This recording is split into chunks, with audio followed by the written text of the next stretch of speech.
He has authored and co-authored over 150 journal papers and over 200 conferences papers in high-impact international journals and conferences, has also authored and co-authored over 25 chapters. He has held research chair on composites too. So I welcome Dr. Rajmohan Ganeshan to speak over the topic recent developments in the manufacturing mechanics and design of composite materials and structures.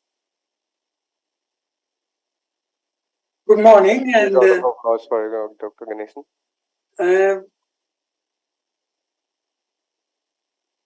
uh, do you hear me clearly, everyone?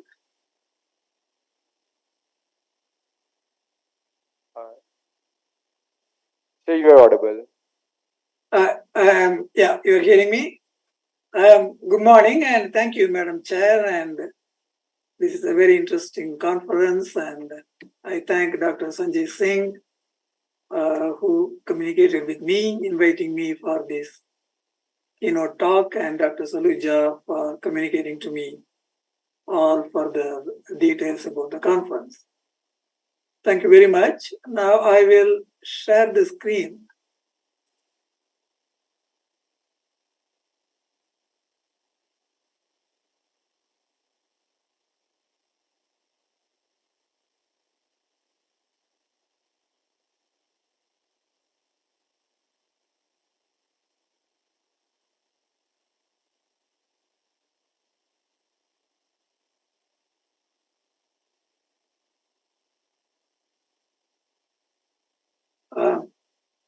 I hope all of you can see the screen clearly now. Is it right? Yes, sir, it is visible. Oh, thank you. All right.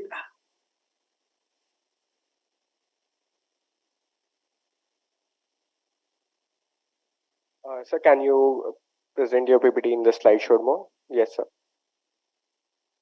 Is it okay now?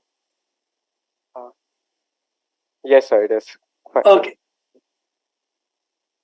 Good morning, everyone. I'm Rajmohan Ganeshan from the Concordia University, Montreal, Canada, a professor in the Department of Mechanical, Industrial, and Aerospace Engineering. And I also belong to the Concordia Center for Composites. We have a specialist center for composites research at Concordia University. As Madam Chair mentioned, so I will talk about some recent developments in the manufacturing, mechanics, and design of composite materials and structures. And considering the time limitation, I prioritize the more recent developments, the developments that make a lot of inroads in many engineering disciplines. As we know, applications of composites has spanned from aerospace to automotive industries to construction industries to marine engineering applications to sporting goods, recreational industry, and medical devices. So it's being applied everywhere, and excellent applications are being developed day by day. I will touch upon some material aspects, followed by manufacturing aspects, then some design aspects, and conclude right after that. In terms of the material aspects, we have basically thermoset and thermoplastic composite materials, as we know. Thermoset composites saw a lot of developments during 60s, 70s, 80s, and some part of 90s, and it almost reached the state of saturation. However, there were specific needs. For example, in terms of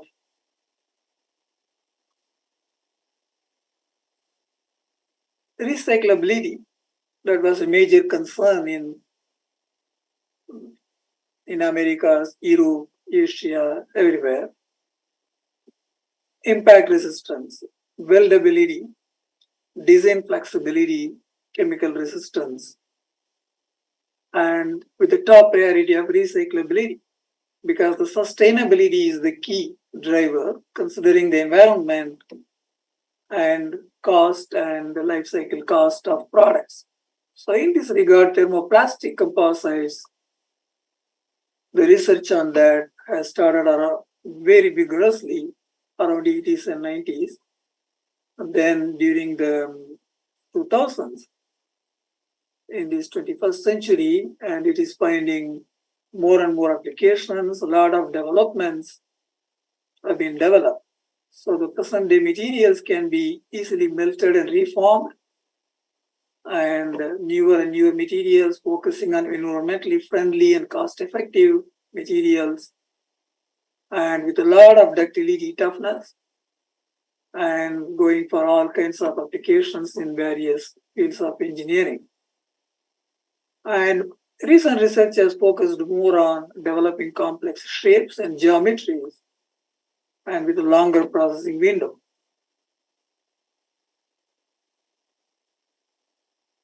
And in this regard, the nanocomposites that saw tremendous development during the recent decades, especially the past 2 decades. So nanocomposites have been finding excellent applications in fiber reinforced composite systems, continuous as well as discontinuous systems. And recent times, more research is focusing on applications to sandwich composites and also biocomposites and natural fiber composites. So this nanotechnology is getting in. However, the mass production of such nanocomposite systems brought upon a lot of difficulties, a lot of new aspects to be considered, mainly the imperfections when we make in mass products, when we make in situ manufacturing of them. So both single-walled carbon nanotubes and multi-walled carbon nanotubes have many imperfections in itself, in the nanotubes, in the interfaces by the time they are manufactured with certain type of resin. And the focus has been how to reliably manufacture the nanocomposite material with predicted stiffness properties, and how to assure the reliability of such materials in various applications. And for the purpose of hazard quantification, how to quantify the risk. So this kind of research, if you see, has been gaining more and more momentum now, because the nanocomposite research is moving from the lab production to mass production and in situ production. In this regard, very recently, the AI, artificial intelligence, is also making inroads. A lot of capabilities of AI, machine learning, is being thrust into the nanocomposite research in terms of material discovery, in terms of property predictions, in terms of other engineering aspects. So in terms of the material discovery, whether we want to identify the crystal structure, interatomic potentials, or metastable structures, or similarities in terms of chemical composition and whatever is a descriptor to identify them, we can see the more and more applications of machine learning. In terms of the property prediction, in addition to the conventional properties that we use in mechanical and aerospace engineering, hardness, melting point, ionic conductivity, glass transition temperature, more and more nano level properties in terms of molecular atomization energy, and in terms of the flow stress that controls the manufacturing efficiency and the reliability of manufacturing, and in terms of the life cycle and the durability, the fatigue behavior. So in all this research, the nanocomposite research is making use of AI. And in terms of predicting the overall state of the material, especially focusing on the interfaces that form the weakest link in the whole system. Then when we consider various products in various engineering, the precision machining considerations and how that becomes a little bit difficult with the nanocomposites, and considering that how can we optimize the manufacturing and curing processes, predicting the lifespan of your product for the sustainability and end of life predictions. So that kind of work goes more at various levels, whether we look into the nano level of the polymer matrix or further down to the van der Waals links in the carbon nanotubes, at all stages in terms of predicting the specific properties of, for example, a thermoplastic material, peak, polyether ether ketone. So in terms of predicting various properties and modeling them in combination with continuum mechanics parameters such as Mooney-Rivlin, and how do we combine them with the nano level mechanics, and how do we do certain simulations and some limited experimentations, because we know experiments at the nano level are very, very hard to do and duplicate, replicate, and very cost sensitive, very expensive. So we combine the computational material modeling for these purposes. So whatever is the defect that develop in terms of practical manufacturing, how they impact various properties of the material, such as the key potential, Lennard-Jones potential, very key potential in nanocomposites, and whatever is the efficiency of the development of van der Waals links that form the overall stiffness of the material. At all those stages, the computational material mechanics is being developed based on probabilistic approaches, stochastic modeling, Monte Carlo simulation techniques, because experimentation, physical experimentation, has very severe limitations. A lot of recent research focuses on that. They are yielding very successful results when we do the probabilistic characterization. For example, in terms of vacancies, in terms of underdeveloped van der Waals links, and so on. Then the ideas of reliability, the concepts of risk, everything are put together. So there's a lot of fusion of stochastic processes and AI applications, machine learning applications, to quantify everything in terms of reliability. A lot of research can be seen in this regard, and this will be the future, immediate future, and for some long term, this is going to be influencing a lot of research in universities, in R&Ds, in industry. When we look at the manufacturing process of composite materials, we have conventional manufacturing processes, autoclaving, pultrusion, braiding, and so on. They were the key developments in 60s, 70s, 80s, and some part of 90s. Then they moved on to more automated manufacturing, considering the industrial need, whether we manufacture a large aircraft wing or an automotive body part or certain prosthetic devices to all levels. We use robotic manufacturing. So there are two types of such robotic manufacturing. One is automated tape laying processes and automated fiber placement processes. After the key invention of tape splitting, now the more efficient automated fiber placement process is gaining a lot of momentum. Very complex structures can be easily manufactured using those structures, which can be controlled for the desired quality. Then, in terms of various engineering aspects, in terms of material scrap, labor cost, repeatability, productivity, layup speed, especially for the aerospace industry, In terms of geometry, once again, aerospace and automotive industries. So we can see compared to the conventional methods, these two modern methods have a lot of advantages. For example, the material scrap is very low in these methods. The repeatability is very high. Whereas in conventional methods, we have material scrapping very high.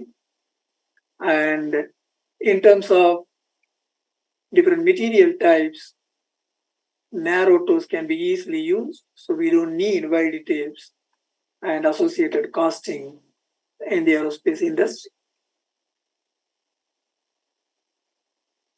Further developments were on to the development of machines, robotic machines that can do various kinds of fiber placement for complex body parts. And more cross-disciplinary and interdisciplinary work is going on in terms of control, in terms of heat transfer aspects, in terms of certain mechanical aspects, and so on. A very specific advantage of this process is in situ curing.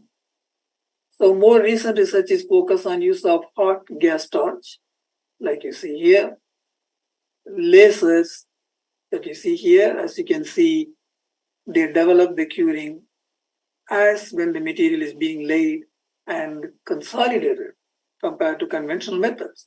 Very efficient and low cost and faster production. Infrared being used, pulsed light being used, and specific developments have to be developed for thermoplastic composites that are more complicated to manufacture than thermosets. We have one such machine at Concordia. This type of machine costs currently close to $1.5 million Canadian, not Canadian dollars, US dollars. So this kind of robotic system with a payload of 125 kilograms, and it has a hot gas torch heating system. It can be used for both thermoset and thermoplastics, and you can also change the mandrels, whether it is cylindrical or flat. And industries have even larger scale AFP systems. Along with that, there was also problems that were encountered, especially in terms of the defects, the defect development in such structures that could come from design-related defects, such as gaps and overlaps, as you see here, and manufacturing error-related, as you see the first ball, foreign object, debris, twisted road. That's all happening because of the way we manufacture. So you can see a list of these defects, and you can see a lot of research on each of them and which type of defect will develop during certain AFP process, then how to control that, how to eliminate that. We have a very good advantage of manufacturing variable stiffness parts that we could not do with conventional manufacturing methods. We can use the fiber steering to provide continuous change in the fiber orientations as we desire in terms of stiffness and strength. However, by the time we manufacture, there are defects that need to be controlled, otherwise it's not that useful. Then the focus has been on the secondary consolidation process. So when we do the preforming in the AFP, and if you look at the variothermal press cycle and so on, so what we could do in terms of chemical and mechanical aspects, then what we could do in terms of secondary consolidation, something like the cold working that improves the mechanical properties of metals, we can do the secondary consolidation process that can push the strength of these materials to very high levels and reduce a lot of weight of the part. So that can be done in autoclave in combination with conventional technology. Some of the parts with stamp forming that we use in metallic manufacturing, hot press forming, and so on. So the research is trying to combine, make use of various developments in different fields, metals, polymers, and thermoset composites infusion of them in thermoplastic composites to develop everything in situ. So the autoclave time and whatever the cost associated with that, imagine using an autoclave for a very large aircraft wing. Now all of them are being replaced with this. Associated with all defects at the material level, laminate level, looking at the wastage, looking at the production rate, labor cost, each of them are now focused. Optimization is going on in terms of how do we control the consolidation force, hot gas starts temperature, deposition rate of various stores, and whatever other processing conditions. A lot of research on optimization of them. Then in terms of mechanical performance, now considering the in situ consolidation manufacturing method, whether the properties are fully developing as the way we want, or are there some problems coming up? More research is focusing on that. There indeed a lot of aspects coming up now. For example, the creation of resin pockets. We are talking about the micro level. And we are looking at the explicitly established voids. All of them are because of different thermomechanical aspects, thermofluid aspects happening during the manufacturing with this robotic manufacturing technique, focusing on the crystallinity that we can achieve compared to the conventional manufacturing processes. Focuses on achieving higher interlaminar strength, reducing the failure right during the manufacture. So physics-based models are being developed, especially focusing on the amount of residual deformation, how to keep that and how to keep that to a very low level. Data-driven models based on experimentation and simulation.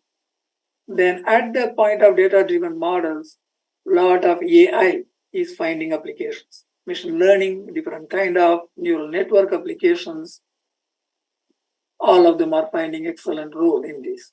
Some key references are here, but you can look at them further. There are a lot more references.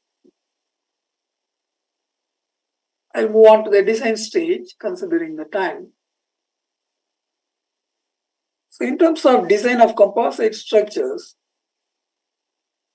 the recent research is moving in the direction of taking care of uncertainty, sourcing, and uncertainty propagation through various manufacturing, material development, through manufacturing, and in-service applications. So conventionally, when we look at the design of composites, we take everything granted as deterministic. So when we develop a failure envelope, for example, for a component, so we considered that everything is deterministic. Material properties, manufacturing aspects, in-service conditions, everything have been taken as deterministic. We simply use a safety factor for design robustness, but it didn't work very well. So later on, many failures have taken place. Even when we use higher safety factors, the higher safety factors led to a lot of cost, reduction of service life, more and more material wastage. So then the more and more thought, more and more research has been focusing on looking at each design variable, material and structural level. And at the material level, you go to the laminate level and you go to the ply level. Then what we do here is we consider the uncertainties. What are the sources? So this kind of research has been finding increasing applications in aerospace structures in addition to green structures, aerospace, marine structures, construction industry, sporting goods, and so on, where these effect of uncertainty quantification become very important and crucial, especially in the aerospace industry. So how do we quantify them? How do we model them? How do we predict the propagation of them through the design process and in-service process? That's more and more focus during recent times. So in terms of considering these uncertainties, we also have limitations in terms of quantifying them. The limitations in terms of manufacturing parameters effect on them. Those parameters, the metal properties, significantly depend on such manufacturing parameters. Defects, inherent, unavoidable, especially in mass production, in situ production, such as voids, interface debonds, fiber misalignment, fiber waviness, variations, spatial variations in fiber volume fractions, and time variations as we go through the curing process of composites, development of crack through the manufacturing and in service, all of them play a lot of role. A lot of research has been going on recently in each of these aspects, and especially those that occur in industrial applications, not at the laboratory pristine situations. We are looking at the industry where they have time limitation for product development and a lot of requirements on the end of service line. So for example, the hygrothermal aging mechanism of composites, if you look at the influence of effect of the environment on typical materials, what are the sources? For example, continuous water absorption in matrices, polymers, moisture saturation at the interfaces, degradation of polymers through the manufacturing and right into the service. So we focus on them.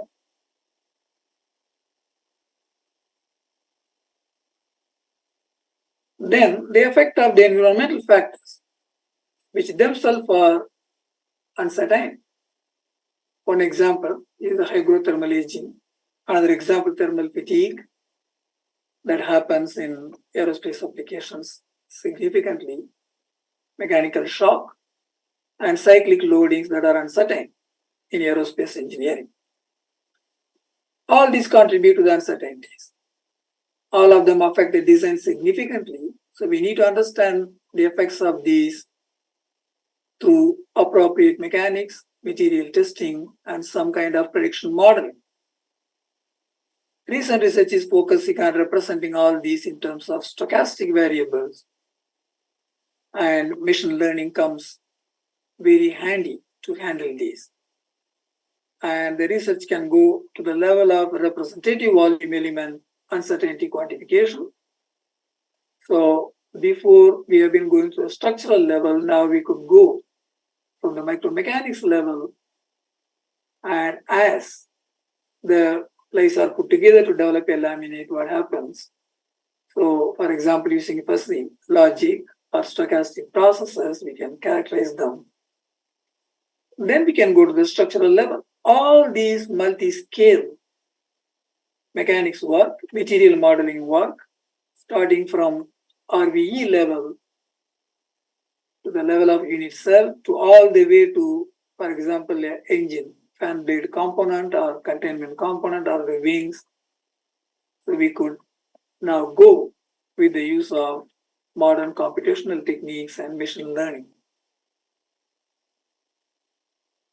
So all the scales, micro, meso, macro scales, and in nanocomposites, also the nanoscale, all of them could be combined. So the research focuses on them. So this kind of research is gaining a lot of applications in helicopter structures when we look at the composite yokes and composite blades and composite tail booms. So they go from nano micro level to the structural level.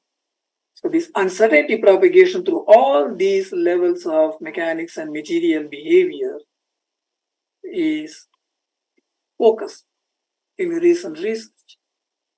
And aerospace engineering moves to the theme of design for reliability, as we know. So that has been further development of damage tolerant design. This design for reliability is a very recent requirement. So one of that approach that is very popular is reliability-based design. And focus has been more and more on such reliability-based design. So we no longer accept a deterministic failure envelope. We accept the reality that the failure envelopes can be an ensemble. And how do we synthesize this? How do we quantify this? And how do we predict further failures based on this? So we make use of the computational models, the capabilities of finite element modeling, finite element software.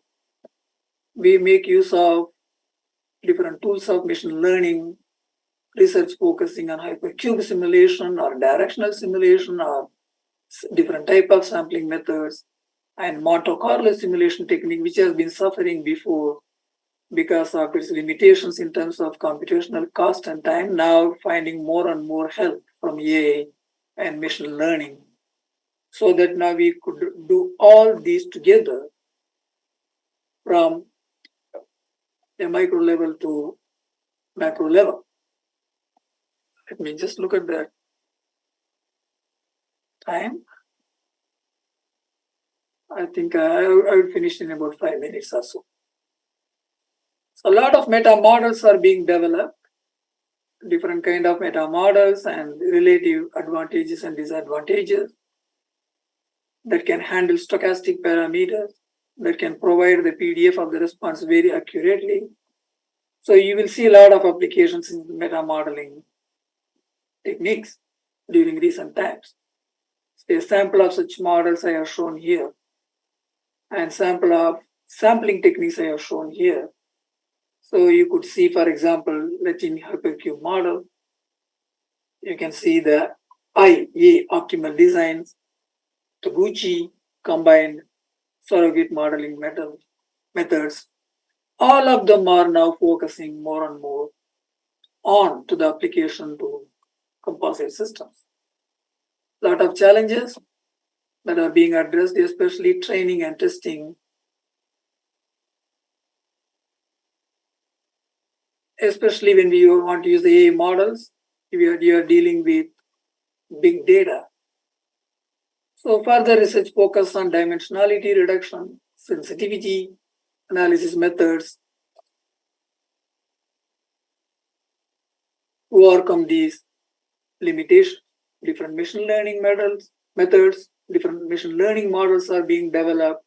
You can find such research works focusing on the strength, the stiffness, predictions of composite materials. So what we see now is handshake of disciplines at a very large spectrum. Material level, manufacturing level, design level are all now providing a handshake region with the use of AI. And this provides a lot of saving in cost because we don't have to manufacture a lot physically and test a lot, cuts the time down, reduce the scrap, and we are able to recycle a lot of materials and products, thereby contributing to the economy of the countries. Industry pushes and pushes further and further on cost optimization and cost reduction at every stage. And they would like to know the sources of uncertainties and how they propagate into the structural level, as we talked about. More and more approaches are focusing on concurrent engineering in putting them all together. And top priority for the government and certification industries is the sustainability. This is a very key word now. You will be hearing this. You will already be hearing this. A lot, sustainability. So that comes into the certification process now. So more research is focusing on how do we do all these material manufacturing and design, product development, reuse, repair, everything, keeping an eye on the sustainability. So the research is going more and more into various aspects of all the subtopics that come across in achieving the sustainability. And I try to give you a bird's view on what's going on. Some references I have put here, then you will be able to find more with a thorough literature survey. With this, I thank you all for your time and attention. And I thank the conference organizers for an opportunity for all of us to interact like this. Now we can go ahead with any discussion or questions. Thank you so much, sir, for your valuable insights on recent My developments. pleasure. Yes, sir. Thank you so much for your recent valuable insights on AI applications in materials and manufacturing. With that, I would like to call upon our next speaker of the day, that is Dr. Parvati Rajendran from School of Aerospace Engineering, University Saints, Malaysia. She'll be Thank joining you. us online. Have a good day. Hey, good morning, everyone. Can you hear me? Yes, ma'am, you are audible. Okay. Let me share my slide first. Dr. Parvati Rajendran is an academic lecturer in the School of Aerospace Engineering at University Saints Malaysia since 2013. She completed her PhD in Aerospace Engineering from Cranfield University, United Kingdom in October 2012. Her research includes UAV design, development, flight testing, and system development. She has also been involved as an system and flight test engineer in various UAV projects in the UK, which all successfully flown. Her appointment as the head of the system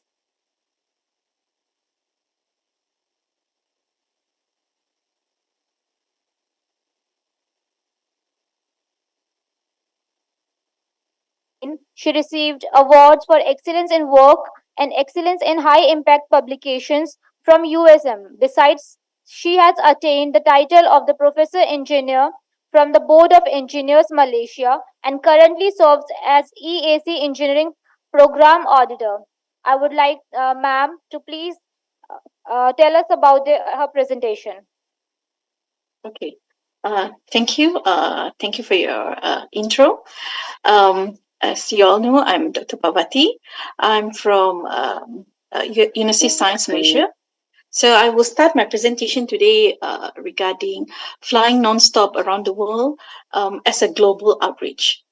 So this is roughly my biography. I think I'm not going to go into this. So this is about making UAV or unmanned aerial vehicle to do roles and work as a studio satellite. Why studio satellite? Because studio satellite is actually it acts as a satellite, but it's actually cheaper and more cost effective. So first we would go into a market survey. Why? When we develop a new product or a prototype, we must ensure that the product is marketable. So we always look into this, although this is not really technical. But this is crucial. So over the years, we can see there's high demand in unmanned aerial vehicle, especially for global solar powered UAV market. So there is a 10% acceleration in terms of the market growth. And in terms of US dollar, it's about 485 million. So we can see a good aspect in terms of research and development on this topic. So our objective on the research were to develop a solar powered UAV. So to enable the global communication with optimal pseudo-light function. So here what it means that the UAV itself will work as a satellite, but the best part is when you, instead of you having a UAV, you will be able to ensure that the systems and the sensors that you feed in will actually be recent, and you can actually land the aircraft and replace it or change it and rectify it and send it back again. So this is an alternative that can be looked into as a task or as a function for the solar powered UAV. So this is is to enable mainly a global communication. So here, so to enable this technology, so what we need to do is first we need to plan the path around the world to ensure that a satellite has a bigger coverage compared to a UAV. But a UAV, when it flies lower in the altitude, you will not be able to cover a wide region. So you need to make sure you plan your path, and to have the aircraft have sufficient power to sustain a level flight, and estimate optimal initial flight time, because the time you start ensures you to finish without any power. So this is basically a list of solar powered UAV. So if you see, we have Solong, Sun Sailor, Sky Sailor, we have Sun Surfer, Atlantic Solar, and many other a few more. This is in the range of lightweight solar powered UAV. So if you see, the one I have developed with my team is with Cranfield University, which is about 3 kilogram. With a power to takeoff weight ratio of 5, which is the advantage we have compared to what is in the market. So this is basically the framework for to do the UAV design. So in order to do UAV design, this is we don't only focus on the propulsion stability, the mass estimation, aerodynamic performance, or mission profile that usually is done. So we have to look into also the solar irradiance as it's charging the battery pack, and do a trend and sensitivity analysis on the mission and overall performance. So this is the flow chart of the work. So initially, we have started work on the numerically, which is on the simulation. So here you can see we have studied 12 locations around the world, widely spread on the world map, which covers, I won't say major cities, but ideally in a way that we want to show the region that can be covered when we are flying. So we actually study the solar irradiance data. So what we notice is that on average is about 800 to 900 watt per meter square that you can get on daily rate, and a rough about almost about 12 hours to 12 and a half hours throughout the world. You will be able to get the sunlight. And of course, it depends on the season. So when we have used this data and we have tried to do a simulation to come up with a design, what we notice is that we can actually design a very lightweight aircraft in for Port Mauritius, because for Tokyo, because of the amount of daylight duration that we have and the hours of sunlight on a particular day, which is this is data based on 22nd June. So if you are flying at Port Louis, which is Mauritius, you actually have to resize it to have a bigger wing area here, which actually indirectly cause increase in takeoff weight. So this is the actual aircraft that we have designed. So this is the tree view of the aircraft. This is about 3.7 meter wingspan with customized battery packs. So if you see the battery packs, we have bought battery cells and we have packed it ourselves, so we can actually optimize the fuselage space to reduce drag. So this is roughly the sizing and also the FO data that we have used. with his structural weight and also the system weight. Sorry.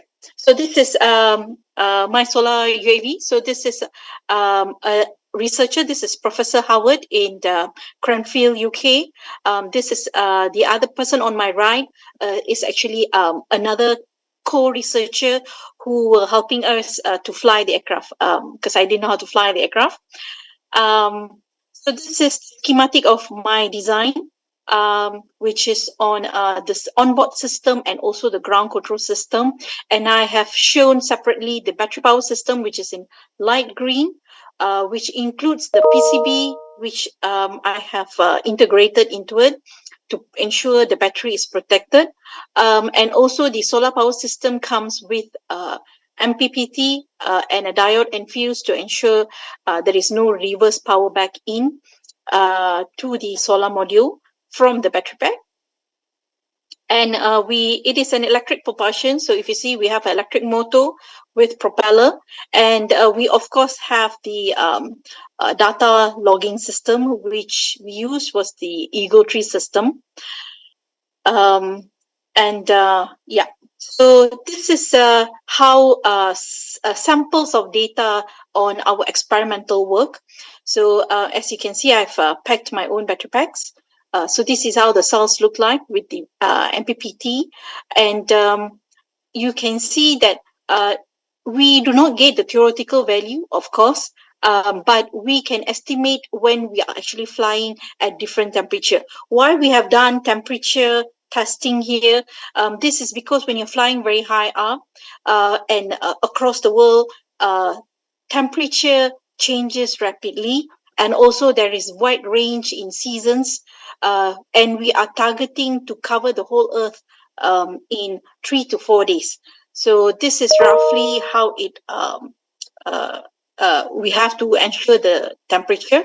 So this is also data based on the angle. If you notice, solar is very much in a certain angle depending on the day and the time of the year and also the location. So we have to ensure that the wing the solar module placed on the wing is actually facing the sun well. So you need to ensure that you fly in a way that it actually helps you to sustain the power that you have as an input. So this is both, and we have done also both laminated and non-laminated. This is to ensure that it is weather protected. So you can see here at exactly 90-degree angle, we only lose about 10%. If not, at worst case scenario, we lose about 30% in terms of power when it is laminated. We have also done power to thrust ratio testing, and this is at different propeller sizes. If you notice, we have tested for same type of propeller but different manufacturer. There is the variation in terms of the value of performance. Clearly show that different material and different manufacturing finishing matters when it comes long-term power consumption, because this is it is a long duration process. So you need to ensure that you find the most optimized version. So this is basically we look into on how the power being drained and discharged. So we actually tested on this also. Here, this is a sample of flight test done to show how the path looks like. This is, we have done it Cranfield. Cranfield University have their own runway, so we have tested it. We did all our flight tests in our own runway there.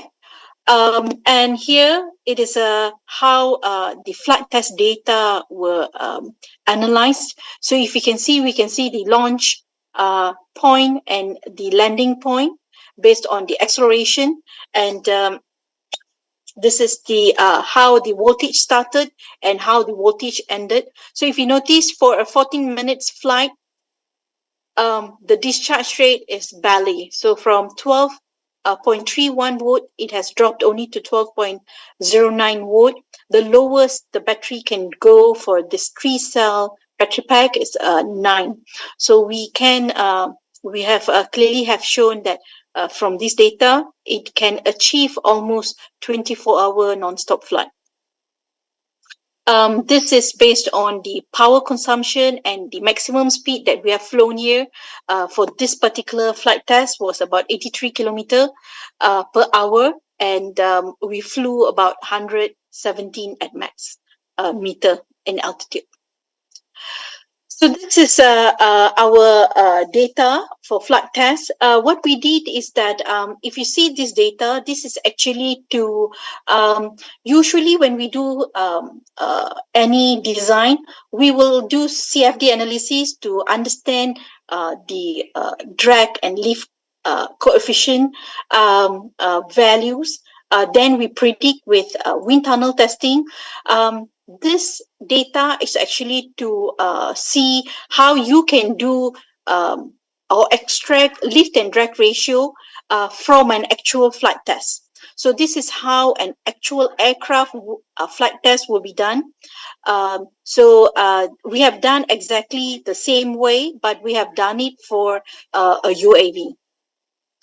So and we have managed to be able to predict the drag at zero lift of 0.0267, which is for solar, and for non-solar means the solar panel was not placed on the aircraft, and which is very close to our simulation also. So this is how the video looks like of our actual flight test. I hope we have some time to sort this out. So this is our this is just by the runway actually. So we're actually launching it from the ground. It's just a hand launch. Okay, sorry about that. Okay, so now I have actually fast forward the video very, very fast because we actually flew half an hour on this video recording. So I just to show that with half an hour and we still had plenty of battery left, state of charge left. For us to enable our continuous non-stop flight. Just a second, and probably it will stop once it starts to land. So what you can see on top here is actually the solar panel placed. If you notice, I have also placed a solar panel on the horizontal tail. Okay. So yeah, and it's landed. Okay, so we have done continuous tests on that. Okay, so once we have developed the UAV itself, then we start focusing on the covering the whole world. So to be frank, we have never actually flown around the world. There's a lot of regulations and permissions and requirements that need to be fulfilled. But so far, we have done the simulation stage. So this is, we have broken into sections. We see how we can study the Earth in this way. So we have also gathered the solar irradiance data around the world. And we have looked into two ways. One is the spiral path and also zigzag path. This is the initial work. So you can see for spiral path, the results are very poor. So we can't actually do a spiral path to enable the global mission. So if you see, zigzag path enables it, and we achieve it with a minimum SOC of 63%. Means the battery still have 63% while it's still flying around the world.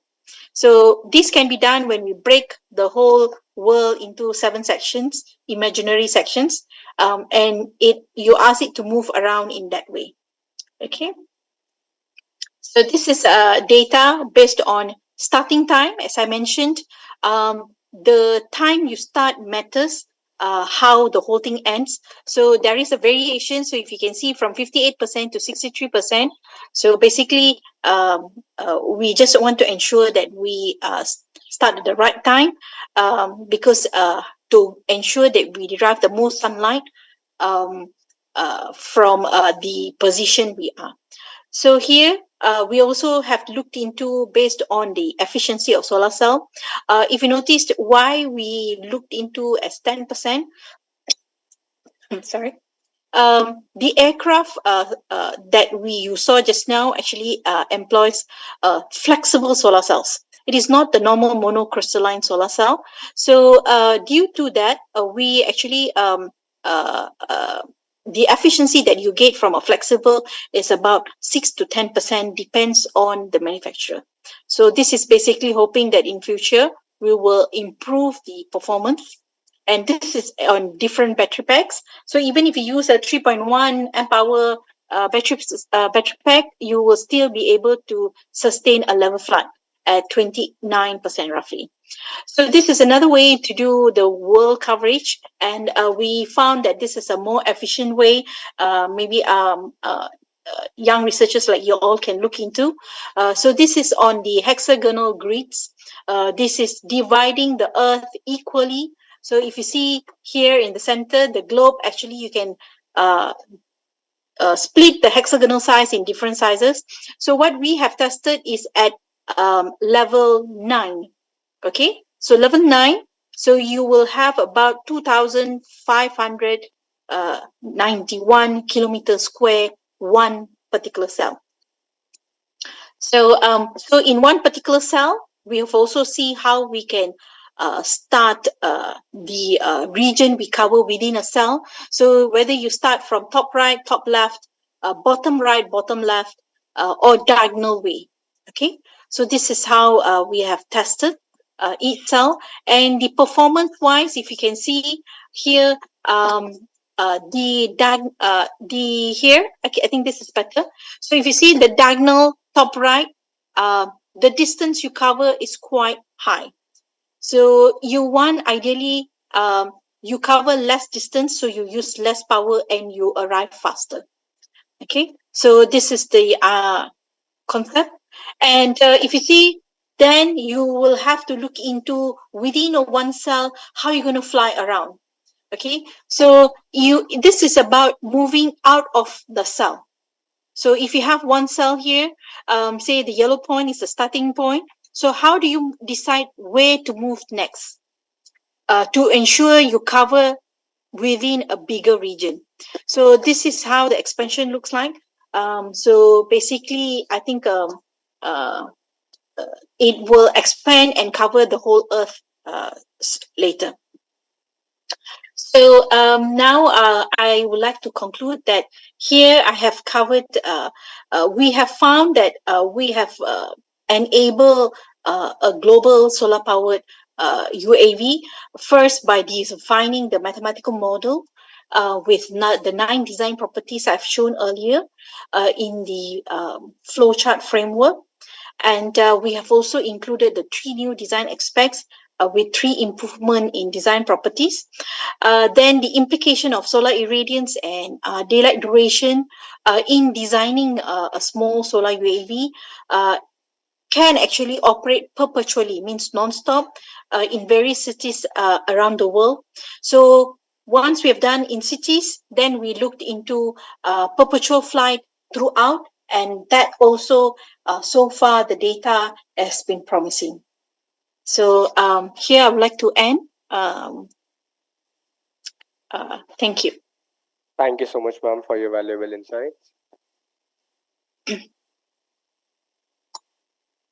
With this, we come to an end of the session of keynote speakers.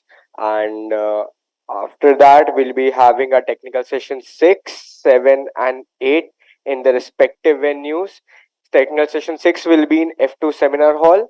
Technical session 7 will be in F1 MDP Hall, whereas technical session 8 will be in F3 MDP Hall. So with that, I would request all the delegates and participants to have a tea break as of now. So, with that, I request everyone to join within 15 minutes promptly.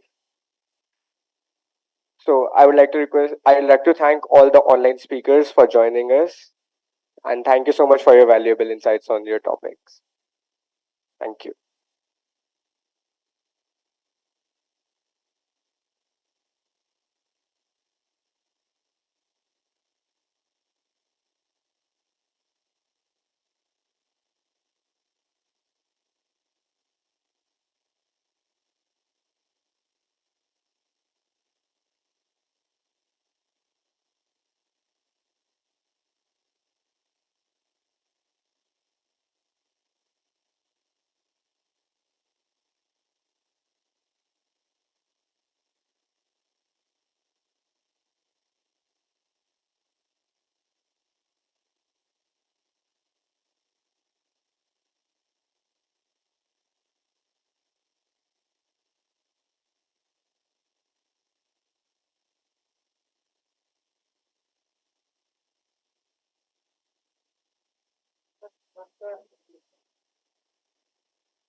The session is being chaired by respected Professor V.R. Sanal Kumar Sir, Professor at Amity Institute of Aerospace Engineering, who is experienced in the said domains, and we are privileged to have him guide through this session. Alongside, we have our capable co-chair, Dr. Basan Kumar Agarwal Sir, who will be felicitating in assisting the session and ensuring its smooth progression. I would like to request the Honorable Chair, Professor V.R. Sanil Sir, to share a few words with our audience. Uh, uh, Thank you for inviting for chairing this section, Aerospace Propulsion and Combustion Systems. I welcome all the delegates and participants here for this brilliant section. Very interesting section, and a lot of good papers are here. Myself and Professor Basant will be chairing this section and will be monitoring their work, and we will be asking a few questions at the end of the section. And first paper is Numerical Studies on Hybrid Rocket Propellant by Amit Kumar Thakur. Yeah, please. Before we start with the presentation, I would request everyone to maintain silence and be settled. Thank you, sir, for such inspiring words. I would now like to take a moment to share the guidelines for the presentation. Each presenter will have a total of 15 minutes, with 10 minutes dedicated to the presentation and 5 minutes of question and answer session. You will hear the bell first at the 8-minute mark and would be stopped at the 10-minute mark. The 8-minute mark will be your warning. The chair and co-chair will allocate points based on the presentation. Now we would proceed with the presentations. The first paper that will be presented today is with the ID 14, And the title of the paper is Numerical Studies of Hybrid Rocket Propellant. The authors of this paper is Amit Kumar Thakur, Sanjeevani Nikam, and Sachin Srivastav from Aerospace Department of Lovely Professional University, Phagwara, Punjab.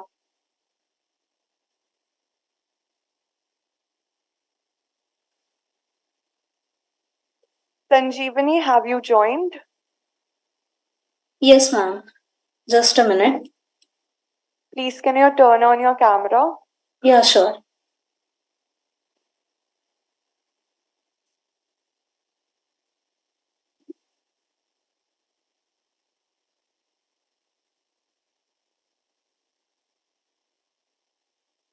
Ma'am, please let us know when should we start the timer.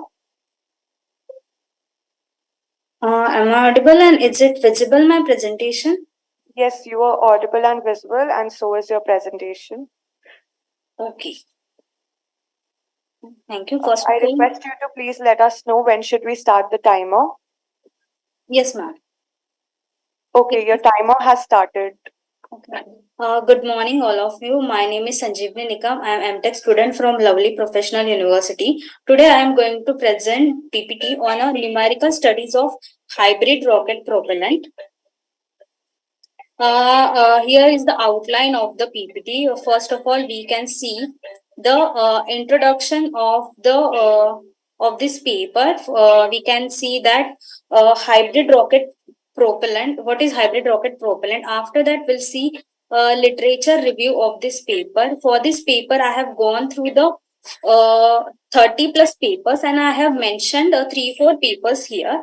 After that, here the main objective of this research, and to complete this objective, what methods I have used, that methodology we can go, and what outputs and result, what I got, the result we'll see. And after, according to my experience and my studies, we'll conclude this with some of references. First of all, introduction, we can see here the 3 diagrams.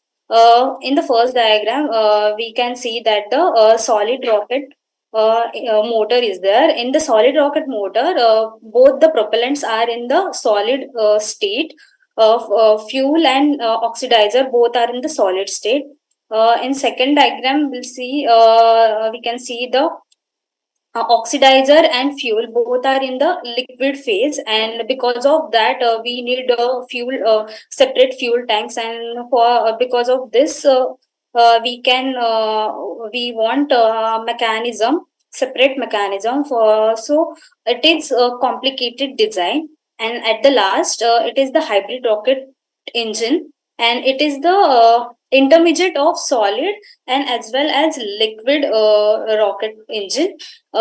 In this, initially, fuel is in solid state and oxidizer in liquid or gaseous state. We'll next move forward. Here we can see some pros and cons of the solid rocket motor, liquid rocket engine, and hybrid rocket engine. Solid rocket motor, it is simple in design, but it produces low thrust and we cannot restart it. It is used for the booster and thrusters, and we can use it for the short mission. And if we then after that, researcher will come to the conclusion, if we want to go for the long mission, so we need more thrust. So they have invented liquid rocket engine, and in liquid rocket engine, the propellant is in liquid state, and because of its low density, we can use more fuel. And it is restartable, controllable, and it gives high thrust, and it has complex design because of both we want uh, uh, fuel and oxidizer. We can both want fuel tanks differently, and it is highly expensive because of complicated mechanism, and it is not eco-friendly, and nowadays it is highly used for the space mission.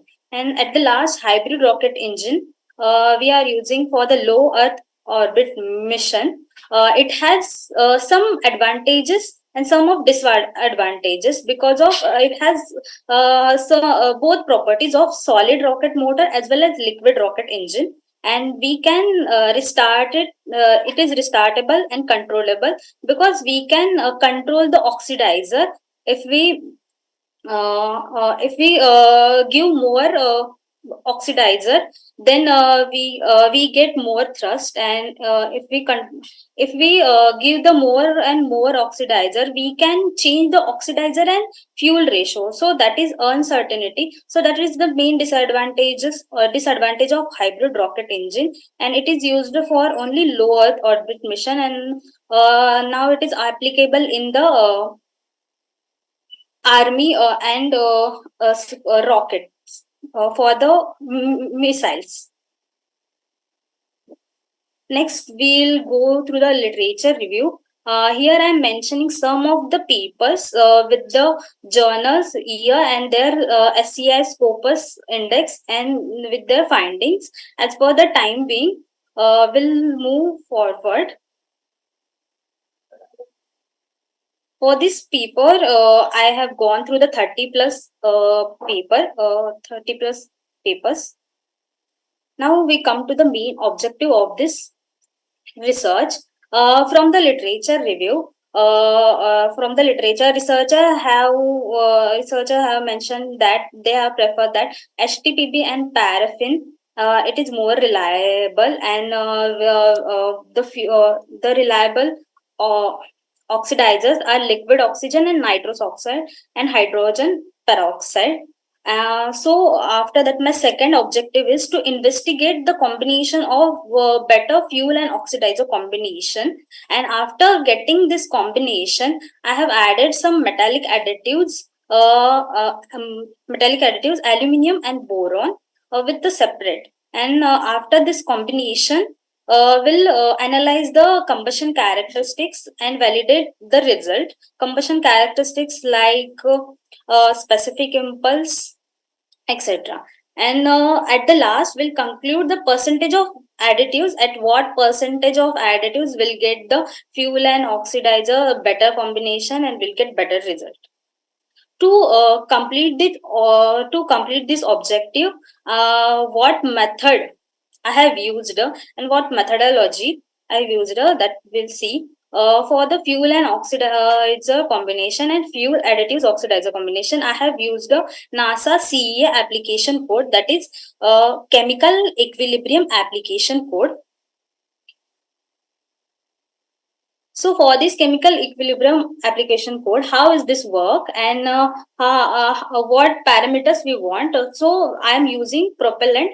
Fuel is HTPB hydroxy polybutadiene, hydroxy terminated polybutadiene, and paraffin. And oxidizer are liquid oxygen, nitrous oxide, and hydrogen peroxide. So I need chemical and physical properties of fuel, that is enthalpy and density, and chemical and physical properties of oxidizer, that is their temperature, density, and their phase is more important, that is liquid or gaseous phase. So these are so how CEA code runs. So these are some parameters I have mentioned here.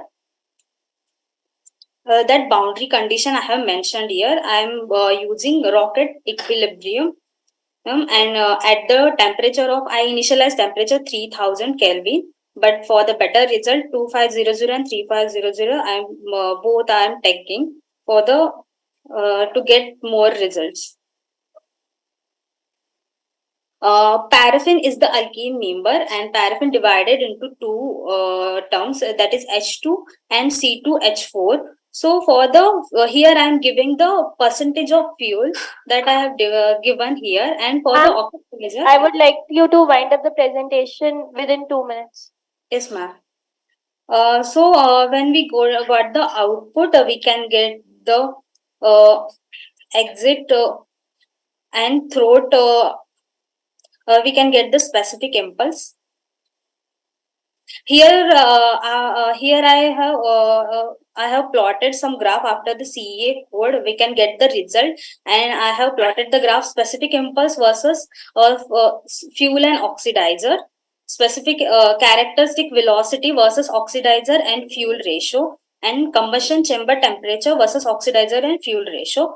We can see here that the we can get better result with the 40% of boron with the 60% of paraffin. We can get better result. A blue line we can see here. A result uh, for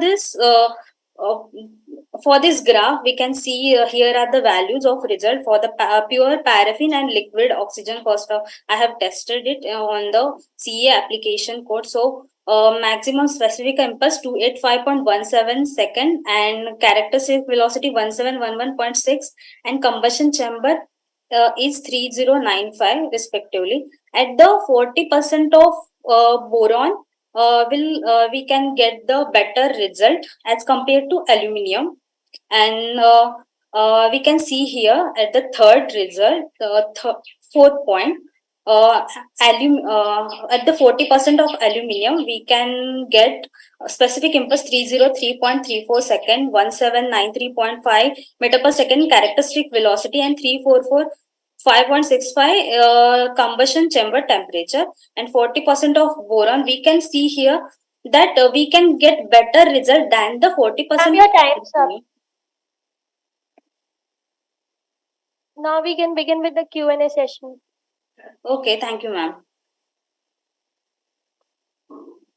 Now it is open for the audience to ask a few questions.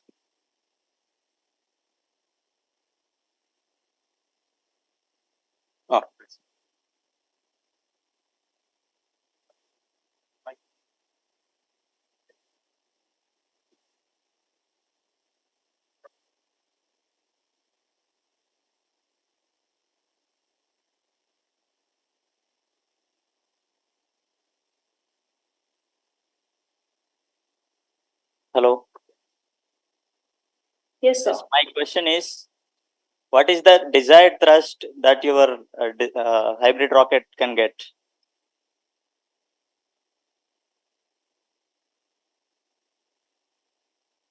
Can you hear me? Hello.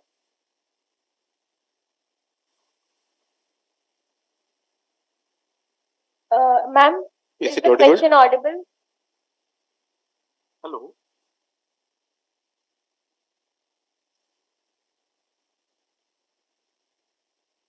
Hello, Sanjeevni. Sanj. Hello, sir. Can you hear us? Yes, I can hear. Can you hear the question? Like, So, what is the desired thrust that you can get? So, you have compared all the three types of rocket engines. So, any percentage comparison, how much thrust you can achieve?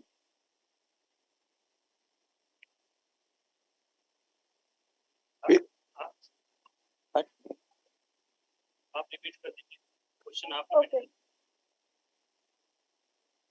Yeah, ma'am, can you hear the question? Your participant is asking the comparison of the thrust level for your different cases. 1 kilonewton. And I have only taken result for the hybrid rocket engine. Okay. If you are giving an option in hybrid rocket, which one you will take as a fuel which is solid, oxidizer, solid or liquid? Liquid fuel or solid? So can you repeat? Solid fuel or liquid fuel is better for hybrid rocket.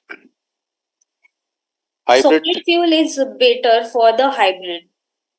Okay. Did you check the temperature, exit temperature comparison for different cases as well as molecular weight comparison?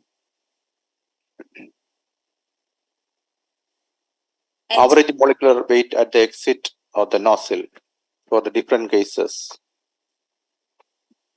Do you have any comparison? No, sir. Okay. Combustion, you have taken the stoichiometric ratio or fuel rich combustion? Sorry? Fuel rich combustion or combustion with the stoichiometric ratio? What was your option invoked in the analysis? Okay, tell me your fuel ratio, sir. Okay, tell me your specific conclusion because you missed the time. Specific conclusion on this project. Yes, sir. Yes, sir. Can I go through the slide, please?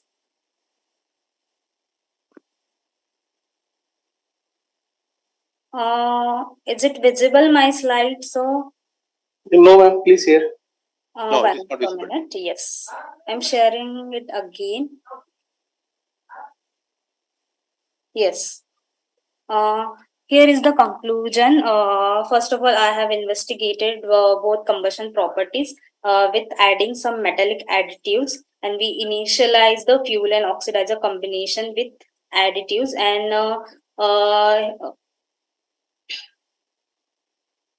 my slide is visible. Yeah, visible. Yes, visible. Next slide. Here we conclude that we can get a better result with the boron, but boron is highly reactive, and boron creates a oxidizer layer, and because at the time of evaporation that oxidizer layer is gone. So we want the stable reaction. So aluminum is the better preference. So aluminum gives better combustion properties than other combustion, and liquid oxygen we can get easily available. It is very low cost, and obviously it has some disadvantages, but from the combustion chamber we need some feed system, and liquid oxygen is good choice for the space mission. What percentage of aluminum you will recommend? Percentage of aluminum, 40% of aluminum.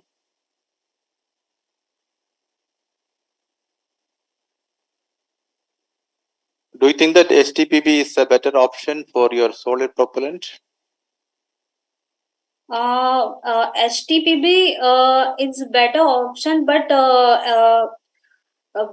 more than HTPB, paraffin is the good option. HTPB is not better option. Okay, on Because what way you are paraffin- comparing? Paraffin is what way it is better? Because paraffin compensate the other dangerous characteristics. How much percentage of specific impulse you can increase with the paraffin? How much? Percentage of increase in specific impulse.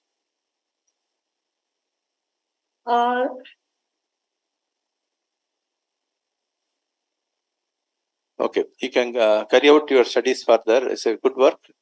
Thank you for your. Any other question from the audience and Professor Vasant? Any other subsidiary questions from the audience? Okay, thank you, Mark, for your nice presentation, and good day. Next speaker, please.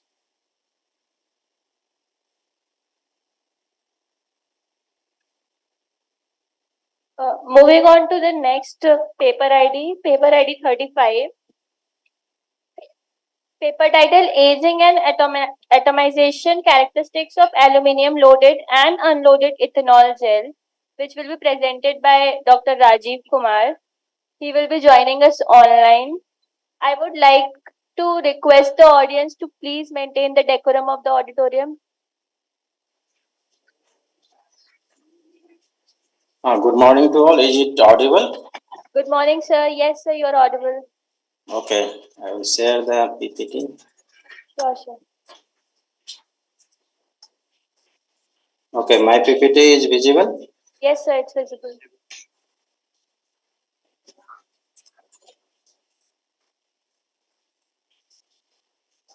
Okay, this is, should I start? Yes, sir. Okay, actually this PPT should be presented by Sankalp, but he's traveling now. So on behalf of him, I am presenting. I am Dr. Rajiv Kumar from BIT Misra. So the paper is all about aging and atomization characteristics of the aluminum loaded and unloaded ethanol gel. So that means we are talking about the aging and the atomization characteristics. Aging means life of the propellants, and their atomization characteristics that we'll discuss about, and it will be loaded means it will be used by aluminum and without that. So coming to the next, these are the contents of the presentation: introduction about the gel propellant, some literature will be discussed, and what are the research gap, and the work methodology and the aging, and then the conclusions. So coming to the introduction or basic about the rocket propulsion, most of the people know rocket propulsion is used for the propelling any object by using the propellant, which is also called fuel and oxidizer.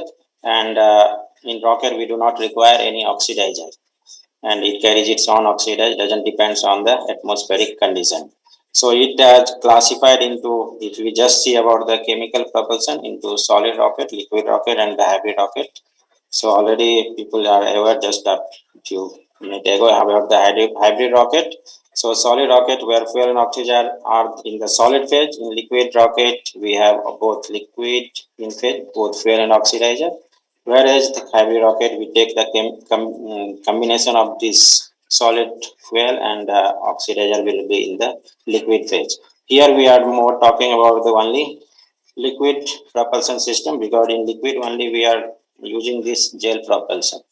So if you see the liquid rocket, in every most of the things are here, both fuel and oxidizer are in the liquid phase, and liquid fuel will be injected and oxidizer will be injected, and both are stored in separate two tanks, and it will be injected into the combustion chamber, and combustion takes place in the combustion chamber, and it produces thrust by ejecting through the nozzle. And obviously, we require high pressure gas just to pressurize both fuel and oxidizer into the combustion chamber. So coming to this itself, we have this gel propellant. Gel means we just make either fuel or oxidizer, or we can make both of them into the gel form. Similar gel means more like close to the solid, which cannot flow easily. So gel propulsion is similar. Here we have one oxidizer tank will be there, other will be like gel fuel tank. And once we have a piston arrangement, once we pressurize it, through this it gets pressurized and it will get injected into the combustion chamber. It will produce, combustion will take place, and it will pass through the nozzle, it will produce thrust. So it has various benefits that is shown here. So gel propellant, first thing is that it increases the density, so the vehicle becomes reduced and compact. So density impulse will be improved. Other thing, like we can add very easily metal additives, because if we add metals in the liquid, then all metals get settled and it is difficult to mix in the liquid. That is why in liquid we have not used mixed aluminum. We use only in the solid rocket, and reduces the sloshing. Sloshing means just spilling of the liquids. So if it converts into liquid, sloshing problem will not be there. Overall weight will reduce because many components we do not require, and as addition of metal particles is easier. We can mix and store it, and easily handling, and reduces the leakage and spills. So it will not spill or leak through the pipeline. Even there is any leakage, at least it will not leak and it will not spill. And the fire hazards will also not be there, because always we know in the liquid rocket, fuel and oxidizer are in hypergolic phase. So both have chances that if they leak, they can mix internally and can catch the fire. So all that benefits are there. So coming to some of the literature, so only few literatures will discuss. Jyoti, whose work about the rheological property, by adding some of ethanol and UDMS, with both of that, she has used, she prepared the gel propellant and studied how the rheological property changes. Because if you use the gellant, that is called, which converts into gel, which if we keep changing, it changes the shear thinning behavior. That means once we pressurize, it will change its conversion from liquid to from solid phase to liquid. That is called shear thinning behavior, and apparent viscosity will change by changing the that shear thinning or by applying the force. So she worked with the changing the temperature, and she observed the shear rate influences the viscosity of gel, and thus the gel shows shear thinning behavior. And other literature is like Wingfield et al. And in this, they have used about various types of the geometry. So using the gel propellant, they have used elliptical, square, and rectangle kind of the injector, and through that they have observed the atomization of all injector.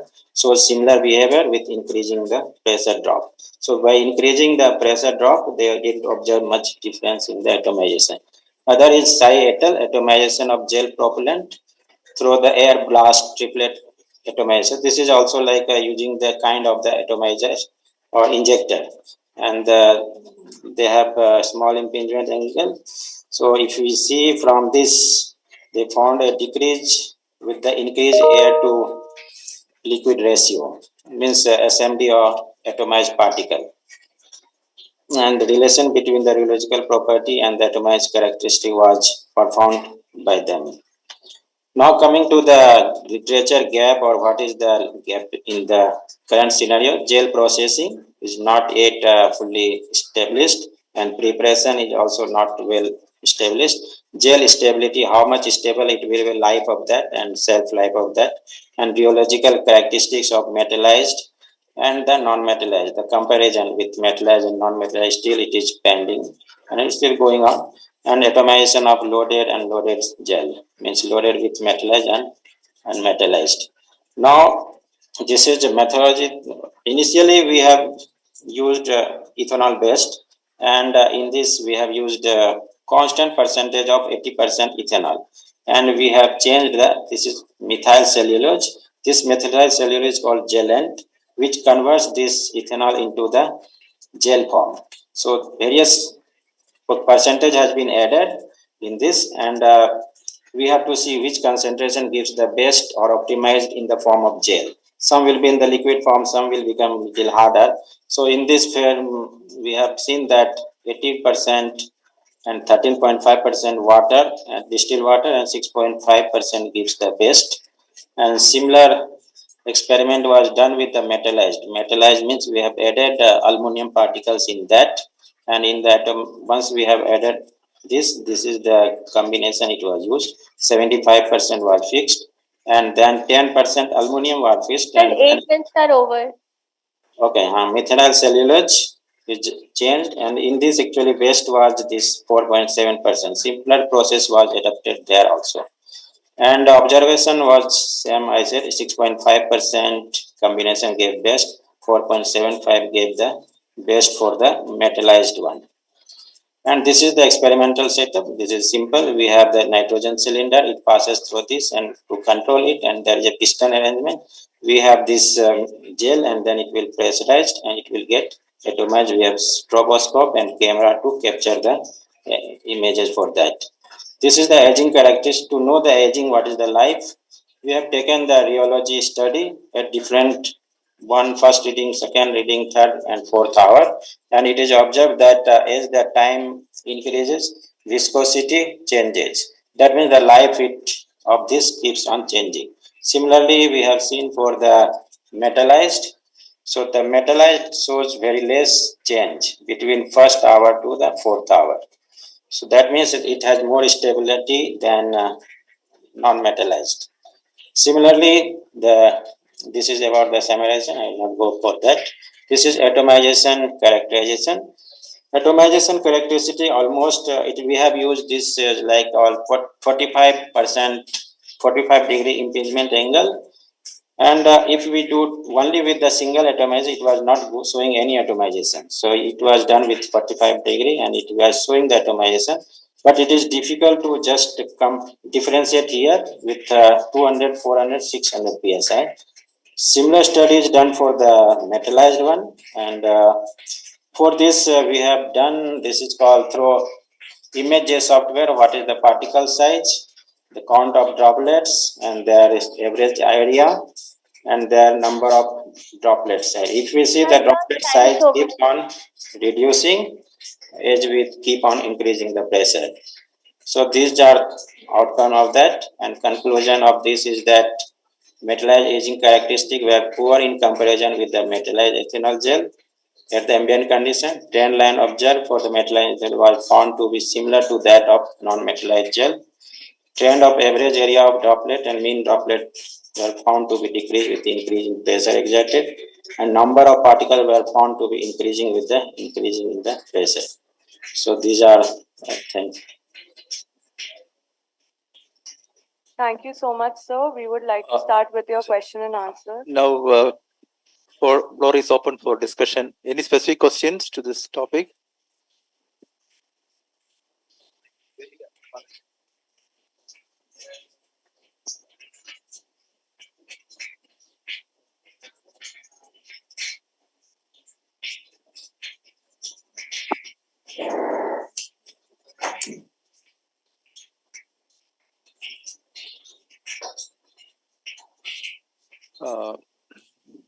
Dr. Rajiv, can you explain the viscosity variation? Do you have any correlation regarding the viscosity variation and atomization? I've seen some nonlinearity in the analysis.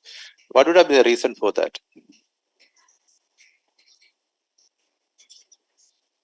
This is a non-Newtonian fluid actually. That is This why. spike is seen in the beginning. Yes. Yeah. Because all propellant behaves in this similar fashion. It doesn't show the linear variation of the viscosity. Okay. Because Yeah. as the RPM changes, then viscosity changes. Okay. What is the reason according to you that spike variation? And is it desirable or undesirable phenomena for a liquid rocket? Actually speaking, it's undesirable because we are not able to predict it. That is why we normally find the viscosity of any propellant and their called curing, what is called, pot life. Okay. Because it doesn't show any linear fashion. So for that we find out this viscosity for any particular propellant combination. Aging, which property you are focusing more? Aging means viscosity should remain constant for the longer period of time. It should not, like if we show here, initially first reading is like viscosity was showing this trend. If we, after let us say this last 4 hours after that, viscosity is increased. That means it becomes solid. That means it is not in the same state what we can use in the real ground. Now it is actually deteriorated its property. That is what aging life means. Obviously, anyway, 4 hours is also not good. We need to see, add some chemicals, additives, something to see so that at least 2-3 days it remains in that condition. For time is we can store in the low temperature in freeze condition. Then aging life will be there. That study is not done because it is MTech student work that requires. Did you examine the thermodynamics and heat transfer properties during the aging? Not yet. This is all at the preliminary level only. Okay. Next level, all that we need to do on this. Sir, I have one question. At what temperature you store the ethanol gel and how it will affect the viscosity?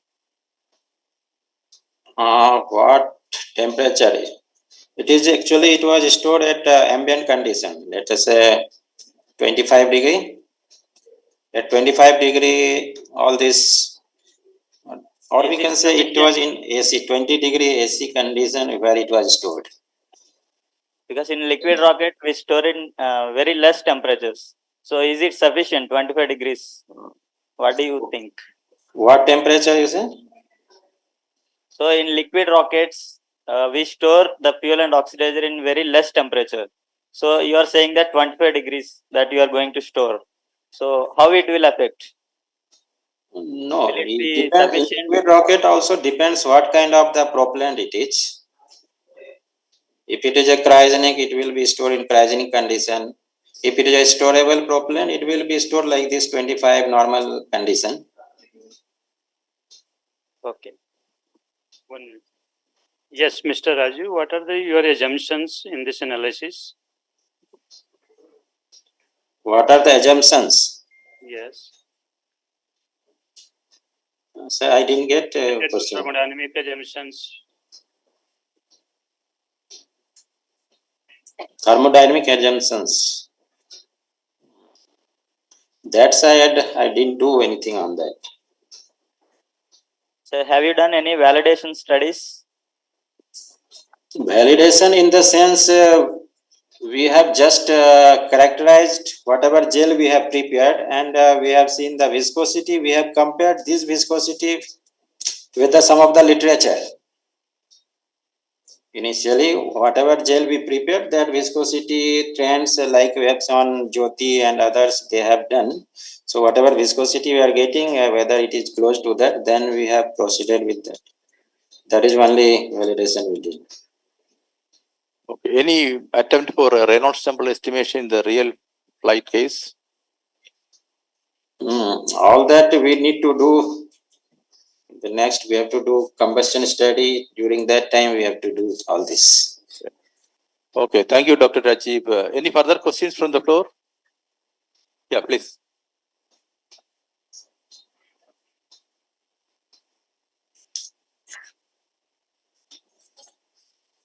Good morning, sir. My question is, what will be the ISP of any general gel propellant with comparison to any solid propellant or liquid propellant? Actually, gel propellant, as I said, it is similar to the liquid rocket. So solid rocket is, if you see, it's 260 to 280 is the ISP in second, or 2000, 220 to 260 around for the solid propellant.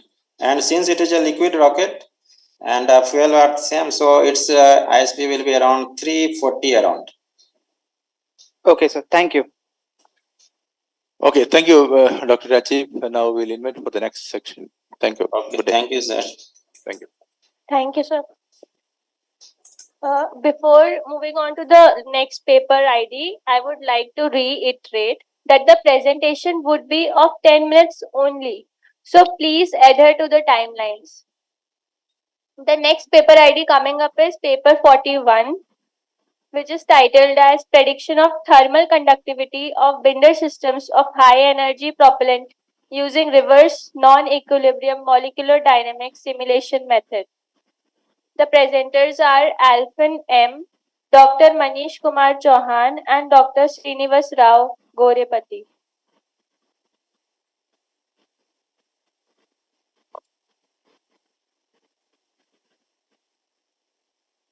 Hi, ma'am. Yeah, sir. Ma'am, I'm not able to start my video actually. Sir, you're not audible. Ma'am, am I audible now? Yes, you're audible now. Okay. Ma'am, you cannot start your video because the host has disabled it. It's coming like that, ma'am. Yes, we'll look into it. Okay, ma'am.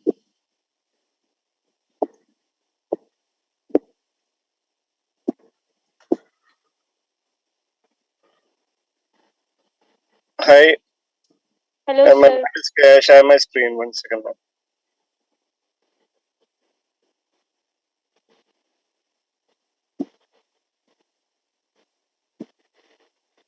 Yes, sir, your presentation is visible.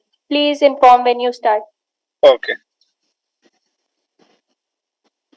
Good morning, everyone. Actually, my presentation is on the topic prediction of thermal conductivity of binder systems of high energy propellant using non-reverse, non-equilibrium molecular dynamics simulation method.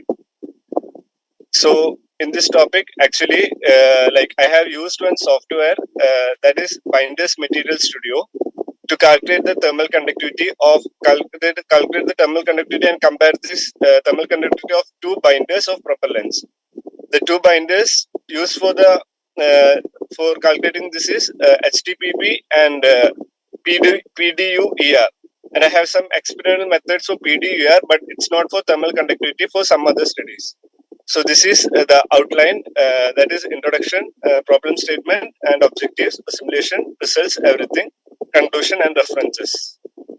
So when I come to introduction, so the thermal conductivity, it is an important physical property because it determines the the burning rates, which it also determines the efficiency thrust of the propellants.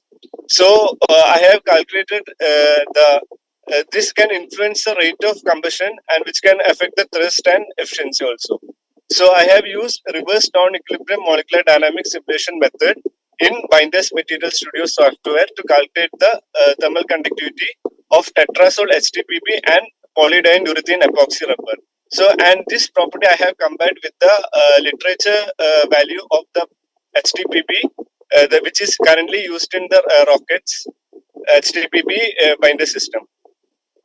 So the proper problem statement was for propellant development with such problem which results in higher burn rate. So we were about to have a higher burn rate, that is higher thermal conductivity value which can influence the burn rate.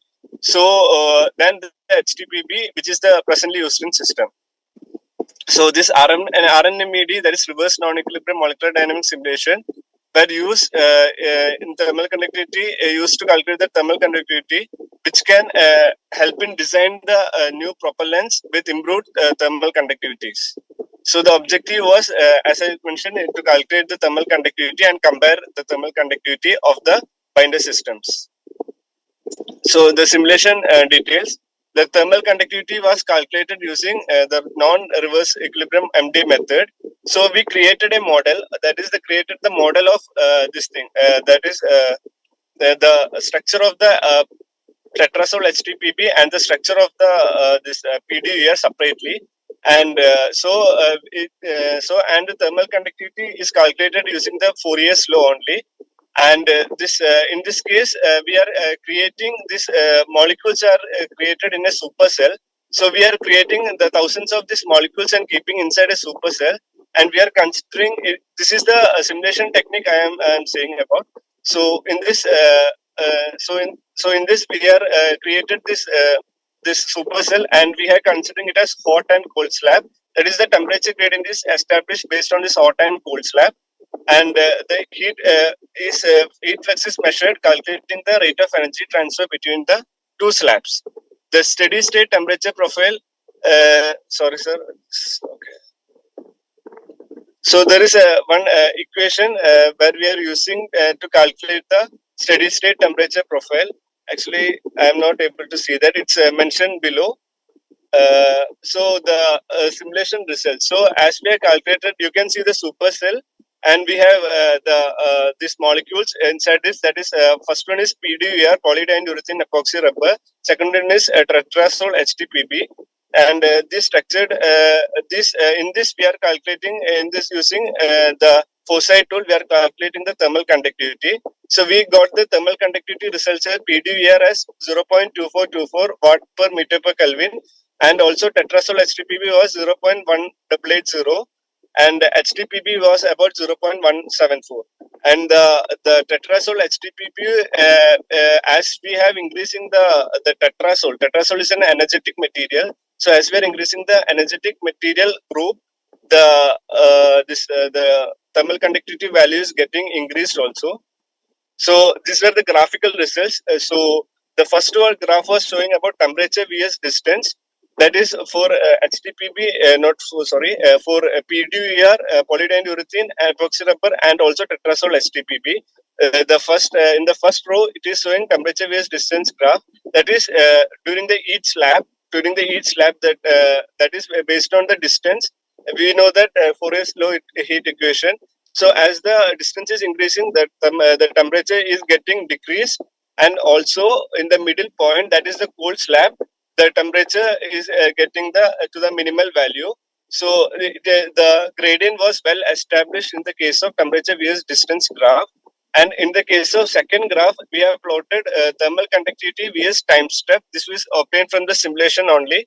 So this in this case, we can see that during this time step, the thermal conductivity was this fluctuation was at the range of 1000 fps, 1000 ps. This was showing the good, like there was no fluctuation. The fluctuation comes to constant in the both graph, and it was the thermal conductivity value was showing the statistical average. It was good statistical average was showing.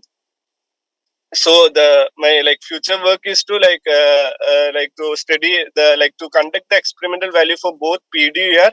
I have did this in DRB only. So we had the PDUR polymer and all. So to calculate the burn rate experimentally, and to compare with the results like through applying to the simulation and also testing the burn rate. So my conclusion is this RNMED simulation technique used in Binder's material study was a promising technique to calculate the thermal conductivity. The value shown was about PDR was 0.2424, and also it is very much greater than of HTPB, that is 0.174. So this study will help in understanding the respective designing of new materials. Having tailored material, we can change the properties by adding the energetic materials like we added in tetrazole HTPB, which can increase the burn rate and the ignition transition period and pressure exponent. So these are the references actually this much only. Hello. Now the section is open for discussion, and any specific Yes, sir. question from the audience, please ask.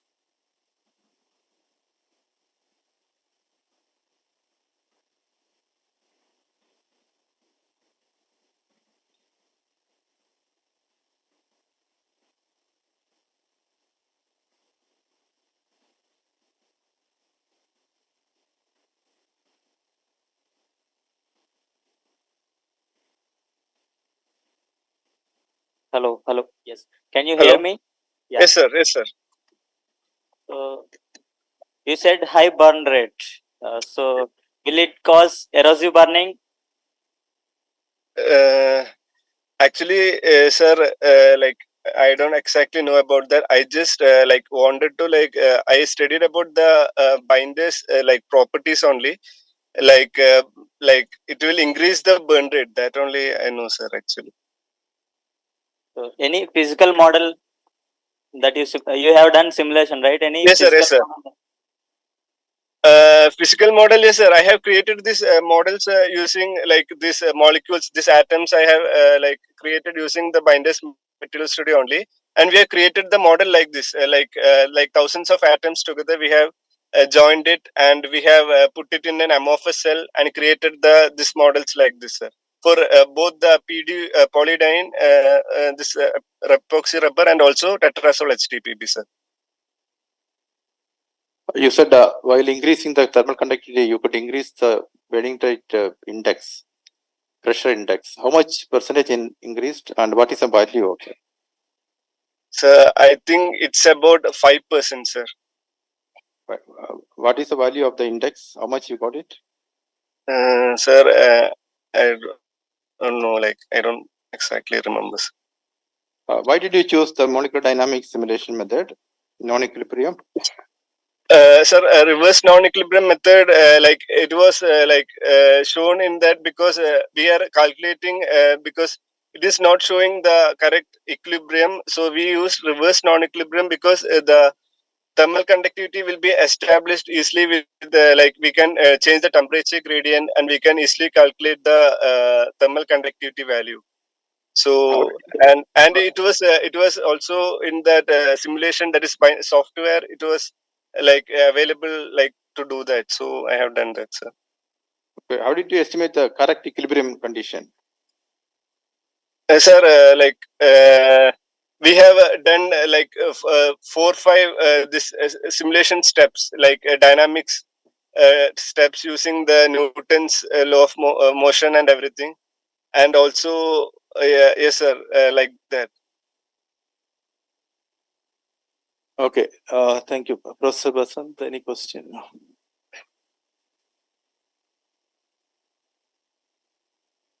Yes, Alpine. Yes, sir. Thank you for sharing valuable information. I have one question. Okay, In sir. your graph result, initially thermal conductivity decreases with time steps. Why?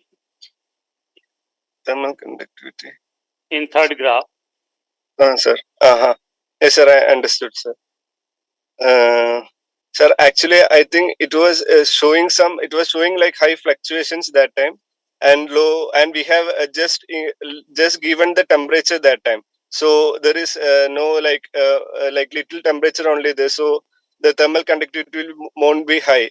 So when we actually when the time is increasing, this thermal the heat flow will be also increasing, and the temperature difference will also increase, and thermal conductivity will be also be increasing, sir. Your thermal conductivity is the function of K, temperature. Sir. Sir. You are saying thermal conductivity is related with the temperature.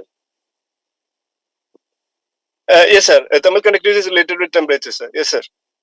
Okay, thank you. Thank you, sir. Any more questions? Thank you, sir, for joining. Moving on to the next Thank you. paper. Moving on to the next paper ID 112, titled as Design of Tip Optimized Chevrons to Enhance Momentum Thrust and Reduce Acoustic Power Levels in Supersonic Aircraft. The paper will be presented by Tejas S., Ashutosh Biswal, and Ibrahim Ashraf. Presenting them on the stage.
Good morning to the respected chairpersons and the audience. Today, we'll be presenting our research project, which is reducing jet noise and enhancing thrust performance with chevron nozzles. So, we all hate noise, right? As it turns out, the people on the aircraft also hate them very much. The engine of the aircraft, which is the primary thrust producer, is also an ear-piercing device. So, this gives rise to a challenge in the aerospace industry, which is to reduce the noise levels. The supersonic chevron nozzle was introduced to counter these noise levels, and it reduces them. The chevron nozzle features several notches on the trailing edge of the nozzle, as you can see in this diagram here. Not only that, but it also reduces the temperature of the nozzle, which can reduce its thermal signature and hence improving its cell capabilities. Aeroacoustics is the field of study which deals with reducing these noise power levels, and our research deals to minimize these losses which occur due to the tips of the chevrons. This is the outline of our presentation. We'll be covering the in silico methodology, the idealized physical models, the results and discussion. We'll compare the contours and we'll conclude. So on the left side, you can see a very simple supersonic nozzle. On the right hand side, you can see a chevron nozzle. which has different, notches on it. These notches may be circular, maybe triangular, maybe something very different, but these are in pattern. What is the in silico methodology? In silico is a Latin term which means in silicon, basically refers to the computer. It means we have done an comparison in using computational fluid dynamics. This study employs an in silico approach with double precision, density based implicit method with a validated K omega SST turbulence models. The viscosity was determined by the Sutherland formula, and the SST model combines the Wilcox model for near wall regions and the K epsilon model for the regions away from the walls, and using a blending function for a smoother transition. The figures will be explained later on. So these are the 3D models of the nozzle sections we have used. In all of these cases, we have chosen to simulate and design only the supersonic portion of the nozzle. We have provided the correct and sufficient sonic inlet conditions at the throat though. The base case is just the normal nozzle. Case one is a sawtooth like chevron nozzle, and case two is the curved one. With this simulation and designing, we were aiming to design nozzles in such a way so as to optimize the tip geometry of the chevrons so that they can produce expansion waves at the tip to try to limit how much momentum thrust is lost due to the chevron nature of the nozzle, while still keeping the acoustic power low. We have tried to optimize this by introducing a tip taper angle in all of the chevron cases. This basically means that the tips at the end was slightly tapered outwards. These are the results that we got from our simulation data. The acoustic power reduction, you can see the acoustic power reduction in case of the base model, chevron case 1 and case 2. The reduction in case 1 was about 9% with comparison to the base model, and the reduction in case 2 was about 7.6% with comparison to the base model. We will see the contours now. This is the base case model acoustic power level contour. This is the Mach number contour for the base case model. This is the case 1 for the case 1, which is the sawtooth chevron. This is the same Mach number. This is the case 2. This is the acoustic power contour for the case 2, which is the curved shaped chevron. This is the Mach number contour. And yeah. So with this study, we found after comparing all the contours that the comparison with the base case model with case 1 and case 2, we found a decrease of around 8.837% and 7.662% respectively in the acoustic power levels. Now using these chevron lobes and a tapered tip, we can effectively optimize the thrust performance while reducing the acoustic levels. Now stream tip expansion is at the nozzle exit is the key to reducing the acoustic power levels while benefiting the momentum thrust and maintaining its level due to the radial loss. This has a lot of potential to be applied in the future orbital and suborbital launch vehicles. Instead of changing the whole structure of the nozzles, we can use chevron caps on them to reduce the noise as well as compensate for the thrust. And without sacrificing the thrust time demands, we can fulfill our missions. Thank you. We are open to questions. Thank you. Any specific question from the audience? Please.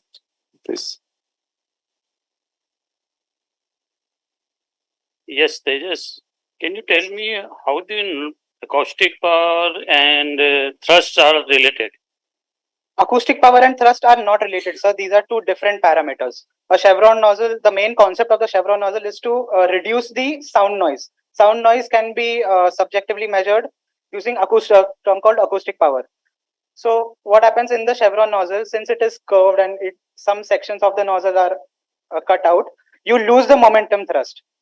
So you need to reduce the sound acoustic power without impacting the momentum thrust as much. That's what we were trying to show in this presentation. What is the reason for losing the momentum thrust? Because of the reason for it is the cutoff edges of the nozzle exits. They create ideal losses over there. Sorry, radial losses. The flow just does not expand properly, and it creates radial losses over there. Okay, the flow is not fully axial, so it is radial component will be missing from the axial. Yes, sir. So for compensating that, you are invoking the expansion waves. Yes. How much percentage you are able to enhance the thrust? We were not able to simulate everything, but from what test we did in the background, without the tip tapered, the performance loss in case 1 was about 14%, but in the tip tapered one, the performance loss was only 10%. How will you verify your result? You have selected K epsilon model, SST. Yes, sir. What was the reason for that? K omega SST model we have chosen because K omega SST gives very good boundary layer simulation also, while still holding in the core turbulence models of the flow. There are two models that you can use. You can use K omega normal and you can use K epsilon. And K omega SST is the using the good parts of both of these models. How will you verify your acoustic power level experimentally? Experimentally, we can verify it by we can physically develop this nozzle. We can do everything, and then we can put microphones near the exhaust. We can sonometers near the exhaust, and we can measure the acoustic power levels to validate it experimentally. Okay. Any other specific question from the audience?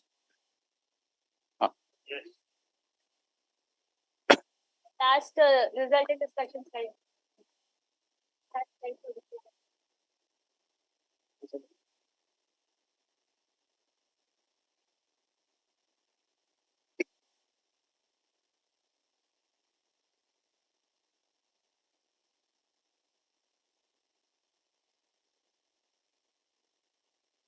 Yes.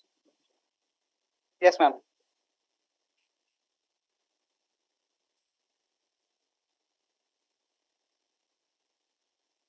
Hello, sir. Yes, yes. I want to ask, if we increase the temperature, what will be the effect on momentum, thrust, and velocity? If we increase the temperature, the velocity will increase, so the momentum thrust will increase. Increases. Increases. Okay.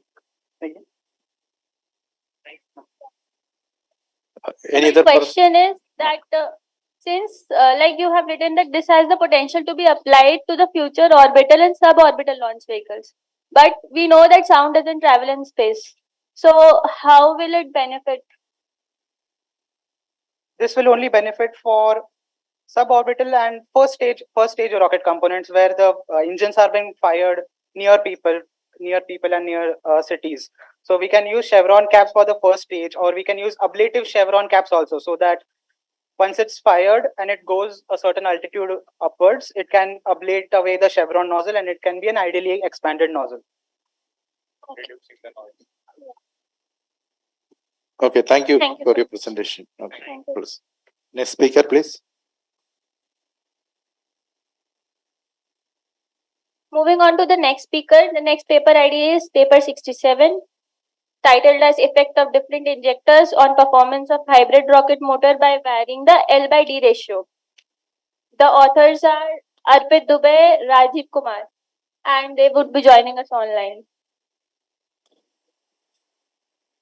Okay. Yeah. Good morning, respected chairpersons and all the delegates. Good morning, sir. So I'm sharing my screen. Yeah. My screen is visible. Yes, sir, it's visible. Okay. So let's start. So I'm Arpit Dubey.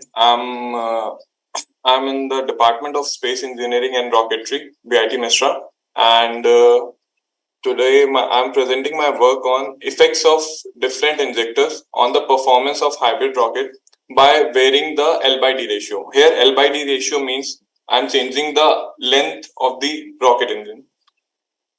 So in my presentation, I will be talking about the introduction part of hybrid rocket. What are the characteristics of hybrid rocket, the application of hybrid rocket, and what are the different methods to improve the performance. Next, coming to this is one of the part of improving performance, which is through injection methods. Now, after that, I will be discussing about my experimental work through the setups which I used. Then I will be discussing the results which I get, and finally conclusions. So, talking about hybrid rocket, the hybrid rocket is a class of rocket propulsion system which has both the characteristics of solid rocket propulsion and liquid rocket propulsion. It has solid fuel embedded inside the combustion chamber, and the oxidizer may be in the phase of gas or in liquid injected inside the chamber, and through atomization it is sprayed on the fuel surface and the combustion occurs. So here you can see the schematic of hybrid rocket motor. So the characteristics, why we should go for hybrid rocket. We have developed technology for solid, we have developed technology for liquid engine. Why to choose hybrid rocket? So here are the points. First thing is the safety. The fuel and the oxidizer are kept separately, so the transportation of propellant become easier and it is safer. Next one is the throttling capabilities, which you won't be getting in the solid propulsion system. The third one is propellant selection. Here, the fuel, you can manufacture the fuel from a PVC material to a complex chemicals like STPB or PVC DBP or paraffin. So we have a large category of propellant. Third one is it is environment friendly because it doesn't contain the ammonium perchlorate or other chlorine particles, and it is also very cost effective because the complex system which we use in liquid rocket engines, it requires a lot of plumbing, piping, different tanks to store different liquids. So it will do your job in just half the cost, and also it is very mechanically simpler. No, it like everything has some perks and some cons. So the disadvantages of hybrid rockets are it doesn't give very much high regression rate. Regression rate, you can say in simple terms, the burn rate. It has very low burn rates. The combustion efficiency is quite low. Combustion efficiency in layman terms, efficiency means anything's the degree of completeness. So the combustion efficiency tells the combustion is not happening at that degree which is required. Third one is the sliver loss. Sliver loss is the amount of fuel left after your operational flight. So we don't want to carry any dead weight. So it is a problem in that. And the fourth one is the continuous O by F ratio shift, which I will talk more about in my further slides. So the applications, it is being used in sounding rockets and auxiliary power units. Like in 2020, Richard Branson's company Virgin Galactic took a hybrid propulsion system because it was safer, and they reached the Kármán line with 4 people. So it used hybrid propulsion system as an auxiliary power unit. It can be further used in space engines. Like recently in the month of April, Brazil launched one suborbital flight with the hybrid rocket engine. It used paraffin wax and nitrous oxide. Other things are tactical missiles or tactical rockets. We can use the hybrid propulsion system. And also tourism. When we talk about tourism, we want safety. So it is the best option for space tourism. So in hybrid rockets, there are mainly three methods which I came to know about or I have studied. The first one is adding oxidizer in limited quantity. So the fuel doesn't have any oxidizer part. If we add some of the oxidizer in the fuel itself, then the regression may increase in the whole propulsion system.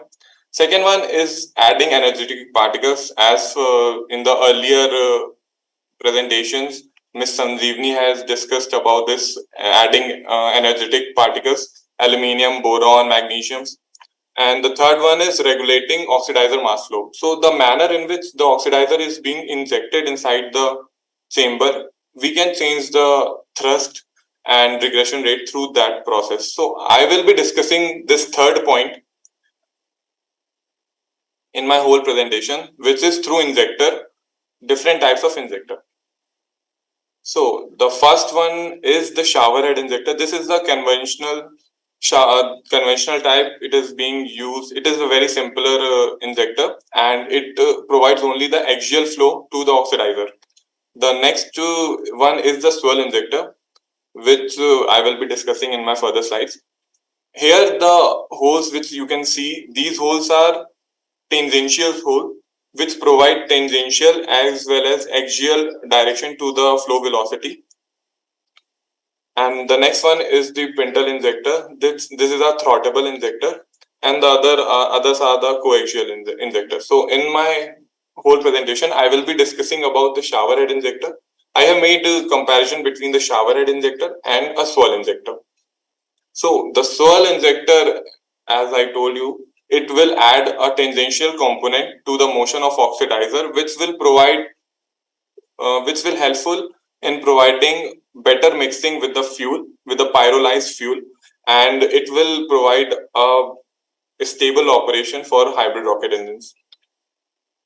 So the experimental setup which I use for my study, it is in our department, BIT Mesra, and here you can see I have oxygen cylinder tank, and this oxygen is being supplied to the rocket motor, which is fixed on a test bench. This test bench has one load cell which measures the thrust provided through the which measure the thrust provided when the rocket is fired.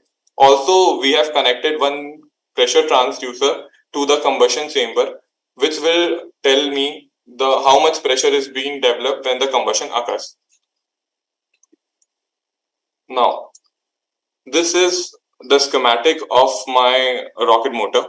Here you can see the injector, the fuel grain, the CD nozzle, and these are all the components which I fixed. Now coming to the results. So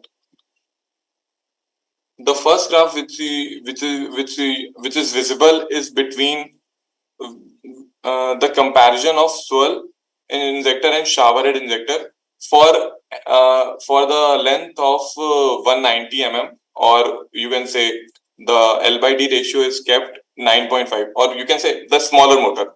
This result is for a smaller motor, and it is clearly visible the swirl injectors are providing better regression rate and better oxidizer mass flux. So now, talking about the larger hybrid engine, here you can see here also the regression rate provided by the swirl injector are way more higher when compared with the conventional shower head injector. Now, in this slide, I have compared the shower head injectors for different L by D for different sizes, and in the second figure, I have compared swirl injector for different sizes. In the first figure, you can see the regression rate improvement for longer motor in shower head injector is clearly higher throughout the GOX line. But for talking about the swirl injector, it is higher for certain GOX values, and for certain values it is lower than the smaller motor. So this is happening because of the swirling strength in a higher or longer motor is decreased after a certain length. So after certain length, the swirling motion become axial. So that won't be helpful in providing better regression rate.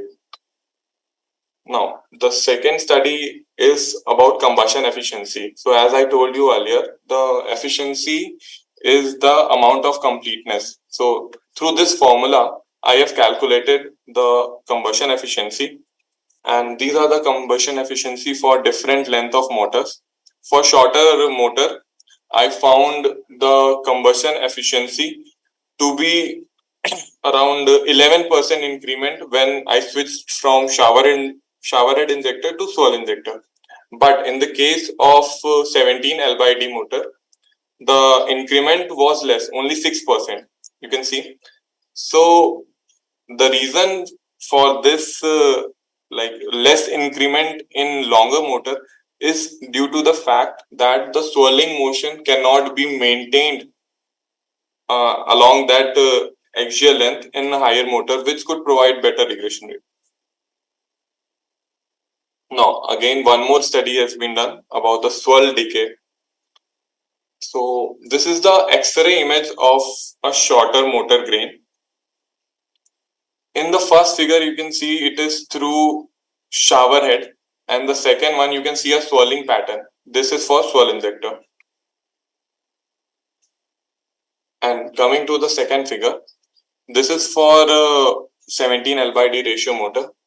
You can see the similar patterns go to the for conclusion shower point. head Time is getting up. injector, but the swirl injector, the after certain length in the longer motor, the swirling strength is completely vanished, and the flow of the oxidizer becomes axial.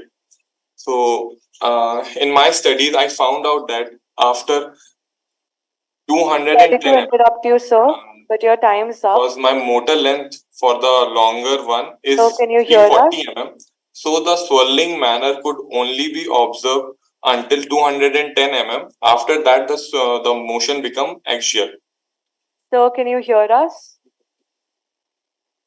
So, in conclusions, as discussed, the improvement in regression rate is observed using the swirl injector, and the degree of improvement is quite high when compared with shower head injector. Also, the combustion efficiency is always remained higher for swirl injectors, and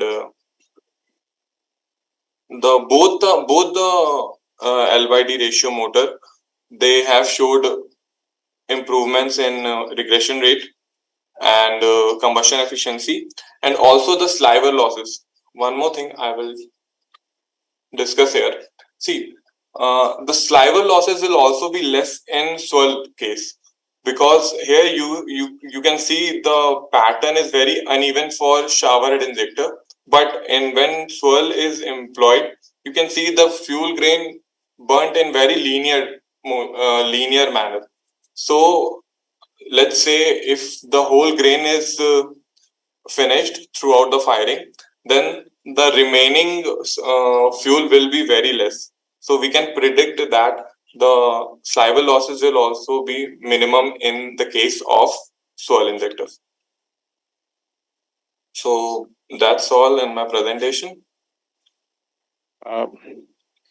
Hello. Thank you, everyone. And Thank you, I'm up for Arpit. questions. You exceed the time, so we'll limit the questions. One specific question from the audience.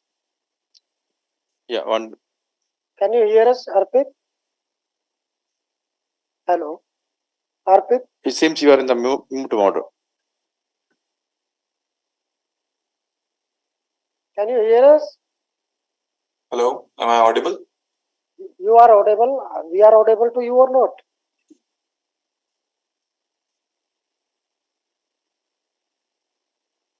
No, it is. Maybe his mic may be off. Hello.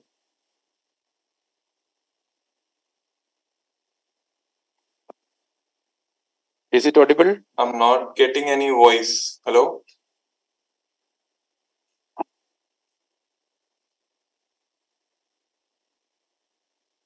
Hello?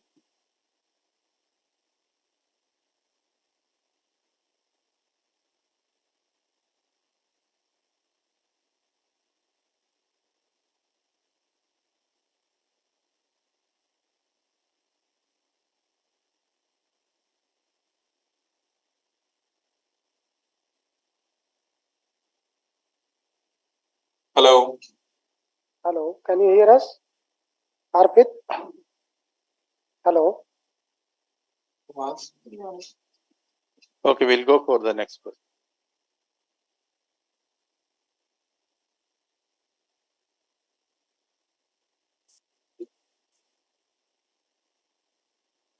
Hello. Yeah. No, I can't hear anyone. I think my network is working.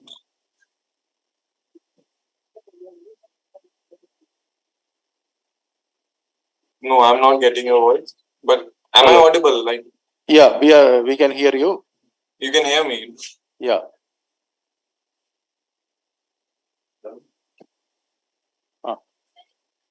Okay, I do have one specific question. You have carried out a L by D ratio. Do you have the limit for L by D ratio? Hello. Highest L by D ratio for?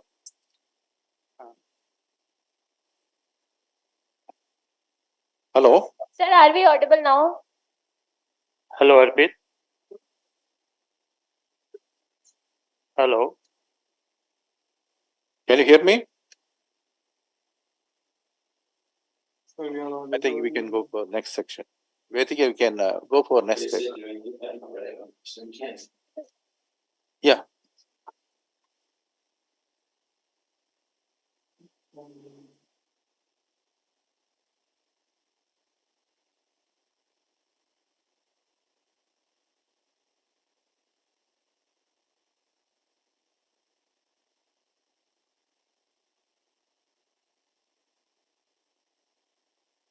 No, I can't hear you, but can you hear my voice? Okay, so we can hear if you. possible, can you put questions in chat? I will try to answer. We are asking questions, but you are not hearing.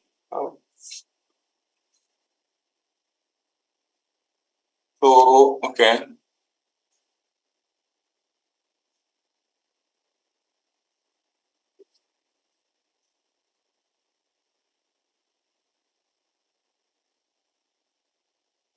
Can you hear me now? Can you hear me now? Hello? Can you hear me now? Yes, sir. I can hear you on call, but not on this Zoom. Okay, on call you can hear me. You can ask the. I will ask one question. Yes, sure, sir. Can you highlight me the L by D ratio limit for this? Which is the best? Sir, actually, the length of the motor is 190 mm, and the port diameter I kept 20. So 190 by 20 for shorter motor, and for a longer motor it is 340 by 20. So which one is for solar as well as shower injectors? Sir, sir, for both the motors, I tested with the shower head, like for shower head and for swirl, both the motors, and again, like which one you will recommend? Which one we will recommend for rocket? Sir, swirl injector will give better regression rates, definitely. Okay, thank you.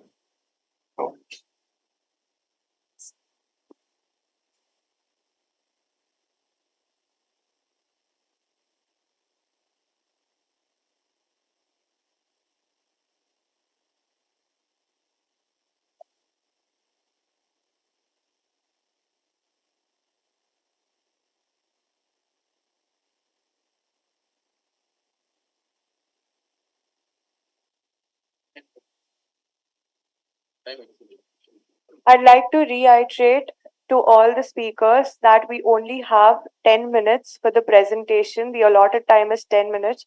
So kindly adhere to that. Otherwise, we won't be able to complete the session on time.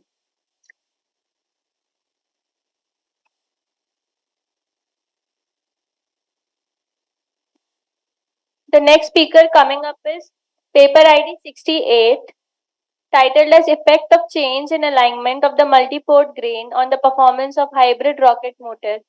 It will be presented by Gyan Deep and Rajiv Kumar, and they'll be joining us online. Are you there, sir? Am I audible? Yes, sir, you're audible. Okay, I'm sharing my screen. Sir, you're not visible. Please turn on your camera.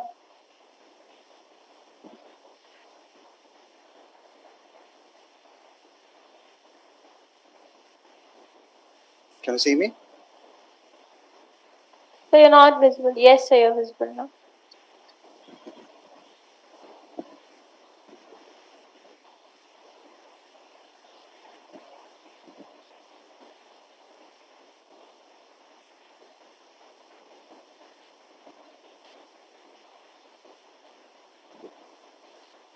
So you can start the presentation.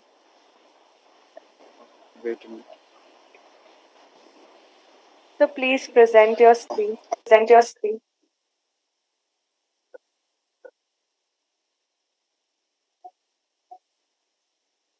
So please let So us please know let when us should know we when should we start the start timer. the timer.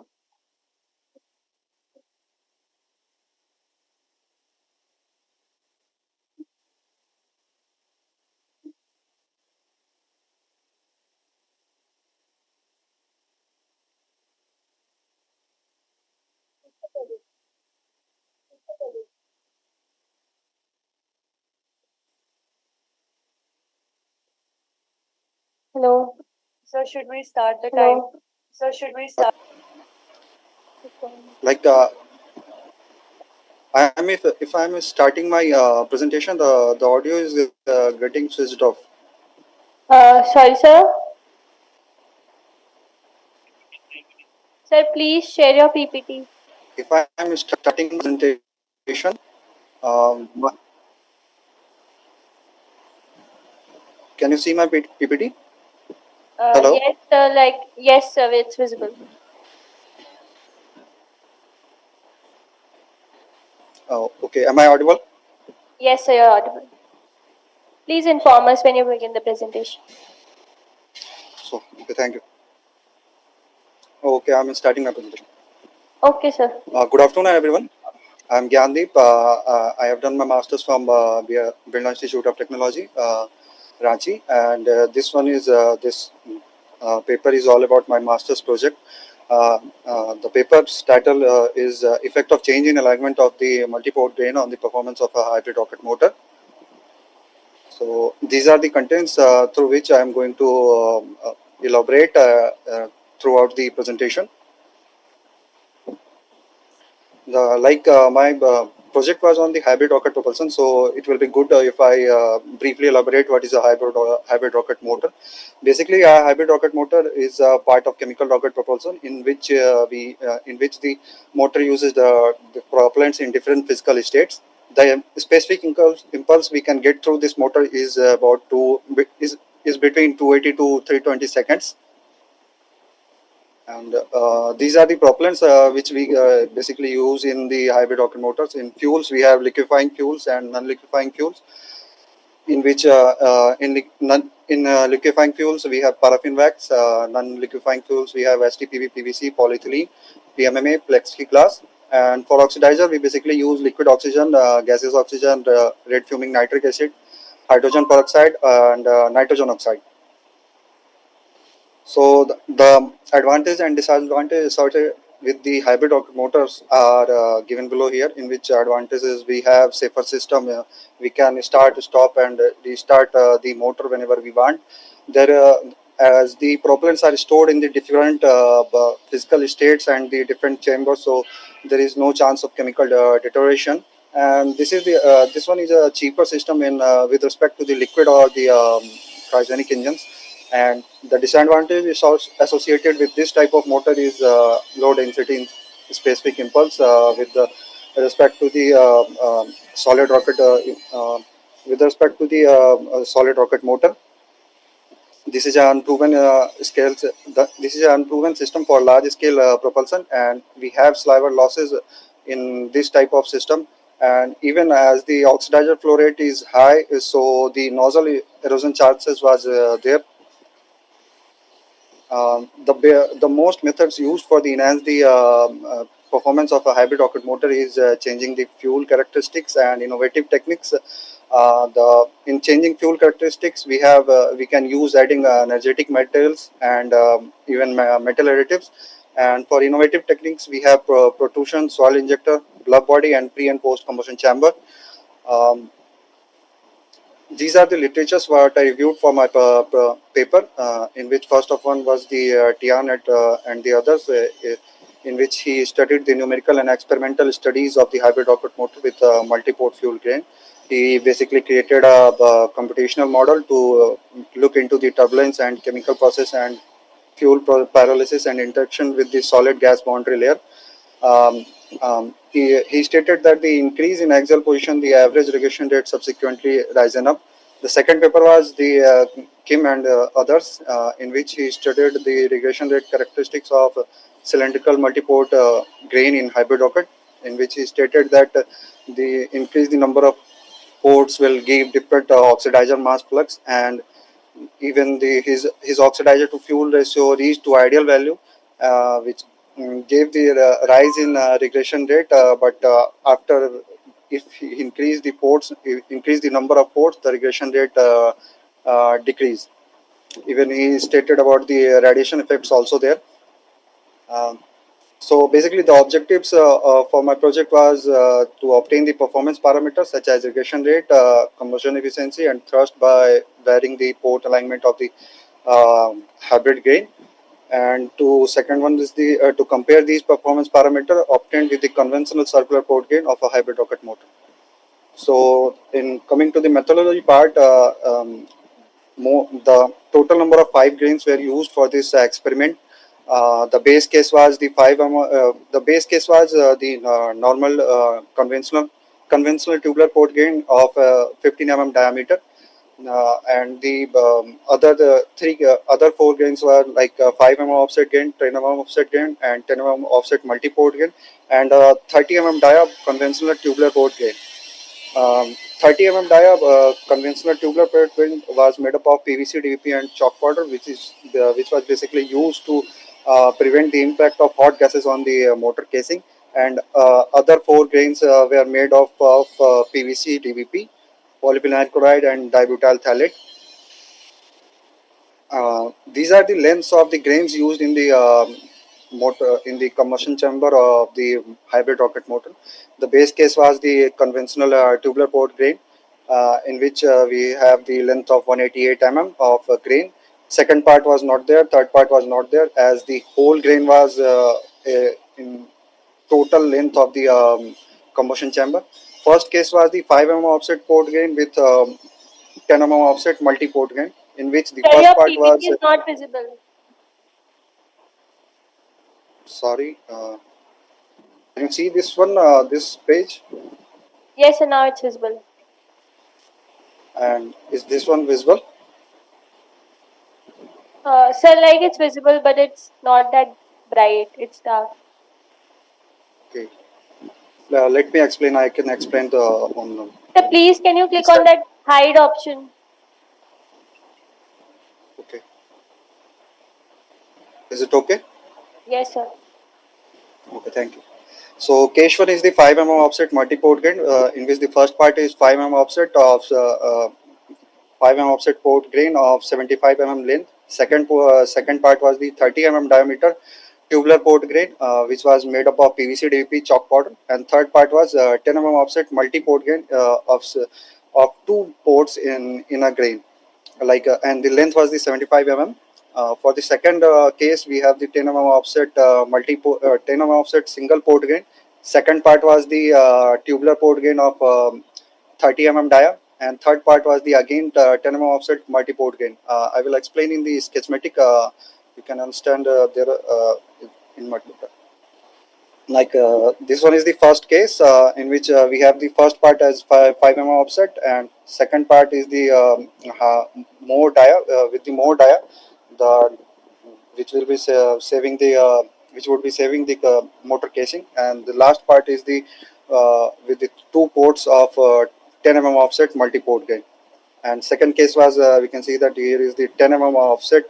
First part is the 10 mm offset of the second case, we can see that the port is much towards the end of the edge of the grain, and third part is the multi-port grain.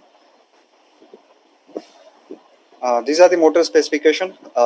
Here the throat diameter was 10 mm, expansion ratio was 4, length of the combustion chamber was 188 mm, combustion chamber internal diameter was 50 mm, and the injector which was used was shower head.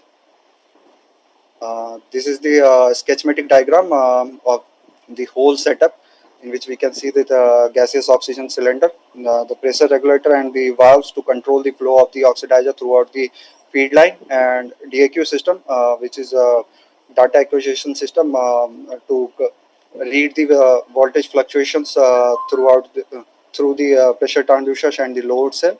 The DC power supply was used to ignite the igniter, and to even to control the oxidizer flow through the solenoid valve. Coming to the results and discussion part, this first graph is for the regression rate analysis. The regression rate okay. The regression rate was calculated through interrupted test, and the recirculation zones were observed in the testing. The regression rate for the base case was 0.94 mm per second. For case 1, it was 1.63 mm per second. For case 2, which was 10 mm offset with multiport, was 2.04 mm per second. And coming to the combustion efficiency part, the base case has the combustion efficiency of 60%, and the 5 mm offset, which was the case 1, has the combustion efficiency of 86.55%. Case 2, which was 10 mm offset with multiport, which had the combustion efficiency of 79.75%. The reason was the reason for getting better combustion efficiency in case 1 was the stoichiometric ratio, as the oxidizer to fuel flow reaches to the stoichiometric ratio. For pressure analysis, we can see the base case has the lowest pressure of 4.53 bar, and for case 1 it was 8.05 bar, and case 2 for it was 7.89 bar. In case 1, the pressure buildup was more, since there was better combustion efficiency, so chemical energy of the propellant was properly developed in the pressure energy. Coming to the third generation part, the thrust in the base case was 33.4 Newton. For 5 mm offset, it was 50.1 Newton. For 10 mm offset with multiport gain, it was 55.5 Newton. The reason we have the better thrust in 10 mm. PPT is not visible.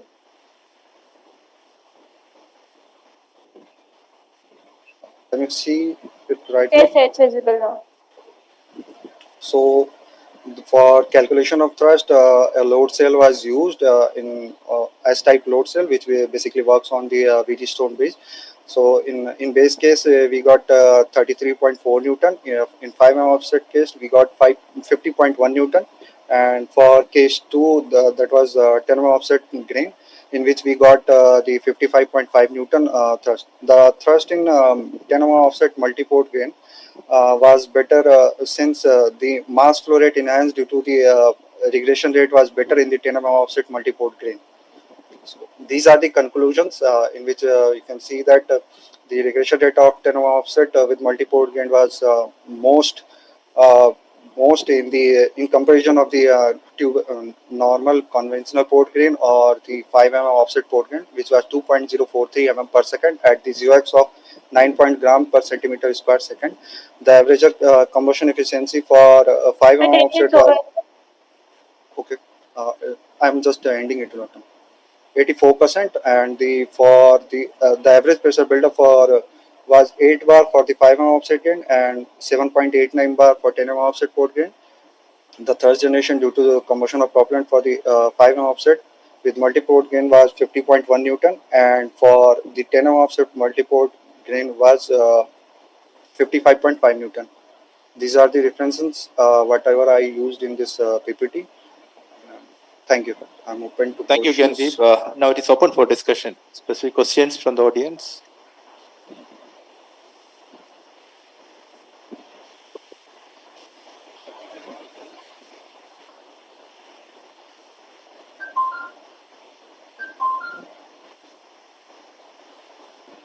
Hello, sir. Can you hear me? Hello. Yes, I can hear you. Yeah. Is that base model is conventional hybrid rocket motor design? That base model is basically the normal port grain of 15 diameter. So we are using a hybrid rocket motor of length of 188 in which I'm changing the type of grain and the length of the grain. So the base model is basically, you can say that a hybrid motor is fixed and the just grains are changing in that So then, combustion how chamber. will you validate that with conventional one? Like what we use, the conventional port. I'm saying the conventional port grain. The basic grains what we use in the rocket motors is the basic tubular port grain. So I'm saying that tubular port grain is a conventional port grain. Gyandeep, I observed in case one, you got some abnormal spike. What is the reason for that? In where sir? In Case one. pressure or here, here sir. So, sir, we can say that the ignition energy was much higher, which was required for the ignition of the propellant. So, as the pressure suit up due to the use of the composite solid propellant, and then after the ignition of the hybrid propellants, the pressure became whatever is the base for those propellants. You got a repeatability of data for identical Yes, conditions? sir. Like I have done the repetitions for 3 times of the both of the cases. So, Any instrumental error observed continuity issues? like so, we can say that the if oxidizer flow is missing out through the proper oxidizer flow was on there, the regression rate was changing. So I've seen that in my approximation data. You essentially use the pyrotechnic ignition, am I right? Yes, sir. So, did you test pyrotechnic igniter separately other than with the motor? No, sir. I haven't tested it for my motors, but I have done the other testings on the pyrotechnic igniters, which was based on the composite solid propellants. So, what was your motivation for multi-port grain? Sir, it's getting better regression. It's giving better regression, but the volumetric efficiency is decreasing. So we have to look into that, and more research is required in this type of models. Okay, thank you. Any other specific question from the audience? Sir, you want? Okay, thank you, Gyandeep. We'll over to next section. Thank you, sir, for joining us. Moving on to the next paper, paper 69, titled as Effect of Metal Addition on the Ignition Characteristic of Pyrotechnic Igniter, presented by Ritesh Dubey and Rajiv Kumar. They'll be joining us online. Am I visible and audible? Yes, you're visible. I'll just share my screen.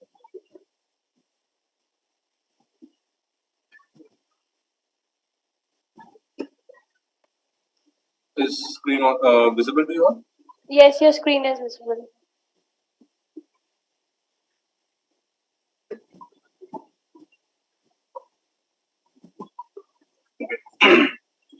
Okay, can I start? Yes, sir. Okay.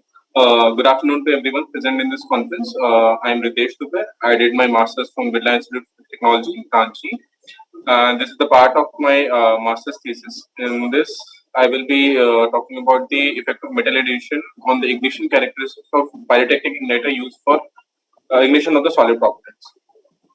So these are the outline of my presentation, talking about the introduction to the solid rocket propellants motor and the igniters. Then we'll go through some of the literature review, the objective of the study, the methodology followed, and the concluding by the result and discussion section. So, solid rocket propulsion. So basically, this is a form of chemical rocket propulsion in which we use fuel and oxidizer both in the solid state.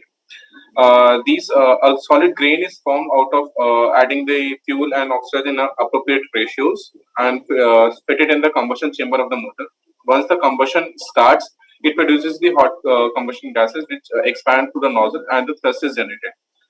Conventionally, there are different types of fuels and oxidizer used for the same. As we can see that for the fuels we use polyvinyl chloride, hydroxyl terminated polybutadiene, PBN, glycidyl azide polymer, etc. And for the oxidizer, we use ammonium nitrate, ammonium perchlorate, ammonium dinitramide, etc. So, talking about the ignition. So, ignition is the most crucial phenomenon of the solid rocket motors. So, it consists of three phases: the ignition of the igniter, followed by the flame generated from the igniter. It spreads through the entire combustion chamber, and from that there is a chamber filling by the hot combustion gases, which create the essential pressure which is required to start the combustion of the solid propellant. As solid propellant ignites at a that combustion process takes place at a certain elevated pressure. So, two different types of igniters are conventionally used. One is the pyrotechnic igniter and the pyrogen igniter. Talking about the pyrogen igniter is basically a small rocket motor, a solid rocket motor fitted inside a large rocket motor. So, from the combustion of the small rocket motor, the ignition starts for the main motor. And talking about the pyrotechnic igniter, basically it consists of a small mass of charged particles which are ignited through electrical current, which fill the chamber through the by the hot gases, and the combustion takes place. So basically, the igniter should be efficient enough to provide sufficient and a stable ignition for that without having any irregularities in the combustion phenomena, what we call as shuffling or instabilities. So for that, in this study, we have done the following literature survey. First study is done by the Salma, which is used the boron with potassium nitrate as a main igniter with addition as an additive. Here, from their study, it has found that they have a smoother pressure time curve along with they have longer ignition delay. As we all know that boron is having the problem in the combustion and the ignition. Followed by the studies studied by the Salel, they have investigated the Spitfire, and they have found that while adding the thermite, there is a increment in the performance of the igniters. And the study done by the Khan by using the different particle additions such as boron, zirconium, lead in the different oxidizers such as the potassium nitrate and potassium perchlorate, and they found that the effective booster combination was boron, magnesium, and KClO4. And the study done by the Singh concluded that magnesium, potassium nitrate, binded with the ethyl cellulose acid binder, gave the acceptable performance. So, objective of my study out of the done doing the literature survey are the two things which are covered in this study is first the calorific value assessment of the different pyrotechnic igniters using same oxidizer but different metal fuels, and the gas generation comparison. In this, igniter was made and it is uh, ignited in a closed cavity to check the amount of gas generated, which is essential for the combustion of the solid propellant. So this is the methodology followed. We have used the bomb calorimeter setup, which is a manual calorimeter, which is in the combustion lab of the BIT MISRA, Space Engineering Rocketry Department. These are the formula used for this calorific value calculation. Basically, the calorific value is very much essential for the case of the pyrotechnic igniter. As the higher the combustion heat value, then the more efficient will be the ignition phenomena. This is on the bottom right, bottom left side. You can see the closed box in which back type pyrotechnic igniter is placed. And on the right side, you can see that this is the typical back type igniter which is used in the solid propellant ignition. It is basically consists of a thin polythene bag, and in which nichrome wire is inserted, and in nichrome wire there is a coating of shellac square, which is the booster charge, the electrical current passes through that squib and it ignites the remaining pyrotechnic compositions we have. So, talking about the resultant discussion, the heat of combustion of different igniter combinations which we studied are as shown in the table 1, that it is shellac tube which act as an initiator for the ignition of the pyrotechnic. And in this study, the aluminium and magnesium are the two metal particles which are studied in combination with the potassium nitrate, and the ratio of the magnesium and aluminium with oxidizer is kept to be 1:1, like 50% aluminium and 50% of oxidizer. So it was found that from the study that the calorific value given by the aluminum potassium nitrate composition is higher as compared to the calorific value given by the magnesium and potassium nitrate. So from this we can say that the higher calorific value of aluminium and potassium nitrate mixture makes it more efficient for igniting the solid propellant as compared to that magnesium potassium nitrate. So this higher calorific value is attributed to the high heat energy of the aluminum metal particle. So talking about the gas generated by the pyrotechnic igniter mixture. So in this different both the combinations were fired, and it was found that the heat that gas generation from the magnesium and potassium nitrate igniter sample was very much higher as compared to the heat generated with respect to the aluminum and potassium nitrate sample. And in this study, it was observed that while the ignition of the magnesium and the potassium nitrate, there was no residue left. There was complete combustion of the pyrotechnic nitrate. But in case of the aluminum potassium nitrate, it is a very important finding of this study that there were unburned medical aluminum particle, which unburned aluminum particles were there, which were trapped and trapped by the molten oxide layer of the aluminum, and the combustion temperature could not reach up to that level, so that that oxide layer gets melt and the unburned aluminum particle which were there could take part in the combustion. The for this aluminum, the repeated study was done, and this is the typical different times stage photographs of the sample. First one indicate the ignition of the back type igniter, followed by the bright illumination from the rapid heat release, and followed by the gas engine. As we can see that bottom is the magnesium potassium nitrate igniter burning, and it can be seen that there is a large amount of gas which is there inside the chamber as compared to the one which is in the aluminum potassium nitrate. And as I was talking about the agglomeration of the aluminum potassium nitrate mixture, so on the top you can see that the back-type igniter was completely intact, but very minimal burning was there, and most of the aluminum particles were remain intact in the pyrotechnic igniter.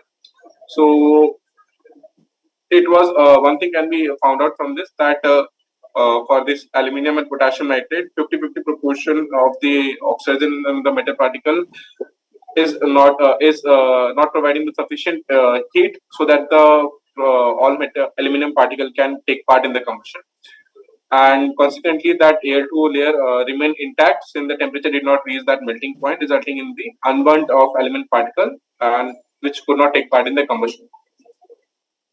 So these are the conclusion from my study, that aluminum potassium nitrate igniter combination have given the higher calorific value, Limits are over. and magnesium potassium nitrate mixture has given the large amount of hot gases compared to the aluminum pyrotechnic igniter, and the burning of aluminum potassium nitrate is in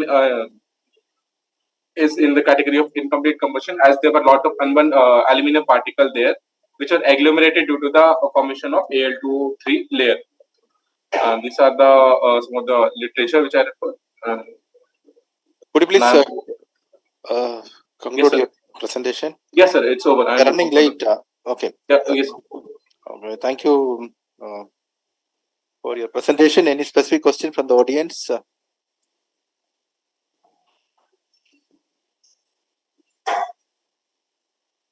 Any questions from the Any floor? questions, specific questions? Ritesh, I do have one question. You are yes, sir. Yes, sir. Okay. The effect of metal additions. Did you study any combustion instability with that percentage of metal additions and combustion instability? Varying the percentage of metal particles you are Yeah. talking about. No, sir. That study is yet to be done. Okay. So, what is your major conclusion based on this? What percentage you are recommending for aluminium? Sir, a little for the aluminum, we need to have the lower percentage, and the oxidation percentage should be more, so that the heat release will be more and the temperature rise will be more. It should be close to around 20 to 25% of aluminum, and remaining part should be the oxidizer. What was the particle size when you're doing the experimental metal particles? These sir, nano aluminum were used. Will it affect with the size variation? That study needs to be done, sir. Obviously, there will be effect, but that trend of effect need to be studied. Okay, that will be an interesting nanomaterialities. You can. Yes, sir. Sure, sir. Okay. Any other specific questions, sir? Yes, Ritesh. Yes, as you said, aluminum potassium nitrate is having highest calorific value. Yes, do you have validated this result? So this is the experimental results.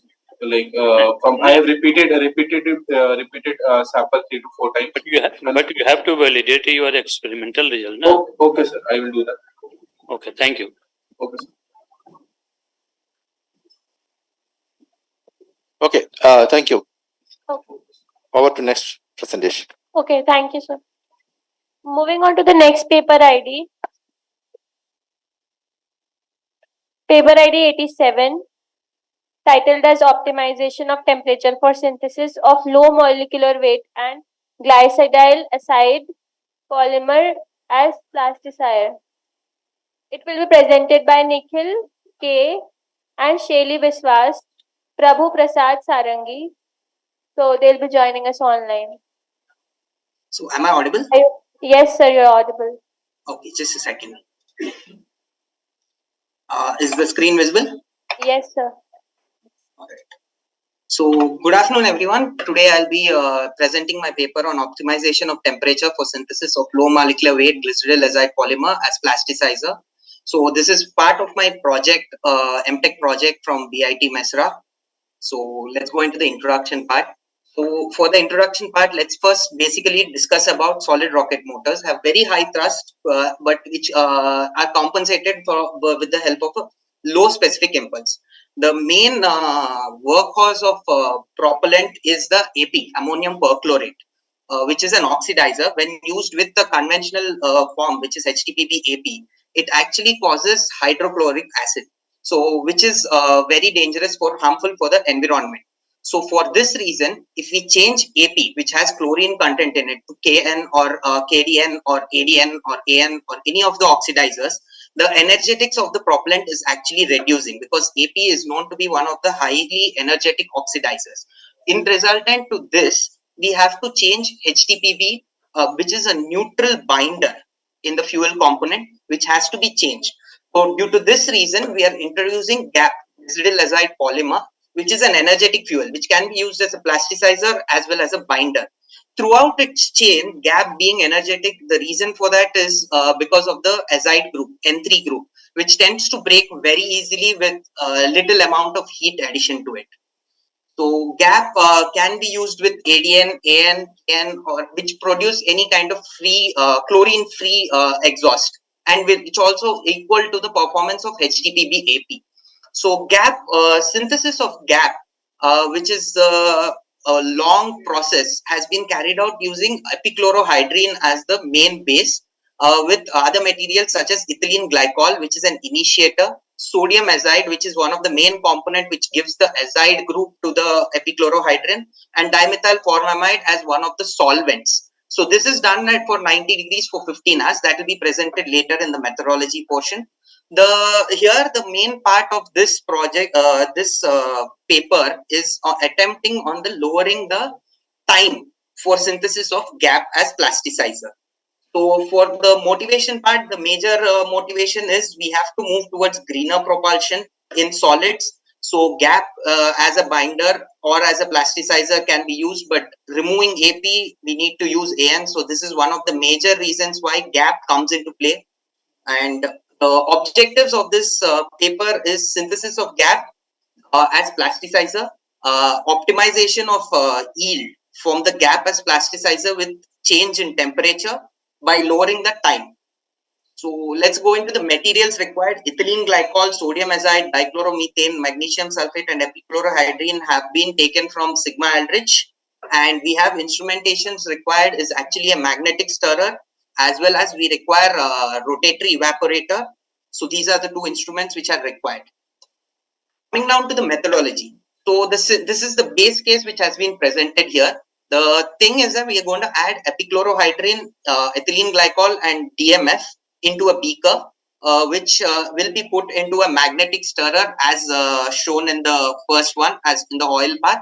And all these three are kept at 70 degrees Celsius, and slow addition of sodium azide is done with the magnetic stirrer continuously running. This slow addition of azide is done so that the chemicals don't tumble. And after complete addition of sodium azide, we then increase the temperature to 90 degrees Celsius, which then is put for 15 hours for complete azidation of epichlorohydrin, and to resultant product will be GAP. So there is a secondary process for it. The main thing which we need to consider here is the chlorine content in the epichlorohydrin is replaced with azide group, N3 group. And during this process, after the 15 hours of 90 degrees Celsius process, we then go on for filtration by using water, distilled water at 60 degrees Celsius, and we filter out all the salts and everything out of it, and the remaining part is the polymer, which is then mixed into dichloromethane. The dichloromethane is used as a solvent, and in which the magnesium sulfate is added so that we remove out the excess amount of moisture content in it, and again filtered.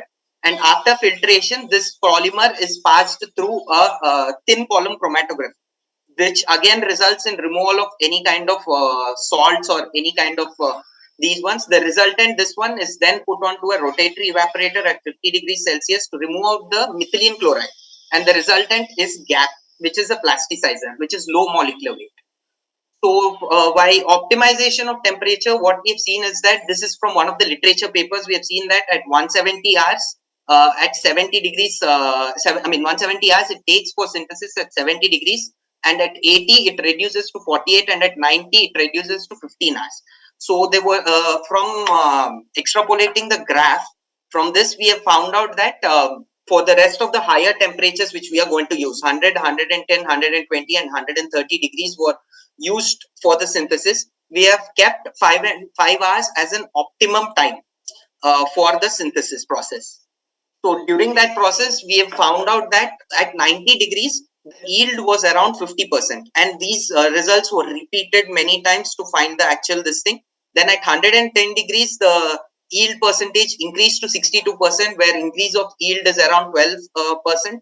Then at 110 degrees Celsius, while the oil bath, this thing, azidation process is going on, the yield percentage went up to 17, with increase of yield almost going down to 19% from the base case, and 120, 78% yield, and at 130 we had an 82% yield, which when compared to the base case, we've seen that there is a 32% increase in yield percentage.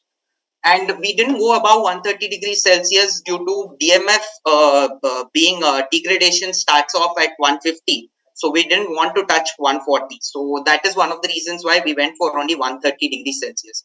So how did we confirm that we had synthesized GAP is that by using FTIR. it can very clearly be seen that the azide peaks are very clearly visible in this at 2100 wavelength, and majorly at higher temperatures what we have even seen that the peak is even getting stronger, which suggests that epichlorohydrin complete conversion of epichlorohydrin into gap was achieved. And to conclude, we had seen that there is a high chance of increasing of 32% yield increase at 130. FTIR supports this. Even one more method we have followed for finding out whether it is gap or not is to find the density of the synthesized gap. We have found that it was around 1.33 for all of the samples. And at higher oil bath, there is a strong peak as presented before. And as the oil bath temperature, the yield percentage also increases. So these are the few of the references, and thank you. I'm up for any questions. Thank you. Now it is open for discussion and specific questions from this audience, please.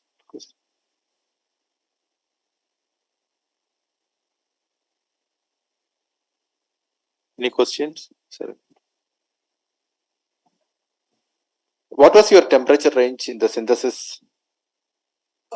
Sir, it was actually removing the base case. It was varying from 100 to 130, sir. Okay. Why did you 10 degrees Celsius was the temperature which we have gone down. Okay. Why did you choose that range? Sir, so from the previous paper, we have seen that by increasing 10 degrees Celsius for the synthesis portion, we had seen a reduction in time, and there was also an increase in the yield. So we wanted to find out how much time we can go for reduction by increasing the temperature. So it was just a random this thing. We have taken it as 10 degrees Celsius increase. Do you have any correlation on temperature and molecular weight? Sir, we could not find it out actually, the molecular weight of the gap. But what we have seen from the previous papers is that there is no correlation to the molecular weight on the gap with the temperature for plasticizer part. Okay. But binder, you need a higher molecular weight. Any estimation on the enthalpy? Enthalpy, no, sir. Okay. Not on this. What's your future plan on this work? Sir, right now we are actually, there is a lot more work which can be done. Is first thing is the miscibility test, because gap as plasticizer with HTPB, the miscibility gets a little difficult because of the density variations. So that work is one, and we can use this instead of DOA, we can start using gap as plasticizer for new propellant formulations. We can see how the increment in the specific impulse or the burn rates, we can achieve it on that. So there is a lot of scope in this. On this, what will be your objective for increasing the specific impulse using this study? Sir? How will you achieve the high specific impulse using this molecular weight study? No, sir. Increase or decrease? It actually increases, sir, because the energetics of the propellant is changing, right, sir? So it increases. But you need to increase the TC by M, total temperature to the molecular weight of the propellant. Then you will be able to get the highest specific impulse. Correct. That is the other portion, sir, which we are here we are looking at is gap. The lower the higher the molecular weight, the better energetics it actually produces. Okay, overall propulsion performance will be the interest for the rocket designer. Anyway, thank you for coming up with a good topic, and we'll have the next section pass on to the next presentation. Thank you. Thank you. Thank you, sir. Thank you, sir. The next paper ID coming up is paper ID 49, which will be presented by Arghya Paul. The title of the paper is Experimental Determination of Heat of Combustion Values, Viscosity, Surface Tension, and Density for Different Jet Fuel and 2-propanol Blending. Arghya Paul, are you ready for the presentation? Yes, I am ready for the presentation. Okay. Hello. Okay. You may present your PPT.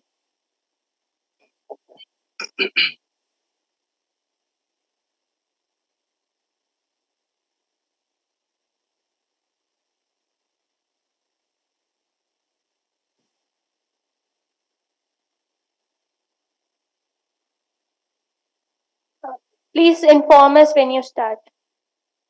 Okay.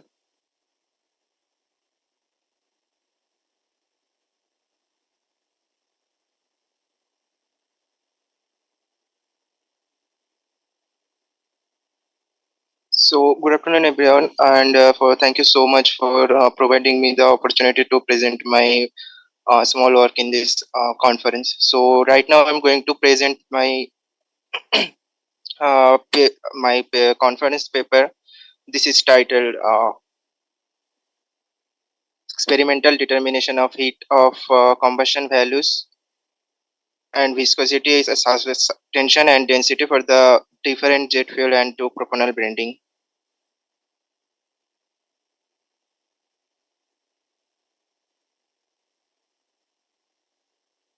Hello, I'm audible. Yes, sir, you're audible. Okay. So, I am Orgopal, an undergraduate student of Indian Institute of Engineering, Science and Technology, IIST. It's called SHIP. So this is the outline of this presentation. So let's first talk about the motivation which that drives me to do this work. So the first motivation is like the consumption of the crude oils, that is nearly about 5 millions of barrels.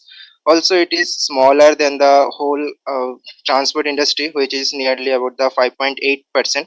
But it effects we can't ignore. It's nearly about 2 to 3% of CO2 and less than 3% of NOx it emits, and also unburned hydrocarbons, carbon monoxide, sulfur oxides, and particulate matters it also emits. So this is first the motivation. And so to find out the result of this work, went through some literature, and a few of them are presented here. First is literature study by Christiana et al. And team. So their finding was isopropanol has the ability to minimize NO emission by effectively regulating rapid heat release, and implementation of isopropanol can also improve soot emissions by lowering air fuel temperatures and preventing premature explosions. And so these findings are highlight the potential of the isopropanol as a valuable tool in reducing the emission and optimizing combustion efficiency.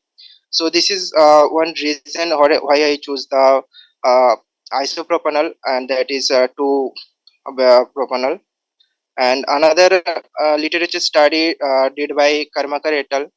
So they conducted a study on butyl butyrate and jet A1 fuel blends with different butyl butyrate content under various preheat conditions using a soil stabilizer burner. And this researchers analyzed and compared the various aspects of the combustion process, including qualitative information and on the space structure, true color images and of the flame, emission spectra, chemiluminescence, and combustor temperature gradient. Also the pattern factor and the pollutant emissions.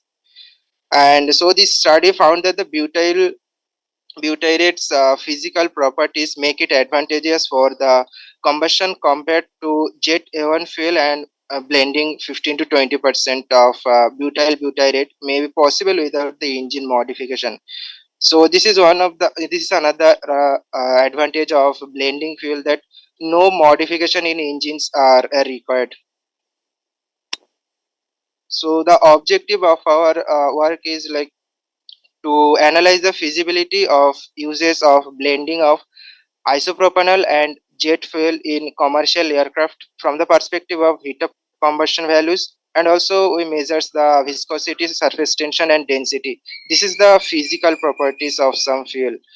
Through this testing of physical properties, this is crucial because it's when we are going to introduce a new blending fuel for the aviation, then this physical properties also determination is required to know the behavior of that blending fuel when it goes to the combustion in the engines.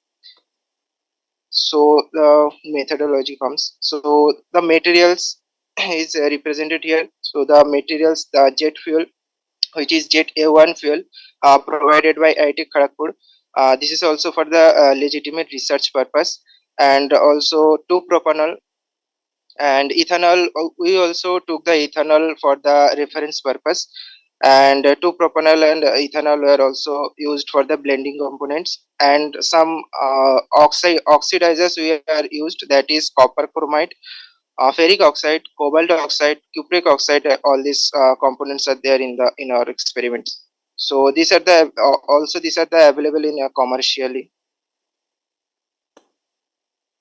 So this is the composition of our prepared blending components. We took 10 to 40% of isopropanol, and also 10% and 20% of ethanol with J1 jet J1 fuel, and also some copper chromate and ferric oxide, cupric oxide. These oxidizers we also took.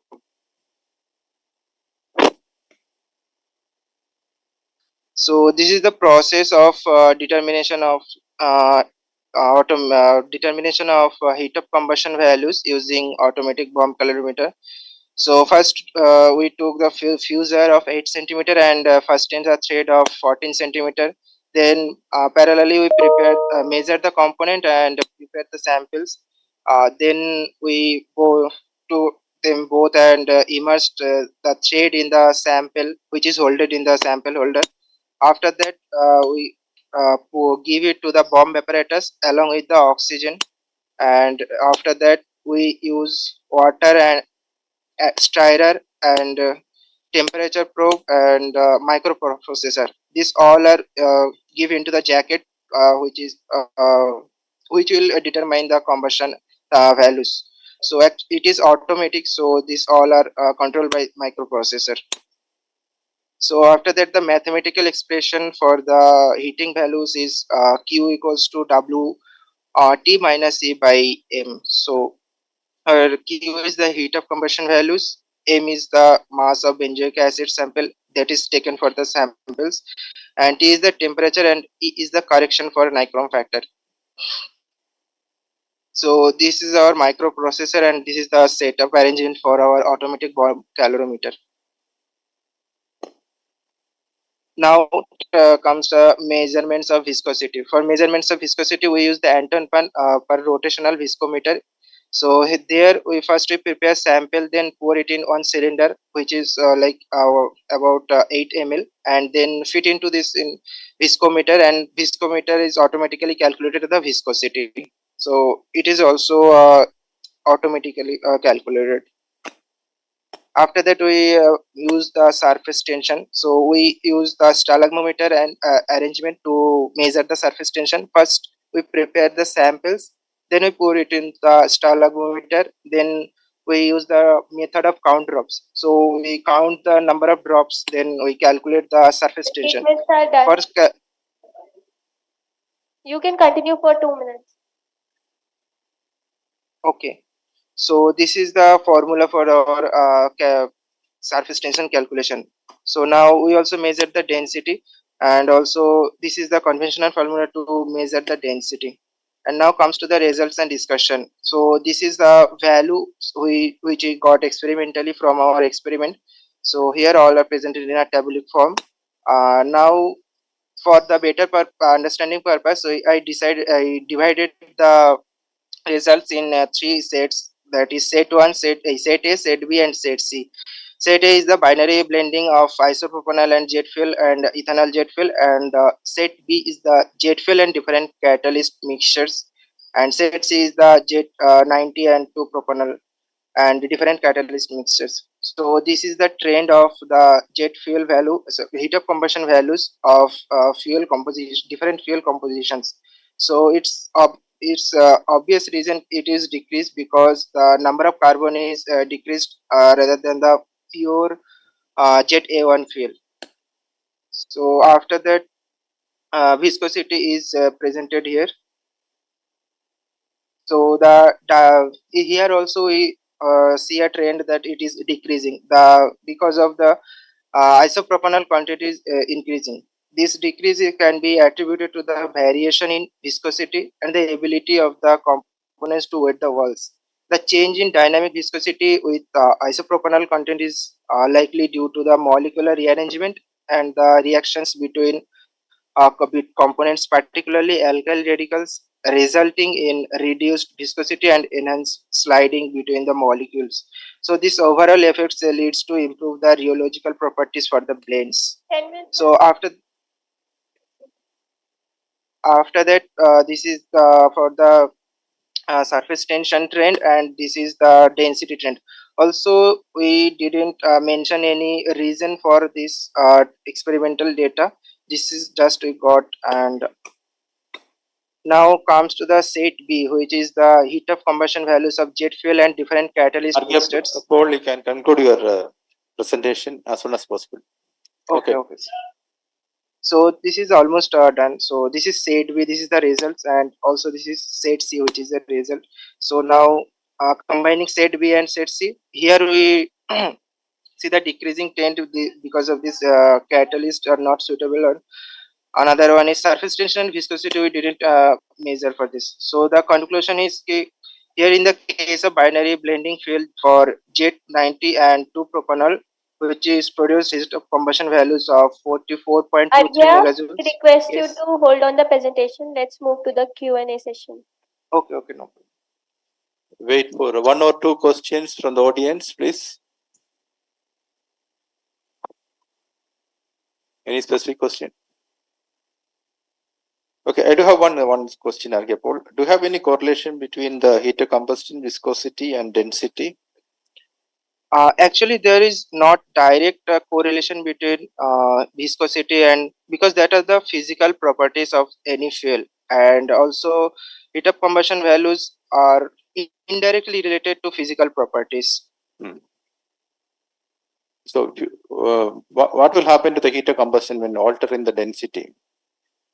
If the density, like say, if the density is increases, then heat of combustion values will increase, and the vice versa is also there. Okay. What is your future plan on this study? Right now, we for this experiment we use the solid catalyst, and we are planning to do it much more in detail, which is will be the nano form of catalyst and also the gel form of catalyst, and so this is right now the future plan. Okay, thank you. You can correlate all this with the thermodynamics, heat transfer, and fluid dynamics parameters.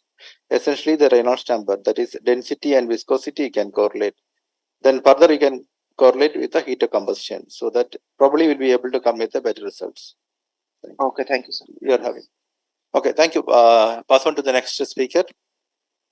Okay, thank you, sir. So the next paper is paper number 100, and the title of the paper is Let's Make the Boeing 2707 Supersonic Passenger Aircraft Fly.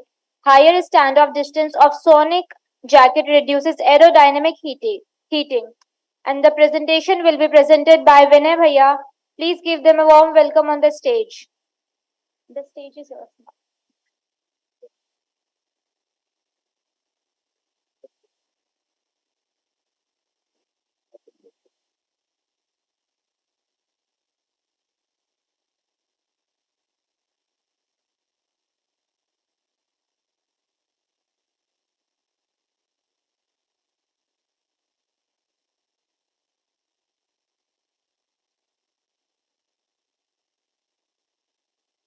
Thank you for your introduction. So, good afternoon, everyone.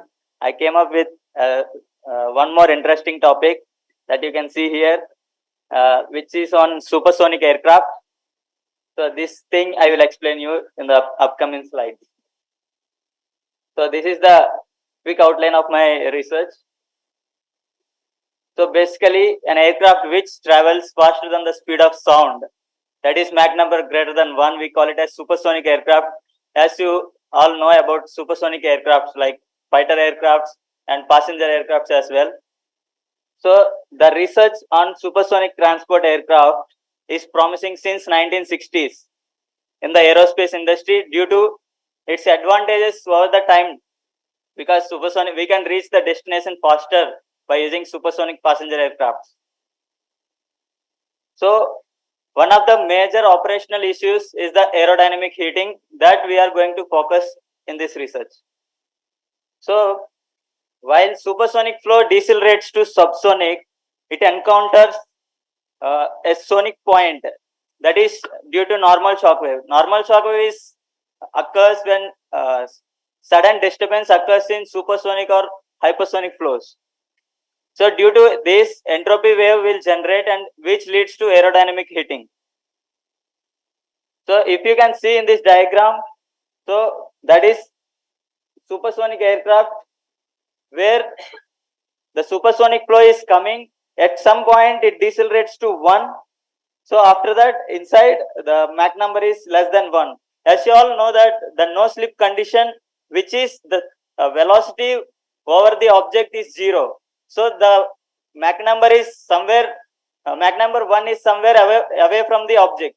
So people, the researchers are focusing only on the frontal body of the aircraft, but the sonic point is all over the body. So the stand-up distance, that is nothing but the distance between the body and the sonic point, we call it as sonic ring. So it is the demonstration, but the exact sonic ring that I am going to show you in the upcoming slides. So literature review, as you all know about Concorde aircraft, which can fly at supersonic speeds. So it can carry around 120 passengers. So it was retired in 2003 due to some issues, lack of funding and noise and fuel consumption and mainly aerodynamic heating, that we are going to focus here. And the Boeing 2707 supersonic passenger aircraft, they compete. They tried to compete with Concorde aircraft because it can fly up to 2.7. They designed the Boeing aircraft in such a way that it can fly up to Mach number 2.7 and carry up to 300 passengers, which was higher than Concorde. But due to funding issue and some technological limitations, that they could not make it, but they made 2 prototypes. So this is the prototype of Boeing 2707 aircraft, which could not fly due to limitations. So the main objective of this research is to demonstrate the influence of stand-off distance of sonic ring in 2D case, sonic jacket we call it as in 3D case. So causing aerodynamic heating effect around the Boeing aircraft. So analytical methodology that we used here, see as I explained here yesterday, the stream tube flow choking index. We all know that m equal to 1 reaches that at total to static pressure ratio. So when m equal to 1, normal shock wave will occur at supersonic flow and it decelerates, and the subsonic flow will be in the downstream region. So multitude of parameters varying this condition. So that I demonstrated using validated high fidelity commercial codes, and I have used Navier-Stokes density based implicit and SST K omega for the studies to capture the boundary layer flows. So this is the demonstration of Boeing 2707 aircraft. So as you can see there, the sonic ring is closer in the window region in front. So that means window heating will be very high. Wherever the stand-off distance is closer, the aerodynamic heating effect will be very high. That's what when you go through the Wikipedia and search Concorde aircraft, the windows were too hot to touch. So that heat dissipation is very high when the stand-off distance is very less. So we try to increase the stand-off distance so that aerodynamic heating effect will be less. So if you see the contour of temperature, you see the green region. So the temperature is very high as compared to outer side. So this is the prototype of Concorde aircraft. You can see here the temperature, skin temperature is given, that is available online. So the main objective when simulating supersonic vehicles, it is important to consider the viscosity of natural fluids. So all flowing fluids to have positive viscosity. So which gives rise to no slip conditions. As I said, velocity is 0 at no slip condition. So due to viscosity, multiple sonic points exist away from this surface. As I said, Mach number is equal to 1, that is away from the object. So which implies no slip condition. So the distance between the surface of the vehicle and nearest to the sonic point is referred to stand-up distance as we discussed. So the conclusion, the intensity of shock wave and the degree of entropy depends on the Mach number of the incoming flow and the specific heat capacity ratio of the local gas. So in addition to optimize the Boeing 2707 or any other supersonic, hypersonic or re-entry vehicle, we can inject high heat capacity ratio fluid to increase the total to static pressure ratio so that it cannot reach Mach number 1, so that our aircraft will be safer and it will be safer from aerodynamic heating as well. So the better option is to increase the stand-up distance by injecting a fluid with high heat capacity ratio. So my project, these are the related patents that I have done regarding this sonic jacket concept. Recently, I have found one more interesting fact that I named it with my name, non-isentropic vinyl layer that I found. So what is this means? Flow gets decelerates from Mach number 5 to 1. So there is non-isentropic region that we cannot find. That is I named it as vinyl layer. That region is non-isentropic region. The isentropic relations cannot withstand at that condition. So this is the demonstration of vinyl layer. So that I have found. So it is patented recently on 20th September. So you can discuss with me regarding if you want any clarifications. And acknowledgement, I thank Professor Dr. V.R. Sanal Kumar for guiding me throughout this research. Thank you all. Thank you, Benya. So the floor is open for discussion and debate on this topic.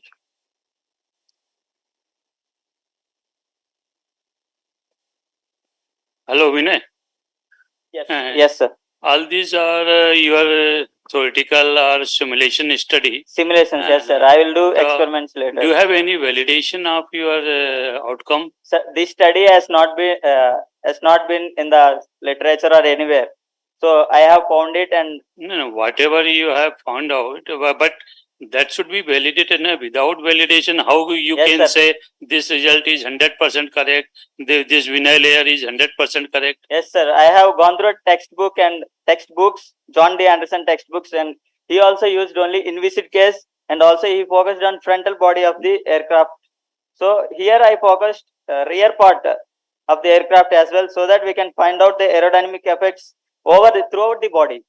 So he focused, many of the people focusing on front side, but the aerodynamic heating will be around the object. That I focused, and that I came up and I patented. Aerodynamic heating means drag. No, sir, heating effects. When you are suddenly decreasing the Mach number from 5 to 1, so your drag will be very high in that case. Yes, sir, drag, and also what happens when normal shock occurs, pressure, temperature and density will increase instantaneously. That will react to the body and entropy layer will generate, due to which aerodynamic heating will develop. Okay, thank you.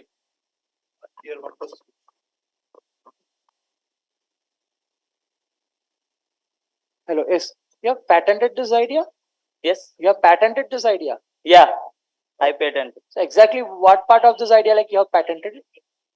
So actually there is, when supersonic flow decelerates to supersonic or hypersonic flow, there is non-isentropic region. That is, isentropic relations will not withstand in that condition.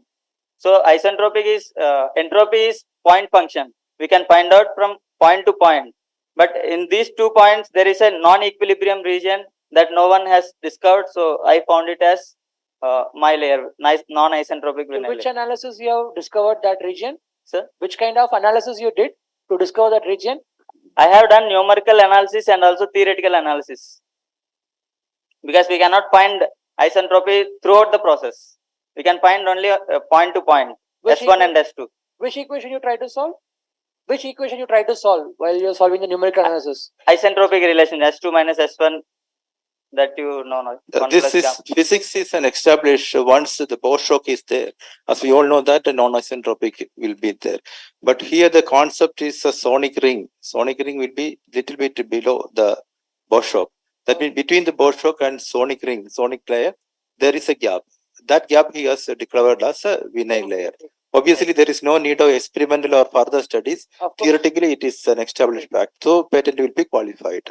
Good work. Good work. Nice. Thank you. Good work. We will discuss if you have more questions privately. That means a layer between the bore shock and the sonic ring. So, obviously, once we are taking for a viscous flow analysis, over the surface, Mach number is 0. Obviously, Mach number 1 will be away from that. That bore shock is away to the body. We know that Mach number 1 shock will not occur because away greater than 1 only shock will occur. That means between that shock and this layer as identified. So it's so lucky to find out a new region. Historically, that will be known as a vinyl layer. So congratulations for the Samiti and Vinay for coming up with this brilliant work. Okay, now next question. I think so you wanted to ask some question. Okay, my question is that you mentioned the sonic ring, right? Yeah. So we say that at sonic ring the Mach number is 1. Yeah. So we know that for Mach number to reach 1, the conditions, right? So why is it that Mach number is 1 at the sonic ring? Why means the sonic point. Sonic is Mach number 1. Yes. So why so after the actually yes. So we say that below the sonic ring it's a subsonic region, right? What? Below the sonic ring, it's a subsonic region. Sonic ring is not subsonic region. No, below it, like near to the surface of the plane. Yes, that is no slip condition. Yes, after the shock wave, flow becomes subsonic. Yeah, the flow becomes subsonic. So why is it suddenly reaching Mach number 1 like away from the surface? That is due to shock wave. Due to shock wave? Yeah. I know. I want a better answer for that. A better explanation. So when you fly at Mach number greater than 1, that is supersonic or hypersonic speeds, you experience a shock wave. Yes. That decelerates the flow to Mach number 1. So after the Mach number 1, so flow becomes subsonic. That is due to normal shock wave. The fact is that supersonic flow cannot be decelerated to subsonic flow without passing through a shock wave. Shock will occur when Mach number greater than 1. So there will be a small gap. That gap is identified as this layer. So that is a trick of the nature. Supersonic or hypersonic flow will never reach to subsonic condition without a shock wave, normal shock. The normal shock will occur when Mach number greater than 1. Then what is happening to the greater than 1 and at 1? That gap is theoretically identified. There is no need of further experimental or theoretical study. It will obviously qualified for this non-isentropic region. If somebody else has declared earlier, then he will lose it. But according to the literature, I have reviewed, no one has reported it. Hypersonic literature. So possibly that is a good contribution. So then what benefit to identifying that layer is how to reduce the entropy wave, because that layer will generate entropy. Entropy nothing but temperature. So we need to extend the standoff distance of the layer as well as reduce the thickness of the layer. Possibly that can reduce the aerodynamic heating. For that purpose, additional experimental study is required. For establishing the concept, there is no need of further studies. So ultimately, you should consider viscosity effects. Otherwise, you will not get the sonic ring. Okay, any other questions? Professor Andrews, you are having this.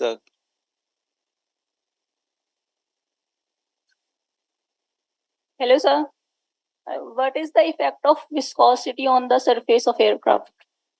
Yeah. Viscosity, as I said, viscosity. And temperature increases. Yes, gas viscosity increases when temperature increases, right? So what happens when temperature increases, viscosity increases. That means gas thickness will increase. That will compress the flow. For gas and liquids. For liquid, when temperature increases, viscosity reduces. For gas, temperature increases, viscosity increases. So that will compress the flow. When you compress the supersonic flow, it decelerates to sonic, that is m equal to 1. So that leads to subsonic flow after that. Okay, thank you. Any further questions? Okay. So Thank you over so to much. next speaker. Yeah. Let's move forward to the next paper, that is paper number 111, and the title of the paper is Design of Detonation Free High Performance Dual Thrust Solid and Hybrid Propellant Rockets using the Chapman-Jourgut condition. And this paper will be presented by Dhruv Panchal. Please welcome him on the stage.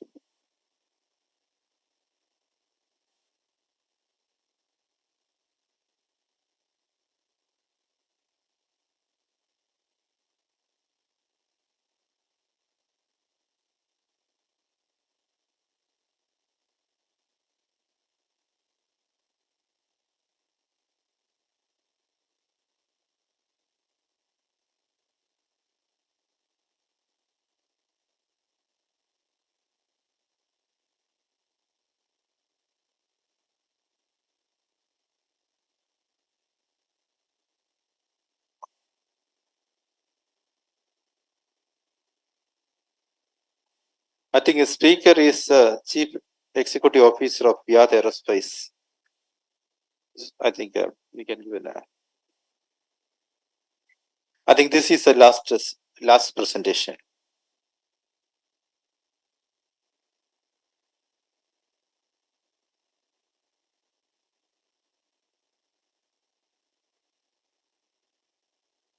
Hello.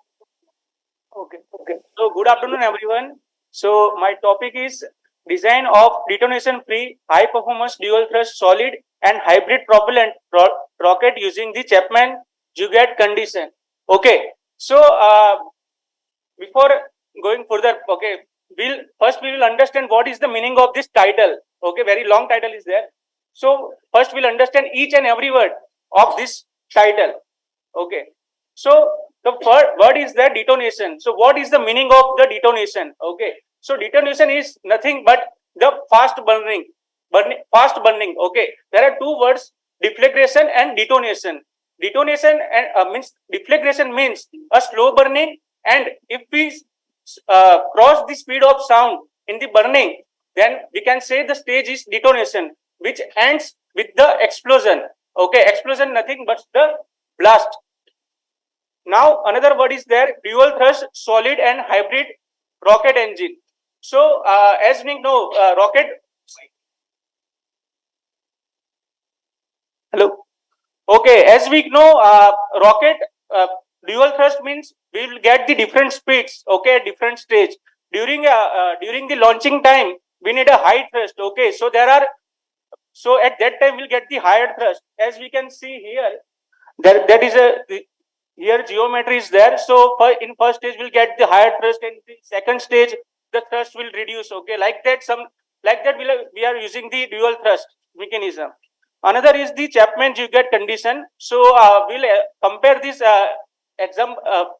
We'll understand this Chapman-Jugat condition by using the real life problem.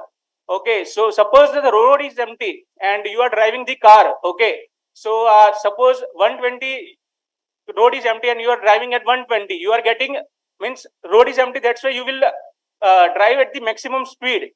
Okay. Now, if you go far from the maximum speed, what will happen? There are chances of accidents.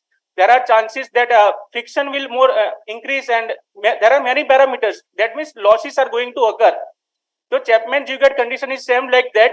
In the burning, after some limit, the explosion can happen. So what you can do, you can operate the burning at the speed of sound to get the maximum efficient combustion. Okay. So we can see here Chapman-Jugat condition states that the detonation wave must travel at the speed that is equal to the speed of sound in the reacting gases. Now, deflagration to detonation transition. So you can see in this video, DDT. I am explaining as DDT. DDT is a term used to describe the change that can happen in burning things like a rocket fuel. It goes from burning slowly with flame to burning very quickly and explosively with the shock wave, as I explained earlier. Now, how this DDT is happening, that we need to understand. Okay, so earlier in 2006 and 2014, okay, earlier before that, people don't know how this DDT is happening. Okay, deflagration to detonation. So there are many theories are there. In that we understand how the slow burning is happen, but we don't know how the explosion is happening. Okay, so for that in 2008, Sicarelli and Dorofev looked at DDT, and they identified the speed up in the burning, but not exact answer how this explosion is happening. Okay, and after that, they in the 2006, okay, they published one paper in that they mentioned that this explosion is happening due to the flow choking phenomena. Okay, and this is hinted by this work is some related to the Dr. Kumar's work. Okay, now what is the Chapman-Juget theory here? They applied. So they also talk about the Chapman-Juget theory, which says that the speed of explosion is determined by how the gas flows and chokes. Okay, means the speed of explosion if you want to measure, so we need to know how the gas flows and chokes. Kumar works explain two types of flow choking that leads to DDT. Means there are Dr. Kumar's works explain how the DDT is happening. Okay, by using the two choking phenomena. One is Snell flow choking, and another is due to the shape of the rocket. Okay, so now a very interesting topic, Snell flow choking. Okay, so what is that? We'll see by using the simulation video. So you can see here one animation. So in the beginning, you can see one blast. Just see here. This done by 1 year ago. Okay, and you can see here fluids getting chalk at the beginning. Wait, you can at the beginning some phenomena is happening. You can see some blast is happening, right? And you can see here again normal shock, flow is going to expand, again normal shock and expand, like sonic points are coming, right? So if the choking is happen due to the friction, that flow knows as the Fano flow. If the choking happens due to the heat, okay, so that flow known as relay flow, and the choking is happened due to the boundary layer, Fano flow and relay flow, then that flow is known as the Snell flow choking. And for this study, okay, how this explosion happen, okay, for this study and how this Snell flow choking occurs, we used this geometry. In this geometry, we choose the L by D ratio 27. We can see here the length is 270 and the depth is 9. Means L by D ratio we taken the 27. Now, if we see the result, we'll understand. Okay. So for this simulation model, we use the density-based solver, 3D case and 2D case, both the case we did, and we use the structured mesh and y plus value we taken as a 3, and mesh independent check also carried out for this case, and we use the double precision. Okay, as I told, and turbulence model we choose the K omega shear straight transport turbulence model, and which is good as per the y plus value. We kept the y plus value is 3. Okay, and for that K omega SST turbulence model is well suitable, and K omega turbulence model is also suitable to capture the flow near to the boundary as well as far from the boundary. And in this is in our simulation, we need to capture the boundary layer also, and the far from the wall. The flow is making some pattern. Okay, some choking is happening, right? So if you want to capture that, the K omega SST model, it is suitable, and from literature that we found. Okay, and the inlet condition, we use the different inlet conditions. Now again, see same type of video of Snell flow choking is done by the previous paper this published, done by some one co-author. So from the how the flow is developing, you can see here. To capture this flow, K omega SST is suitable. Both. Now we'll see how the pressure shoot up. Okay, we'll see one graph animation. In silico animation of dual thrust rocket. So you can see 2, 3, 4 times. Okay, and now no occurrence of Snell flow choking. Okay, now we'll see this through the graph animation of this simulation. Now see the graph 1, 2, 3, and 4 times it will spike up. Okay, that means occurrence of the Snell flow choking. Now this is the we plot one graph pressure ratio, and you can see at particular point due to the choking we are getting the spike up.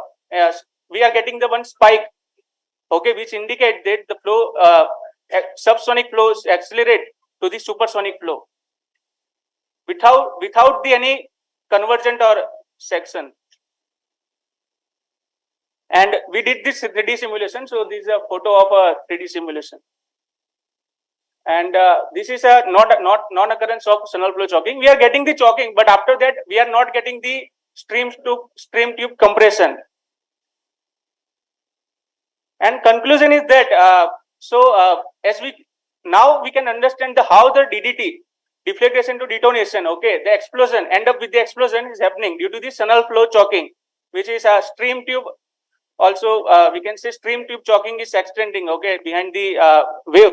So to avoid that, we need to. I will show you one mathematical. I will show you mathematical model. So if we satisfy is means अगर ये condition सारी जो दी हुई है, ठीक है, इससे हम satisfy.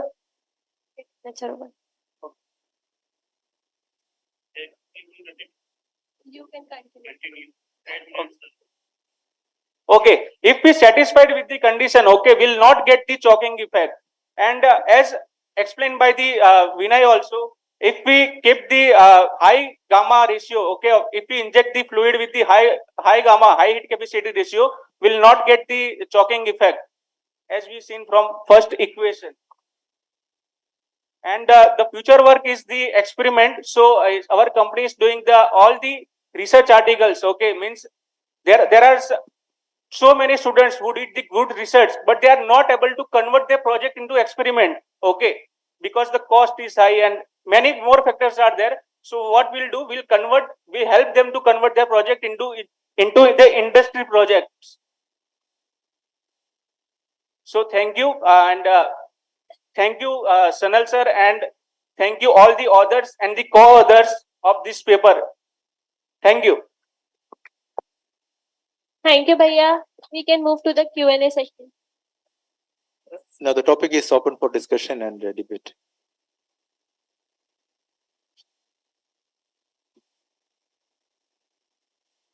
Yes, Dhrupancha, please explain what is choking. Explain the term choking. Okay, so suppose we are drinking a juice from the means we are drinking a juice from the straw, okay, and if we press the straw between अगर हम straw को दबाएंगे, ठीक है, तो पूरा liquid हमारे मतलब हम वो नहीं पी पाएंगे, ठीक है. That means some choking effect is coming. That means the boundary, the flow blockage. When मतलब कि मान लो कोई पाइप में से फ्लो जा रहा है, ठीक है, अगर हम प्रेस करते हैं उसके बाद कि उसकी मैक्सिमम वेलोसिटी रीच नहीं कर पाएगी. The maximum operating speed we can reach, achieve at that point. It means when you are decreasing the down pressure, your mass flow rate will increase. At certain point, your mass flow rate will be maximum. That point is called choking. Yes, sir. The condition at which you are getting maximum mass flow rate, and this is only possible at the sonic velocity 1. Correct? I am correct, sir? Yes, sir. So please read in details theoretical part also. Yes. Thank sir. you. Thank you, sir. Thank you. So the choking condition mass flow rate will be the maximum. Yes. At that condition achieve only when there is a critical pressure ratio. Total to static pressure ratio should be a function of gamma value. Yes, sir. So that is a choking condition. That is velocity of the flow equal to the velocity of the sound. That condition. Any specific questions from the audience? So I would like to ask, like, you had shown two results, right? Okay. Sorry. Like, one was where the choking occurred and the other was where choking condition was not there. So I would like to know the comparison of both of those results. Like, you can tell me afterwards because of the time constraints. Okay. I'll come to you personally and then you can ask. Okay. Sure. Thank you. Any other question? Okay. I'd like to extend our gratitude to all the presenters, audience, the chair and co-chair for moderating this session so well. Thank you all for actively participating and contributing to this insightful technical session. I wish you have yourself a great day ahead, and please proceed for lunch to F. The delegates need to proceed to F2 lounge, and for the students, it's F2 back area. Please resume back the session post lunch. Thank you. Okay, section is closed. And book proposals from Springer, Elsevier, and CRC. He has published 2 books and is currently on the editorial board of over 3 dozen of journals. We are honored to have you, sir, here, and you can start your session as you please. Thank you. Thank you very much. Good afternoon. Let me share the screen first.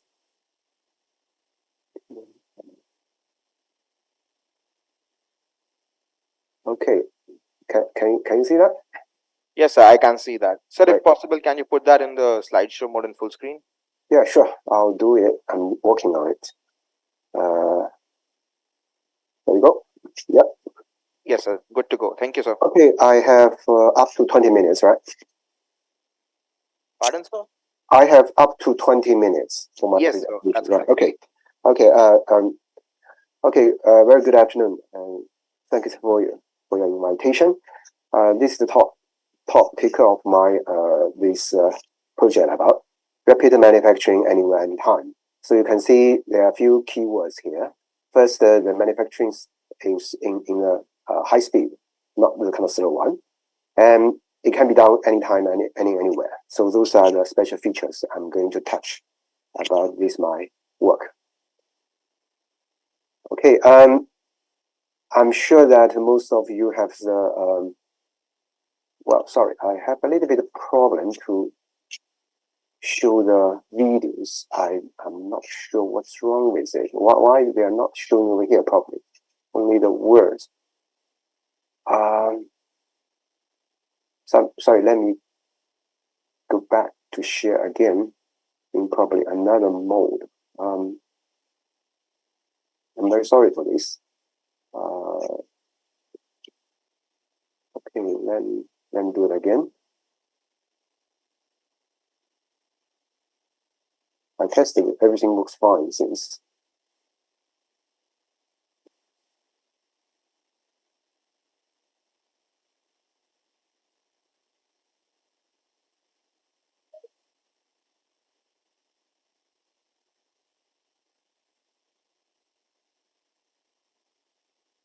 Okay, let's see. Okay, so we have all those different methods for rapid for manufacturing FDM, those 3D printing technology, so that these technologies are available for us to manufacture many different things using, for example, FDM, SLA, which is UV cross-linking, DLP, which is faster, and the polyjet in order to produce multiple different materials for one single product. And so they are basically not that kind of technology can be used anywhere, anytime, and in a rapid manner. So the particular application that this project target to include, the first is in the space station, where microgravity is the condition. So current technology mostly is using something similar to FDM. So it's rather slow, and also there are lots of problems there.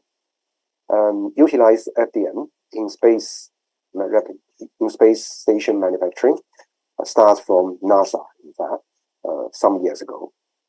The first is the microgravity.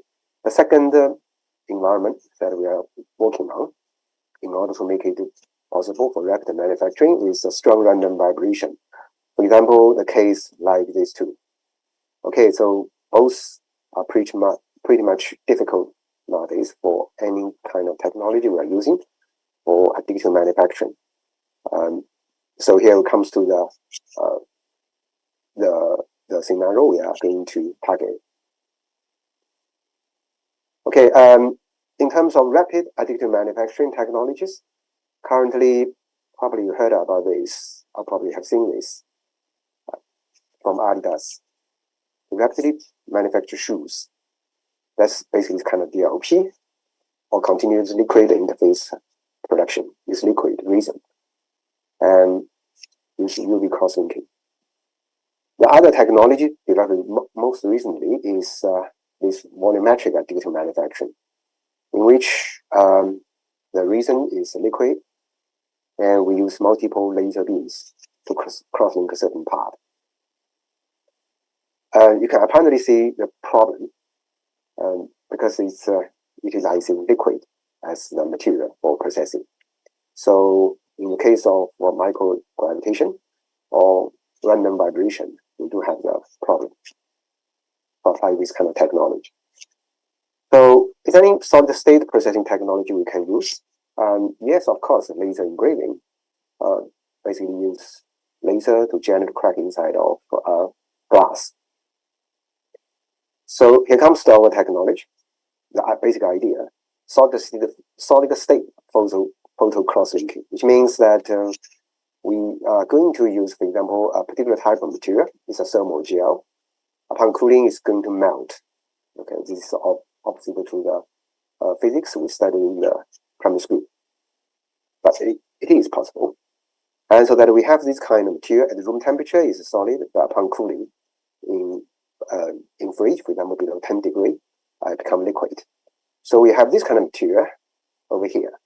But bear in mind, it is solid at room temperature, and then we can UV cross-link through a mask. So after cross-linking, we can cool the whole material and then let the uncrossing part melt and flow away. So we have a simple demonstration. This is basically the procedure because I don't have much time to go through details of it. So I'm going to skip some of those slides and touch the most important video, which is this one. The material is liquid because we take it out of the fridge. And a while later, back to room temperature, becomes solid. And then we place this in a box, just fix it.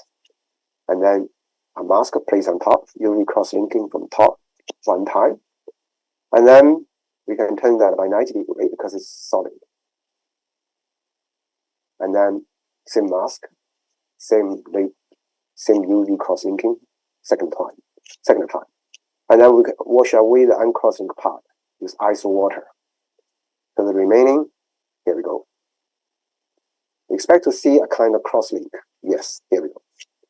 So you can see this is kind of solid state cross-linking, and we utilize a particular type of material that is thermal gel with a special feature of cooling to melt. Of course, we can extend it to some other thermal gel. For example, Geoma, upon heating, it melts. So this is possible. But gel, of course, is pretty soft, as you can see over here. This is the compressive stress and compressive strain relationship of the gel. Highly viscoelastic, and therefore, first, of course, it's soft. You see over here, this is KPa. And also viscoelastic, so that it's not able to fully recover instantly, but a while later, it's going to recover fully its original size. Another very important thing is about shared memory file. We have one piece of cylindrical shape, same cross section from top to the bottom, but leave in air for a while, for actually overnight. So top part dry a little bit, so shrink a little bit, and bottom part is almost the same as the original diamond. And then we can place this inside our fridge and compress it, and then take it out. After remove constraint, you will see it is the height of that is much smaller. Place it back into the fridge. It fully recovers its original shape. That is called the cooling responsive shared memory pad. You may wonder, why do we need it? The reason we need it is because after in the process of separation, we must make sure that it's able to maintain the design shape. So I'm going to skip this video and just show you the results. So you can see this is the time, cooling time, and this is shape recovery ratio. We have two types of this thermal gel crosslink, and you can see in 10 minutes, one almost fully recovered, but other is only 90% recovered. And over time, eventually it's able to fully recover its original shape. So this is a very important thing, thermal responsive shared memory file, in order to make sure it's able to maintain the original shape. So here we have a summary of all key features of this particular thermal gel crosslink, including water content, dependent heating, cooling, water responsive shell memory fact. I'm not going to touch details of it because too much information here. The next is that how are we going to implement as a rapid manufacturing method? So this basically is animation. Basically, we're going to use dual beams. One is line beam, the other is flat beam. So in this way, after we remove the uncrossing part, so here we have a spiral shape for the spring. Now let's talk about hard polymers. Instead of using soft material as a thermal gel, we have thermoset. Between thermoset and thermoplastic, we're going to use another particular type of material called Vitramer. The Vitramer is featured by its reversible cross-linking, and therefore at room temperature thermoset, at high temperature becomes thermoplastic because inside of the material there is a kind of reverse cross-link inside of it. So I'm going to skip a little bit of some details. And we have used particular type of TPU262A, which is a commercially available Vitramer. Okay, the material DSC result shows that the melting temperature of this material is about 60-65 degree. The crystallization temperature is about 0 degree. But however, DML test reveals that at room temp at 45 degree, the material is periodical in terms of the strain against the loading, cyclic loading. But at high temperature, even 90 degree, which is well above this melting temperature, is still able to maintain the shape, and even at 100 degree, it's still quite able to maintain the shape until it is about 105 degree. It starts to melt. Okay, so this is a particular feature of Vitramer. Then, before cross-linking, we have to make sure that the material is transparent in order for UV cross-linking. Yes, this part is heated up, so the material becomes transparent. And the remaining part, unheated part, is still translucent. And after cross-linking, the material tends to be a kind of shared memory effect. Tandem material is a shared memory effect, so that the material is chemical responsive in response to the stimuli of acetone, or heating responsive in terms of heating. So in terms of strength, tensile stress versus tensile strain relationship, we can see the material is pretty hard now, much harder than the previous gel version. Okay, so the Young's modulus is about 130 megapascal. And here we have come out with Vitramer crosslink by UV. So this is basically how we actually work it out. And here is a small video to demonstrate the procedure. The first is that we have the polymer dissolved in chloroform instead of heating, because heating is a standard procedure. And then we can put it on top of the mold after drying. So the solvent evaporates and come out with a solid piece. And then room temperature UV cross-linking with UV light with a mask on. And then we heat up, and the result of it is a cross. Okay, so this is using Vitramer. Most recently, we have come out with another version, and I don't think I have much time to mention about it.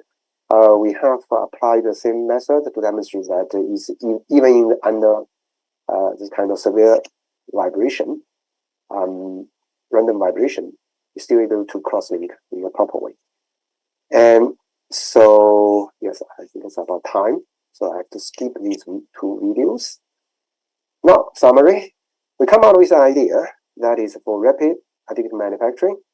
It could be anywhere, anytime, whatever is in the space station, or on top of a platform which is not stable at all under random vibration.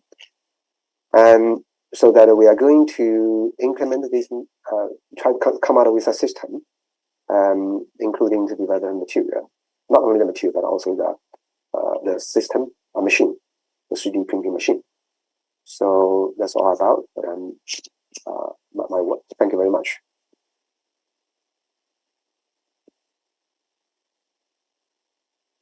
Thank you for very informative presentation, sir. Do you want to add on to it, sir? I believe I interrupted you. Sorry? Okay. Yes. Okay. Yeah. Is there any question?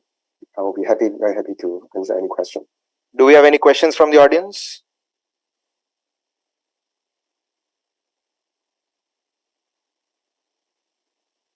Sir, I believe we do not have any questions for now. So once again, we'd like to thank you very much for being here and taking out your precious time for us. And thank you for that really informative presentation. Thank you, sir. Thank you.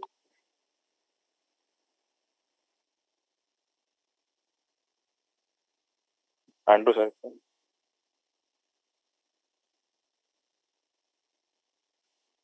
Now I'd like to invite upon stage Professor Andrew Uy.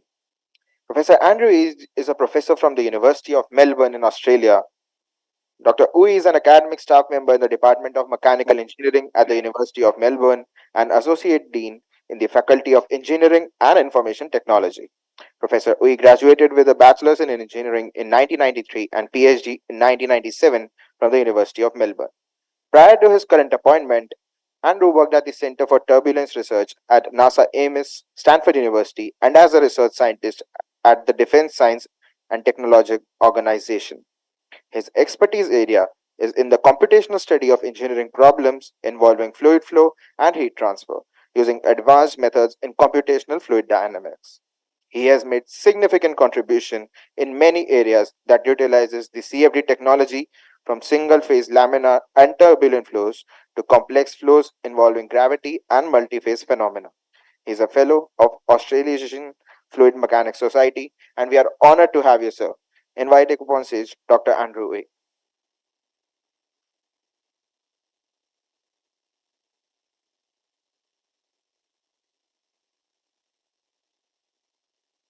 All right. Thanks, everyone.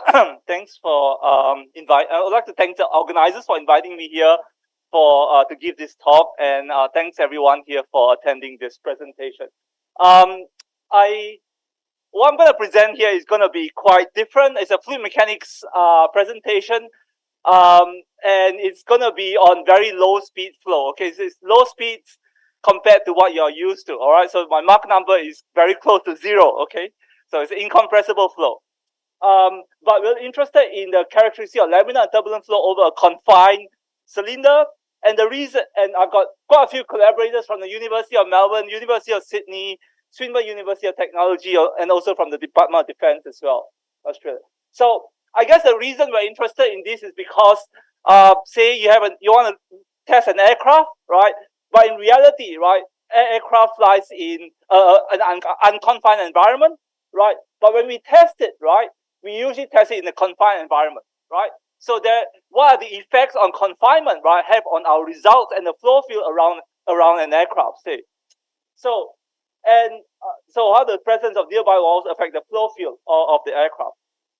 So there are other applications of confined flows as well. For example, flow over buildings, right?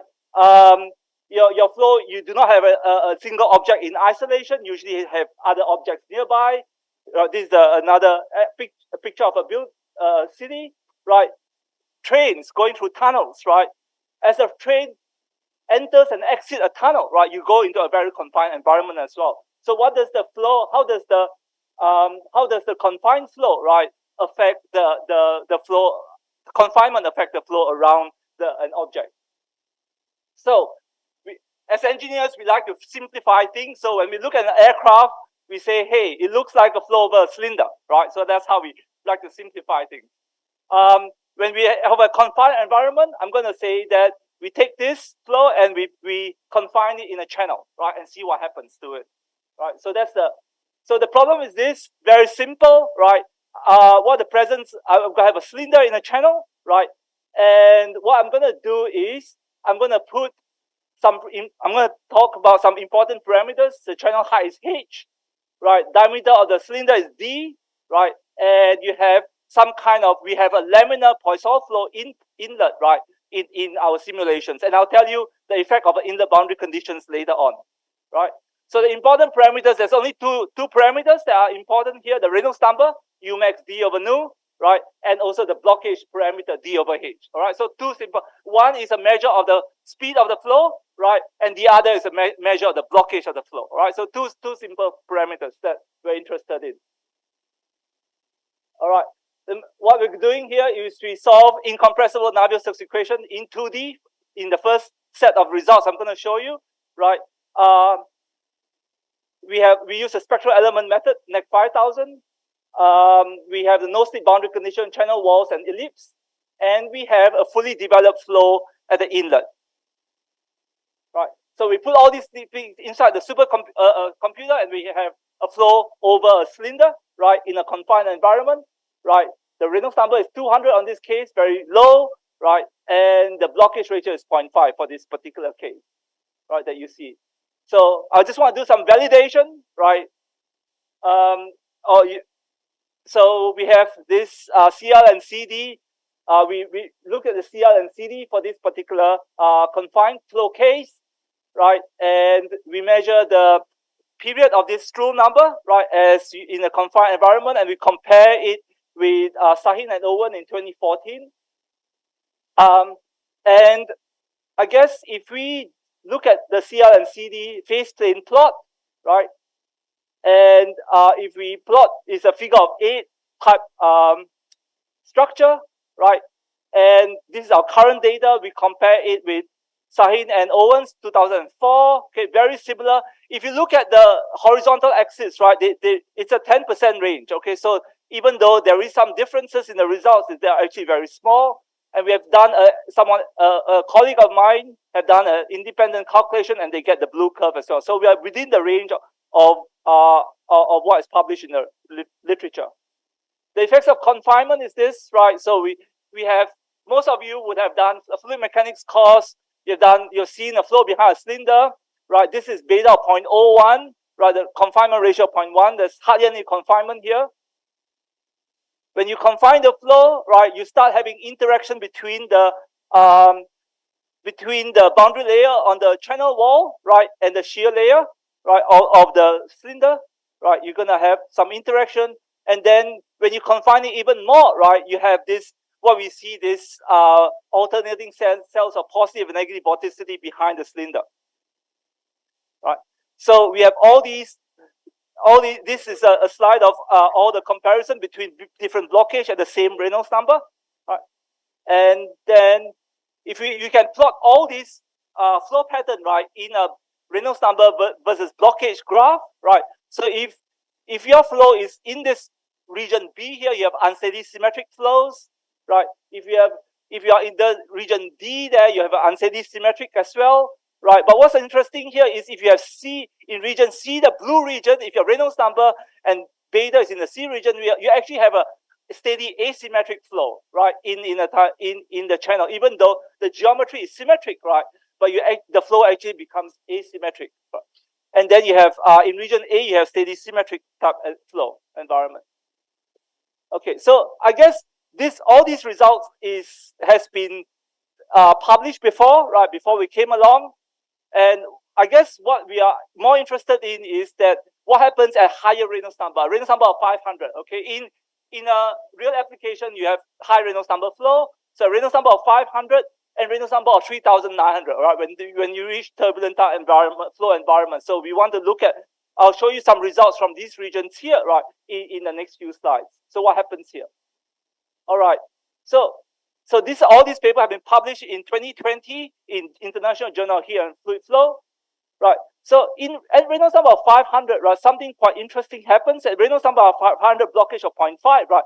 If you perform the simulations, right, the flow remains quite well behaved for a long time. The animation is there, and then suddenly, right, for the unsteadiness and the nonlinearity saturates, right, and then you have this. It goes through some kind of huge oscillation. And then it repeats itself over and over again. But this happens, I have to repeat, this happens at hundreds of time scales, all right, before that non-linearity grows to some level, right? So it's an interesting flow, right? Reynolds number of 500. When we reach high Reynolds number flows, right, things becomes a bit more complicated, right? So this is a simulation of a flow over a cylinder at Reynolds number of 3900, right? It's a full three-dimensional simulation. Okay, we have a cylinder there, walls top and bottom, right? So so if you take this channel here and you have you perform the simulation at high Reynolds number, right? You're gonna have the flow as you can see on screen as well. So some details of the simulation. We have 3D Navier, solve the 3D Navier-Stokes equation, incompressible, Reynolds number of 3900, spectral element code, right? If you look at this flow more closely, right, this is an instantaneous flow field, right? You have the interaction of adverse pressure gradient with the boundary layer and the wake, right? So in this, so this slide here compares the no blockage case with a block case at beta of 0.5. So you have no interaction, and in the beta of 0.2, right? So what we're going to do is we want to validate with some experimental data for beta equals to 0 case. So what you see here is just a simulation, a movie of the beta equals to 0 case. This is a infinite domain in the spanwise direction, in the cross stream direction, sorry. Contours of U look something like this. This is time average contours of U, right? And if I compare the velocity profile on the center line, compare with some, this is our results. This is results, experimental data published by Panadil in 2008, Lorenko and Shi to 1993, and Lysenko, this is a simulation, LES simulation result 2012, right? We get pretty good agreement with all those published data in the literature. All right, so what we're going to do next is to look at the cross-stream velocity profiles at x on d equals to 1.06, further downstream x on d equals to 1.54, further downstream at x on d equals to 2.02, and it all show pretty good agreement with available experimental data of Panadil in 2008, published in 2008. So if you look at contours of cross streamwise velocity, right, this is an instantaneous flow field, right? And then when you confine it, right, this is confinement. There's still no interaction between the channel walls and the cylinder, the shear layer on the cylinder. Right, now you start having some interaction between the channel walls and the shear layer of the cylinder at beta equals to 0.5. And when you start confining even more, right, when you confine the wake even more, right, you're gonna have this asymmetric wake pattern having showing itself even at high Reynolds number case, right? So this is quite a robust solution, right? It occurs not only at low Reynolds number, the asymmetric wake, it occurs at pretty high Reynolds number as well, at 3900 in this case. All right. So all these results here, we've got a summary of all the results that you see. So in the beta equals to 0.5 and 0.7 case, you start very clearly having interaction between the boundary layer, the channel walls, and the shear layer in the wake. And the time average results on the right side of the screen, left is instantaneous, right side of the screen is time average results, and you can clearly see the asymmetric wake at beta equals to 0.7 when you have high blockage. Beta equals 0.5 and 0.7. All right.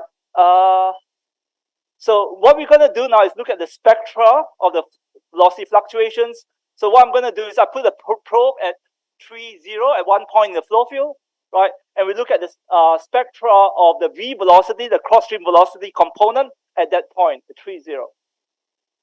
So you can see in this spectra, which hopefully will come up in the next slide. So the spectra looks something like this, right? You have a high vortex shedding frequency at Stroll number of approximately 0.2, right? FD on Umax of approximately 0.2. And you have this harmonics further up, right? Which is what people have reported as Lysenko in 2012 reported this vortex shedding frequency and the harmonics at further up as well, right? Further up at higher frequencies. Now, if you look at the blockage flow case, right, you can again see the vortex shedding frequency and the harmonic. When you look at beta equals to 0.5, right, there seems to be a shift in the vortex shedding frequency. I'll talk more about that later. All right, and then at beta because of 0.7, we don't seem to have any vortex shedding frequency anymore. There's no clear peak in signifying any vortex shedding for the beta equals to 0.7 case. So if you put all the graphs together, we can see that the vortex shedding frequency at beta equals to 0 and 0.2, right, seem to occur at about Stroll number of about 0.2. Now beta equals to 0.5, there seems to be a shift, and beta equals to 0.7, we don't see any vortex shedding frequency. We were a bit curious about to see the shift in beta equals to 0.5. We're wondering if it's actually what's happening there. So we thought we had a think about this, right? And we looked at the normalization of the Stroll frequency FD on Umax. We were wondering if that's the right velocity scale to use for this case. So if you think about this, we have this velocity moving to the cylinder, right? And then, all right, this animation didn't work. There's supposed to be, if you look at the flow, right, you think about at the upstream, there is Umax is the right velocity, but when flow gets squeezed between the two, the upper and lower part of the cylinder, right, the velocity changes, right? From continuity, the velocity has to change. So the gap velocity is different to the maximum velocity at the inlet. And we argue that we thought that maybe the gap velocity might be the right velocity scale to use, right, for this problem. All right, so the gap velocity is actually what we see in the green and the orange and the pink region there. All right, so if we renormalize the spectra with the gap velocity instead of the maximum velocity, right, we should see, you see a lot better collapse, right, between the spectra and the vortex shedding frequency. So we argue from this result that possibly for this particular case here, when you have a block flow, a better velocity scale to use, right? It's a velocity scale at the gap rather than at the upstream. All right. Okay, so there's some summary there, right?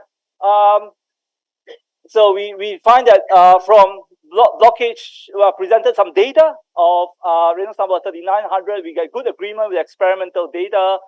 The flow seems to be asymmetric at high blockage, and the spectra of V seems to be better scaled, right, using the U gap instead of U max. Now, I talked about the velocity upstream. So this is a movie of what we did here is instead of laminar upstream, we introduced turbulence upstream. You can see at the upstream, there's some turbulence coming through the system. And when it reaches the cylinder, right, you can see the wake becomes symmetric. All right, so there is clearly a dependence on the wake structure on the upstream turbulence in this case. So the results that we have presented is for laminar upstream, but I just want to show this movie, right, to show that to make aware that there is dependence on this result, right, with turbulence upstream, and further investigation is needed to look at this phenomena of what turbulence do to the downstream wake when the flow is blocked. All right, so we want to confine it even more now, right? So we're looking at this is what we have. I've just presented the 3D flow of a cylinder, right? But then, right, in reality, in the experimental setup, right, you have confinement from the side walls as well, right? So not only do you have confinement from top and bottom walls, you have confinement from the side walls. We want to look at what confinement of side walls will do to the flow field. So this is when in the previous results, there's no walls between the front and the back, right? Now we put walls at the front and the back, all right? And we have experimental data done by our collaborator in the University of Sydney, where they did an experiment with W on D equals to 4.44. So there is confinement from the top and bottom wall as well as the side walls of ratio 4.44. So we set up our experimental setup here, right, with Newman boundary condition at the outlet. And we use this recycling upstream boundary condition to make sure that the flow is fully periodic, right, fully developed at the inlet. Right. And we compare it with our cylinder. We will be comparing results to our infinite channel, which is periodic boundary condition from the side walls. Right.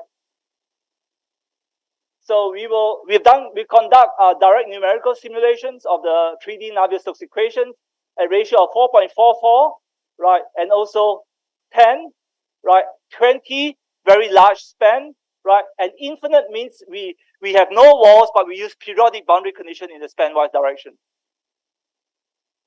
Right, so at a ratio of 4.44, right, we looked at the mean velocity profile at the center line, right, and we check for grid convergence. N equals to 5 means we use polynomial order n equals 5, 7, right? There's no change in the results. But when we go from 5 to 7, we have refined the mesh, right? Quite significant by doubling the mesh components. And the experimental data, right? We have pretty good agreement away from the center line, away from the wake. Close to the wake, we have there is still a bit of disagreement with the experimental data, and we are looking into why that's the case. But away from the experimental, away from the cylinder, we have very good agreement with experimental data. So if we now look at instantaneous flow field, right, this is looking from the top down, right, this is ratio of 4.44, which is what they have in the experiment, right. You can see the side walls clearly having an effect on the flow field. There's strong interaction at the mid plane, right, and the instantaneous flow field is relatively symmetric, right, at the center line. All right. So if we now increase the span to W on D equals to 10, all right, there is a bigger region of where you do not have interaction from the side walls, right? And if you look at the center line, you're going to see some symmetric flow pattern there as well. Okay.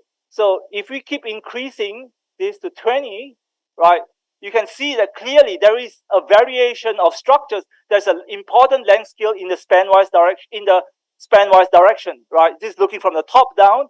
You can see there is red and blue region. Red signifies upward velocity. Blue signifies downward velocity into the wall, and red signifies out of the page. Now, if you look at how the flow looks like at that plane right there, right? Oh, sorry. You can see that the flow is skewed towards the bottom, or towards one side of the cylinder. If you take a cut around this red region here, you can see the flow being skewed upwards. So there is variation in the span-wise direction. So I guess what we're trying to put across here is that when you measure, especially for confined flows, right, when you do the experiments, you have to report where it is that you are taking the experimental, because there is quite a big variation in the span-wise direction for confined flows. So if you look at between the red and blue region, right, you can see the symmetric wake. So you can get asymmetric wake as well as symmetric wake, right, depending on where you are in the span. So if you compare this with the infinite flow, so the simulation that you see on the right is for periodic boundary condition. We use periodic boundary condition because that's the boundary condition that most people use, right, when they do simulations. They use periodic boundary condition in the span-wise direction.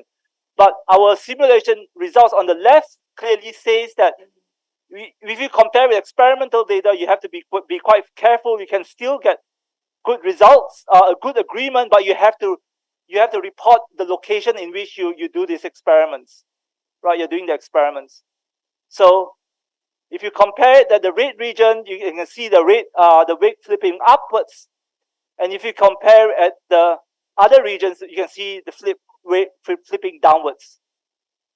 So the time average, this is, if you compare the flow with symmetric, right, asymmetric flows, if you compare it with, if you compare, there you can get symmetric flows, right, and if you compare in the blue region, you can see a flipped wake, and you can see the wake flipping in the other direction as you compare with another span-wise location.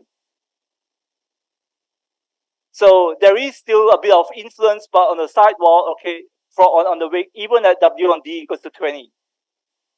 So we have conducted DNS of a confined cylinder, done for various aspect ratio. For ratio of 4.44, we can see the effect of the sidewalls. We have weaker interaction on the sidewalls at WD equals to 10. You actually need to go, if you want to compare with periodic boundary condition, which is the boundary condition that most people use in a simulation of a wake, right? You have to go up to W on D equals to 20 to compare the results properly. So that's my presentation. Thanks very much for listening. Thank you very much.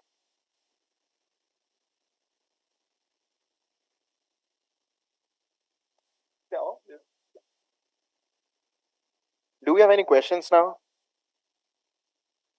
So,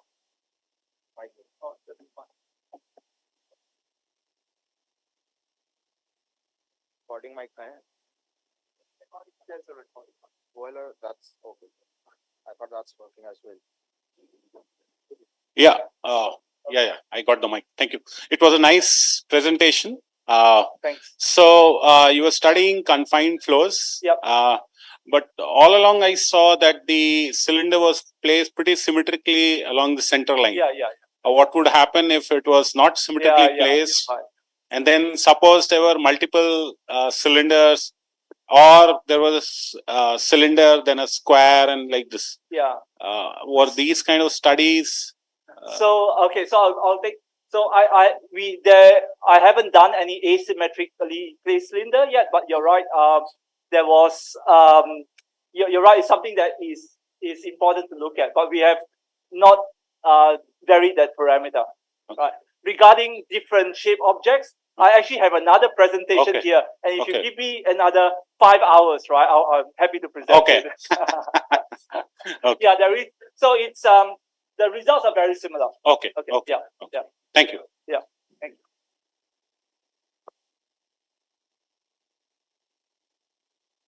Do we have any other question? Okay. Can you take the mic, John?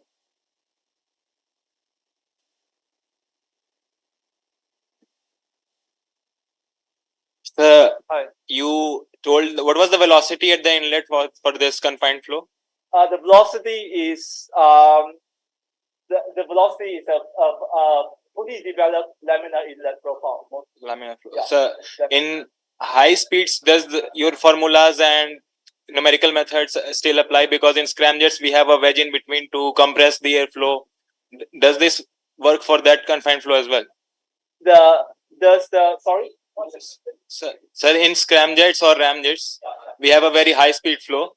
So that's also a confined flow at the inlet because we have a wedge and there's a nacelle in the outside.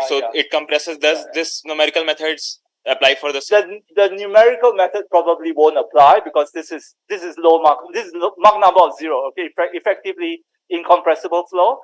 So and there's no shocks in this as well, right? So I assume that when you have highly compressible flow, there's going to be shocks, and there's going to be shock everywhere in that channel, right? So I don't think the results that are shown here will apply at high Mach number flows. Oh, thank you, sir.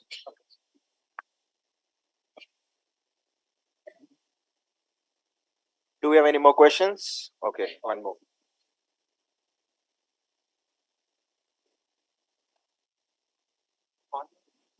Hello, sir. Hello. Sir, do you explain laminar flow? The laminar flow. Yeah. So what laminar flow is usually low Reynolds number flow, and so it's low speed flows essentially, right? So I don't know how. Yes, it's usually that low speed. When you have fluid flow that are I guess flow very smoothly with no chaotic motion against each other. Okay, thank you. Thank you for that informative presentation. Thank you, sir.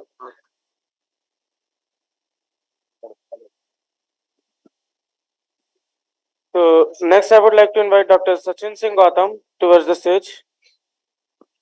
Guys, can we have silence here, please? Can we maintain the decorum of the room? Thank you. Nice.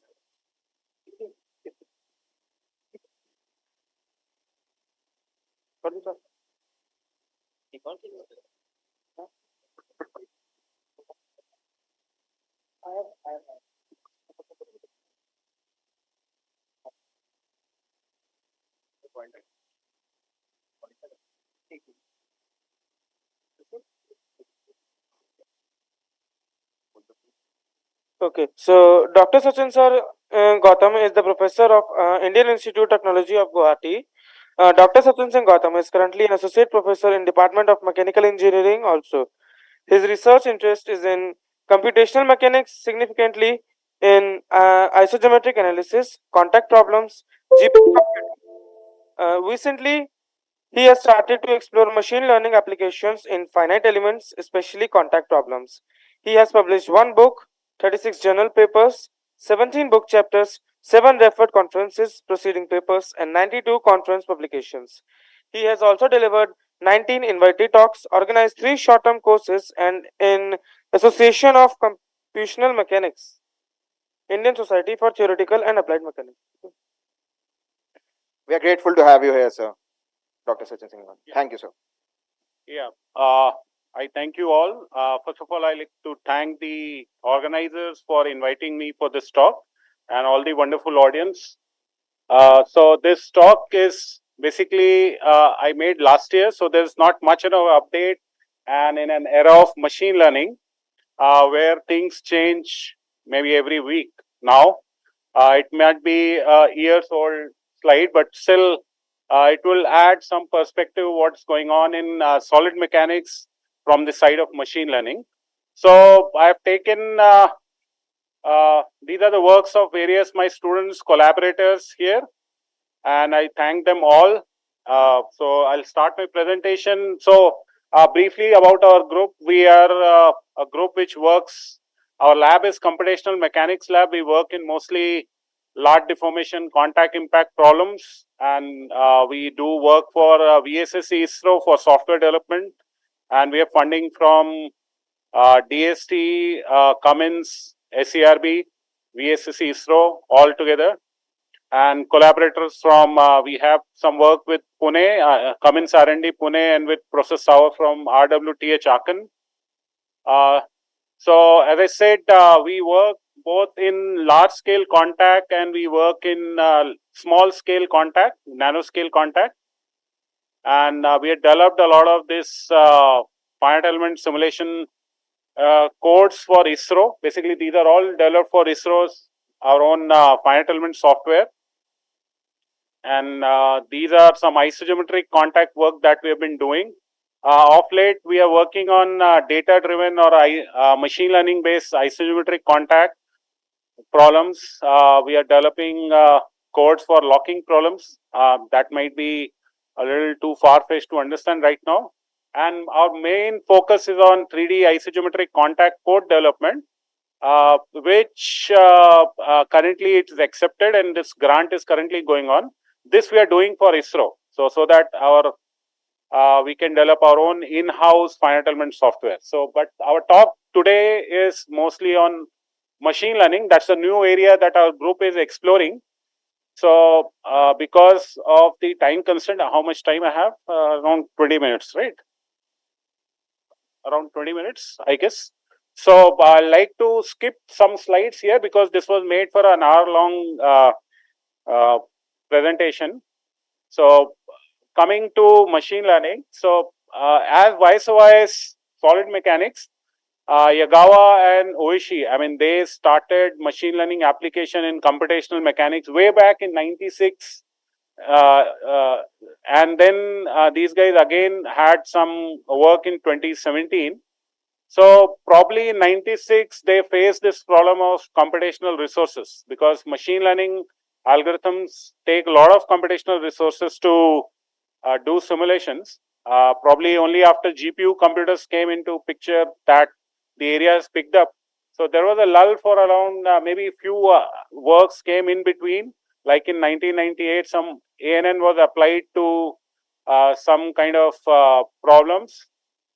Like you can see here for inverse problem, it was applied, and for constitutive modeling, damage detection, local contact search. So a lot of work was being attempted from the solid mechanics, combining machine learning algorithm. But then after some initial work, nothing was going on because probably the computational resources were very limited, especially the GPUs have not turned up. So GPUs from NVIDIA actually started showing up in 2010, and after that, machine learning has really picked it up. And so some of the initial works I say, it's how do you place optimally the nodes in a finite element mesh? And for example, that's where machine learning was applied initially. Of late, in prediction of the stresses in the aortic walls of human heart, that's where also people have applied. And there are other areas, so we'll come to it. I'll skip machine learning. I mean, everybody nowadays, I guess, knows what machine learning is, and it's been applied to a lot of places, like autonomous driving. Everybody knows Tesla, and self-driving cars, planet exploration, healthcare, and these are various places where you now see the real application of machine learning. And now, what do you need machine learning is where, I mean, where human expertise may not be there, or the mathematical formulations may be too complex, or you need a lot of accuracy, and maybe you need a lot of customization. So that's where machine learning can help. So I'll just skip all this basics. I'll just straight away go to maybe just to say that machine learning have three categories: supervised, unsupervised, and reinforcement learning. And out of these, supervised is where you have both the input and output known, and you develop a model, and that model predicts the output for some new inputs. That's what supervised machine learning does. And unsupervised machine learning has only the input variable, and it looks for undetected patterns in the data set. So that's where the unsupervised machine learning works. There are some examples here. K means autoencoders. Okay, so then you have reinforcement machine learning. I mean, that's where you have reward kind of. So it learns, and if it learns successfully, you reward the algorithm. That's another type. So the overall machine learning can be thought as you have some data, you do some data insight and pre-processing, apply the algorithm, do some validation, training, and finally you get the results. That's how the whole process is built up for any machine learning model, whatever maybe the algorithm may be. Okay, so there are some very good review articles that I have picked up, and if you want to refer to machine learning in, say, structural engineering, you can refer to these articles where they give in details what it's all about. And I'll just skip it. Yeah, this slide I'll show the interest that machine learning has been drawing in various fields. So in general, these are the number of publications in machine learning since 2000. And you can see right from where CUDA cards, this GPU cards start coming in. There have been exponential increase in the number of machine learning papers that has showed up, especially in one of these top three journals in solid mechanics, computer methods, IGNV, computational mechanics. And in these three journals, you can see after, say, 2015, there has been a sudden increase in the number of articles that have come up. And obviously, this is because now GPU cards are much more affordable. And these are number of articles, especially in deep learning, which are they are coming up in solid mechanics areas. And you can see there is a huge jump now from 2010 onwards, something. This is 13, 14, and is near exponential. So this was only in 2020. Now, I don't know, this would be in the order of thousands now. So a lot of interest is there. And one of the most used machine learning model that people use is the artificial neural network. There are other models, and I'll skip this for the brevity. So one of the machine learning review articles I'll cite first is by Frank et al., and where they review the recent development in computational sciences and engineering. And they have discussed how the machine learning algorithms are applied in the context of computational simulation and modeling. And they actually distinguish between algorithms that help to improve conventional methods, for example, FEM, FDM, and there are different classes of surrogate models. We'll come to it, what surrogate models. These surrogate models are there to replace one of these methods itself. So these are excellent review article. There is another one where application of machine learning in fluid flow is there. So since I'm not from fluid flow, but anybody interested in fluid flow plus machine learning can refer to this article. And from the context of finite element where most of us in solid mechanics work, Oishi in 2017, he came up with a machine learning model where they developed a machine learning model to find out the optimal number of Gauss quadrature points needed to efficiently, accurately compute the finite element stiffness matrix. So in general, finite element method, we usually take fixed number of Gauss point in each direction. What Oishi Agawa did was they developed this machine learning model, and which can predict for the given size of the element or given shape of the element, what is the optimal number of Gauss quadrature points that are needed to get the accurate stiffness matrix. And they have applied it to different problems. And another work which was in 2016, which was quite revolutionary, is the application of machine learning in constitutive modeling or the material modeling. And this was by Christopher and Ortich, and they called it data-driven computing. And that's where what they wanted to do was directly use the experimental data that you get from the lab, and instead of doing any constitutive modeling, can you directly use that experimental data for numerical simulation, so that you can do away with the constitutive models altogether, because constitutive models are there as a source of error. So this they called as data-driven computational mechanics, and they started out with elasticity solutions. But of late, in 6 months back, there have been work which has been extended to nonlinear material models, and this one has shown great promise. So where you can actually do away with entire constitutive modeling itself. So this is still maybe a work in progress.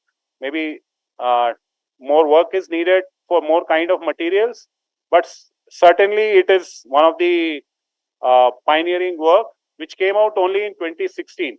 So as you can see, most of these works are in last 5 to 6 years only. Okay. And then you have in machine learning, people have applied surrogate models. So what happens, one of the application power of using ML is to use surrogate models. And what it means is, instead of using the complete model of the structure or whatever you have, which requires a lot of time consuming efforts, computations are required, what you can do is you can apply toned down version of your model, which is called a surrogate model. And you can use these combined with this machine learning models to predict your solution at a much faster rate. And these surrogate models have been applied, I said, in stress distribution using deep neural network, in medical, for aorta walls. And you have Martinez et al. They have used the tree-based neural network for biomechanical behavior of breast tissues during image-guided interventions. So these surrogate models are the toned-down version of the actual model. Okay. So, but these models actually have a lot of, I'll go further up. They have been applied this model to aerodynamic flow field. They have been also applied to predict the velocity field in an airflow around an obstacle, where people have observed that if you use these kind of surrogate models, you can get a speed up of 4 to 2 times okay, 2 to 4 times over the conventional numerical method. But these problem with these surrogate models they have is they are very limited generalization ability. Okay, so you can apply it to only a specific kind of situation for which you have developed these surrogate models. There is one way where people have been developing, and this other which has come up with the physics informed neural network. So till now, till 2019, what was happening is these surrogate models required a lot of data. Okay, so these surrogate models that we discussed in the previous slide, for any complex system would require a lot of solution data, and that would not be readily available. So you had what is because there was you didn't know the physics well, you needed a lot of data. But if you can come up with physics into your model, you needed less data. So with this in mind, physics informed neural network came up in 2019, and this has been one of the very seminal work which has come up just before the COVID law came in. This work came up, and where what happened, this augments the surrogate models with the existing knowledge about the physical system that you have in hand. Okay, so the solution space is significantly reduced, and as a result, okay, so as a result, less training data would be needed, because so you have a differential equation, you combine that differential equation with the knowledge you have, you know the physics, so you take less data and you do the simulation. So I'll just not do this. And there is certain loss associated with the physics and with the approximation. Okay, so some loss associated with the physics, which is given by the PDE, and there is loss associated with the approximation, and then you try to reduce that loss, and you get a much more accurate result with less amount of data. Okay, so physics informed neural networks have come up big time, and I'll just skip this one. So in computational mechanics field, this new machine learning have been applied in solving PDEs, material modeling, stress prediction, fracture and damage, finite element method per se, computational contact, crash worthiness in composite. Maybe it's not possible in this short duration to cover each and every topic. So I'll just skip all those. I'll go to, for example, material modeling. I already discussed, right from Kirchdorfer and Orteg, who propose data-driven computing to do away with material modeling altogether. A lot of work has now come up.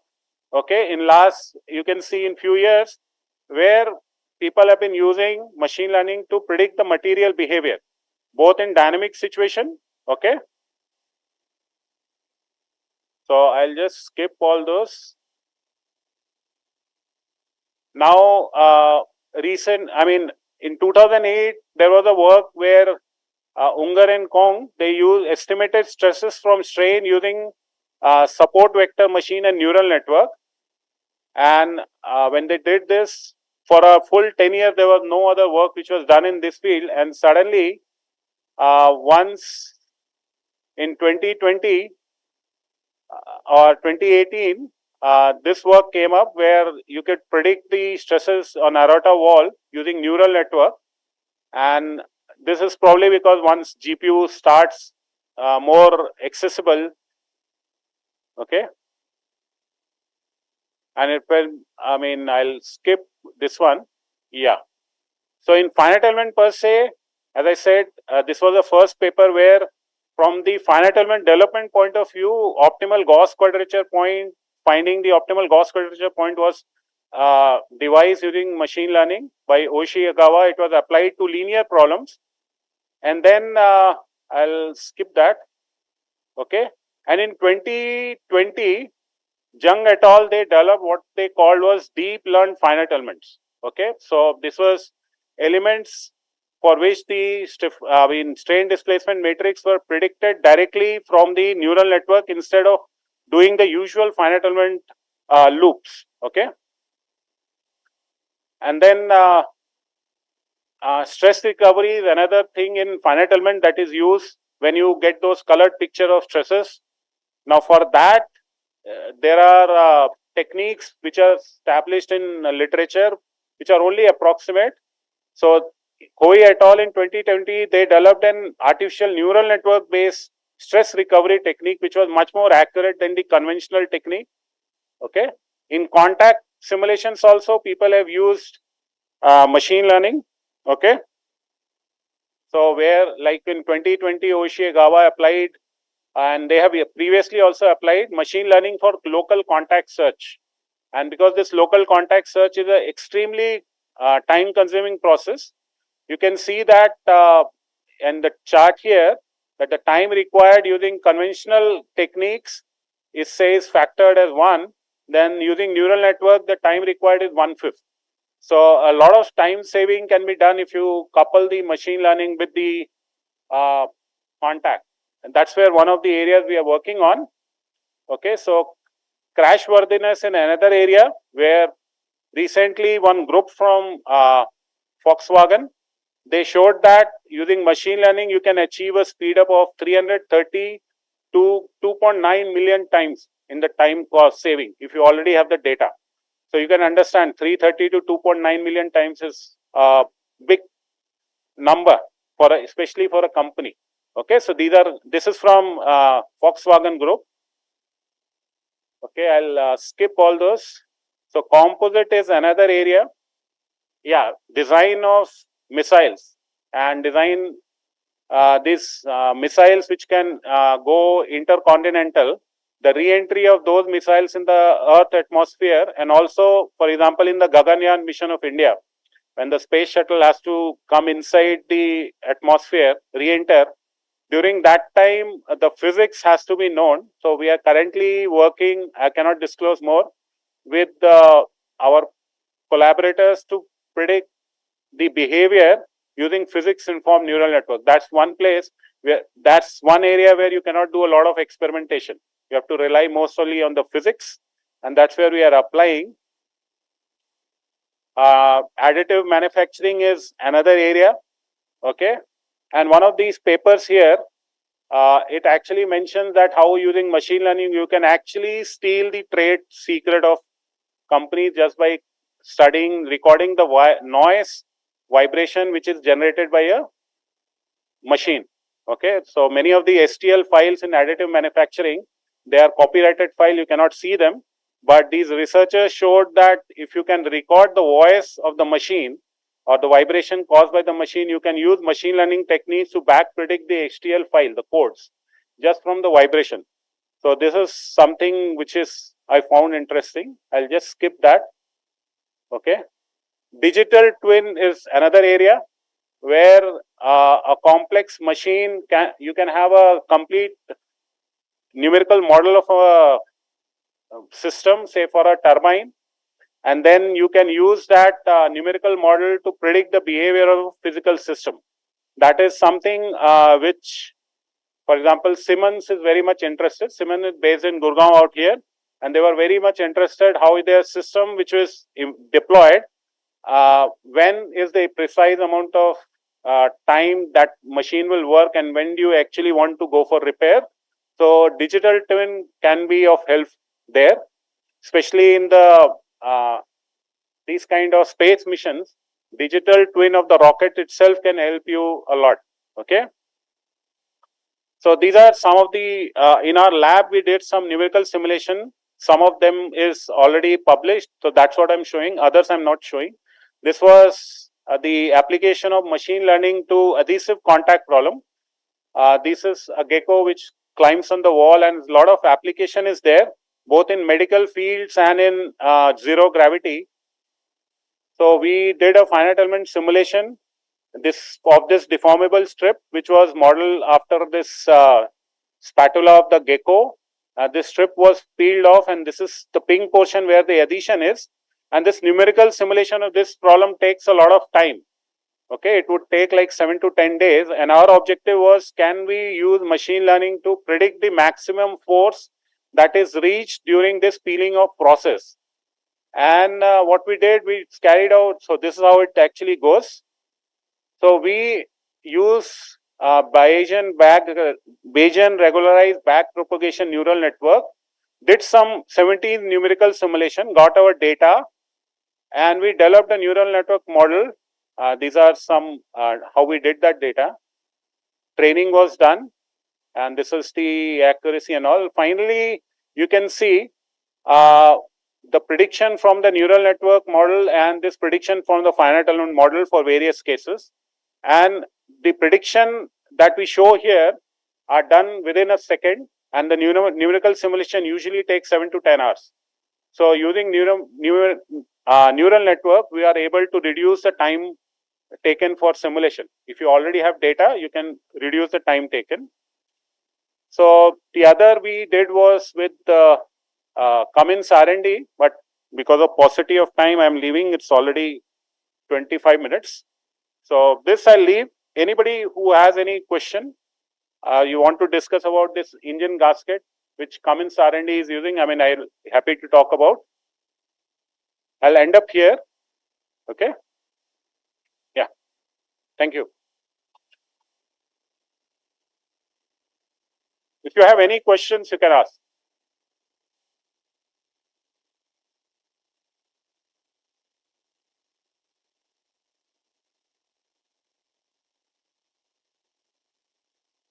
No.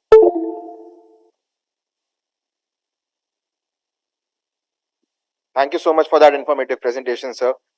I believe that your contribution and your presentation will definitely inspire some of the students here to definitely pursue the machine learning methodologies in designing. Especially me, I have definitely been inspired by your talk. So thanks a lot for that. And with that, we come to the end of this keynote session. And now we have a tea break that's going on in the launch for the faculty members and delegates. And for students, we have it in the F2 backside. Thank you all for being patient listeners. We really appreciate your time. Thank you.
Having the tea break, we start off with the penultimate session of our conference.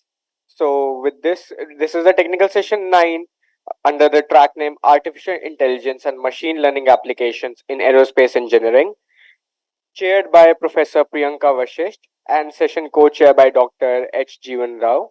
So, I would like to request ma'am and sir to please head to the aisle, please.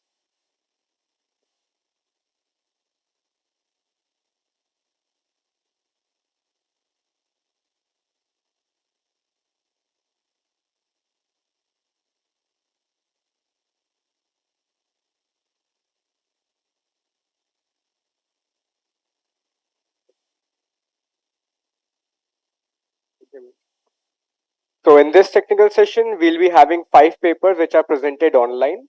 So I'll be briefing the rules and regulations to all the participants.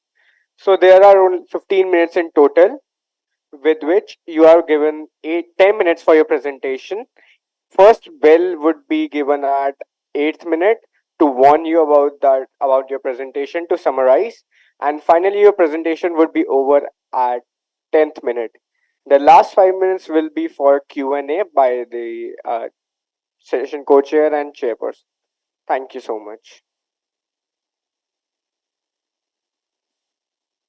Moving on with the presentation. The first paper to be presented is paper ID 11 with the title Eduline, a novel edtech platform by Shrey Pathak, Pratham Singh Negi and Purushottam Sharma from MIT University. I'd like to request Mr. Shrey Pathak to present his paper. He'll be joining us online.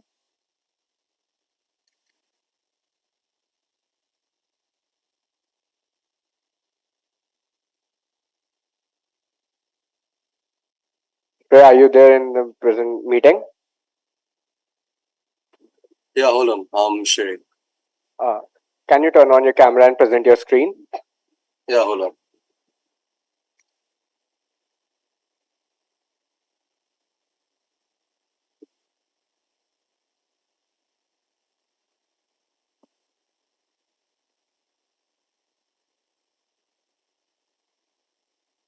Please inform us when you begin with the presentation.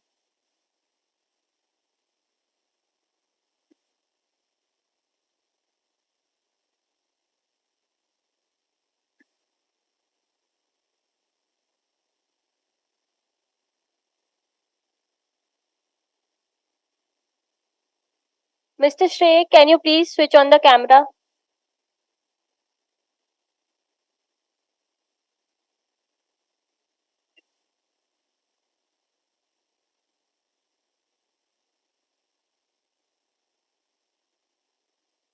Mr. Shrey?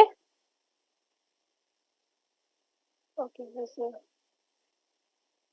Hope I'm visible. yeah, you're visible now. All right. Okay. You can begin with the presentation. All right. Pratham, are you there?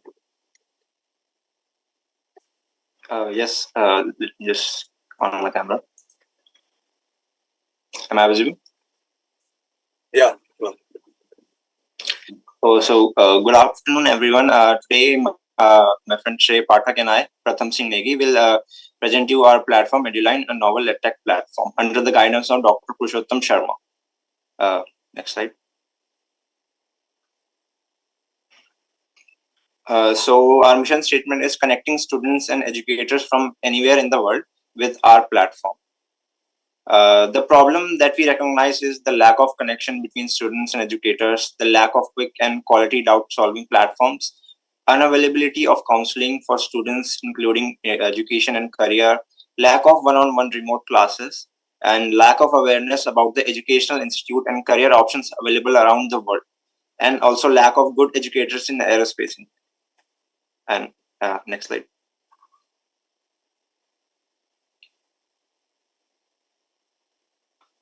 The solution that we are providing is a platform to connect students and teachers for one-on-one interaction, counseling, and doubt solving online.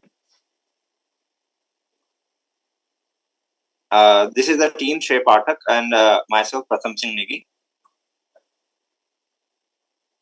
This is a revenue model where customer transaction due to with the help of advertisement and digital currency user membership.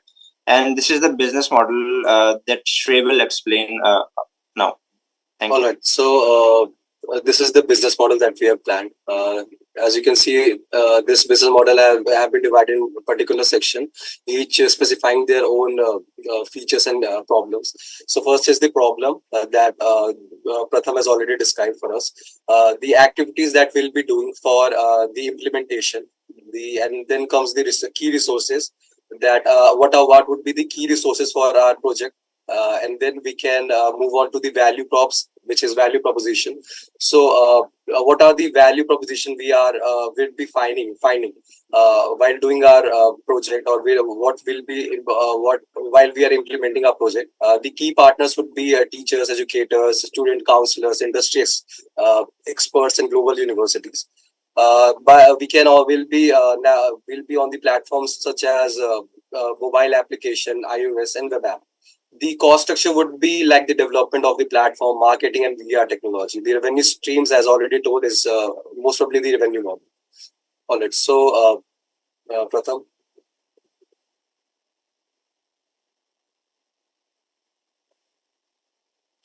Yes, the Airline in Aerospace, as Airline with its mission to provide fast and high quality education, counseling, and doubt solving, play a significant role in promoting and enhancing aerospace and engineering technology by leveraging its platform and connecting educators across the globe with students who are interested in the aerospace field. And Airline can facilitate the dimension of knowledge and skills in the specialized domain.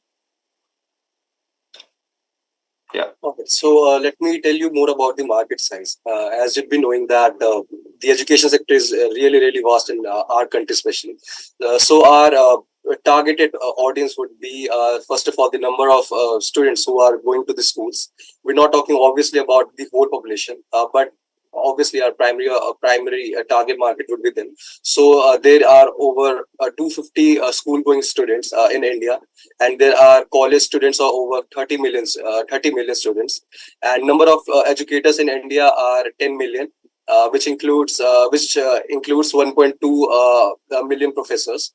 Then we have the number of active internet users in India, which had been calculated more than 750 million in 2020. Why we are saying why we are counting that about the active internet users? Cause I think we personally think that you don't need to be a school going student or a college going student to have knowledge or have skill ups. So that's why we are focusing on all the active users of India.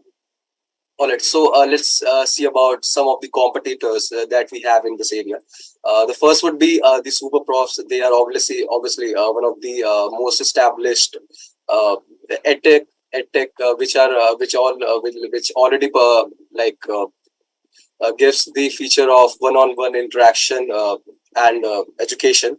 The second would be Chegg. Obviously, they are the one of the most popular doubt solving website, but one thing they lack is that they don't have a criteria of solving under a certain period of time. Your doubt can take 1 day or 2 day, maybe 3 days or more than that to get solved. So yeah, we have a plus point here. And then at last we have the Unacademy. They are actually doing the classroom courses, but what we'll be providing is one-on-one video sessions. So we are that's how we are different from them. So now let's talk about why right now. Why do we need Proferos Eduline right now? So as the e-learning and edutech is on a boom, we found that existing platforms are only showing the pre-recorded courses or are mostly classroom based learning, and there is also no quick doubt solving doubt most of the platforms who solve the doubts are not reliable, and if they are there is no option of being quick. So what we are planning to do is implement all these things like being reliable as well as quick to solve their doubts. All right, so that's it from our side. We can also show you our designs if anybody is interested, and we're up for any questions.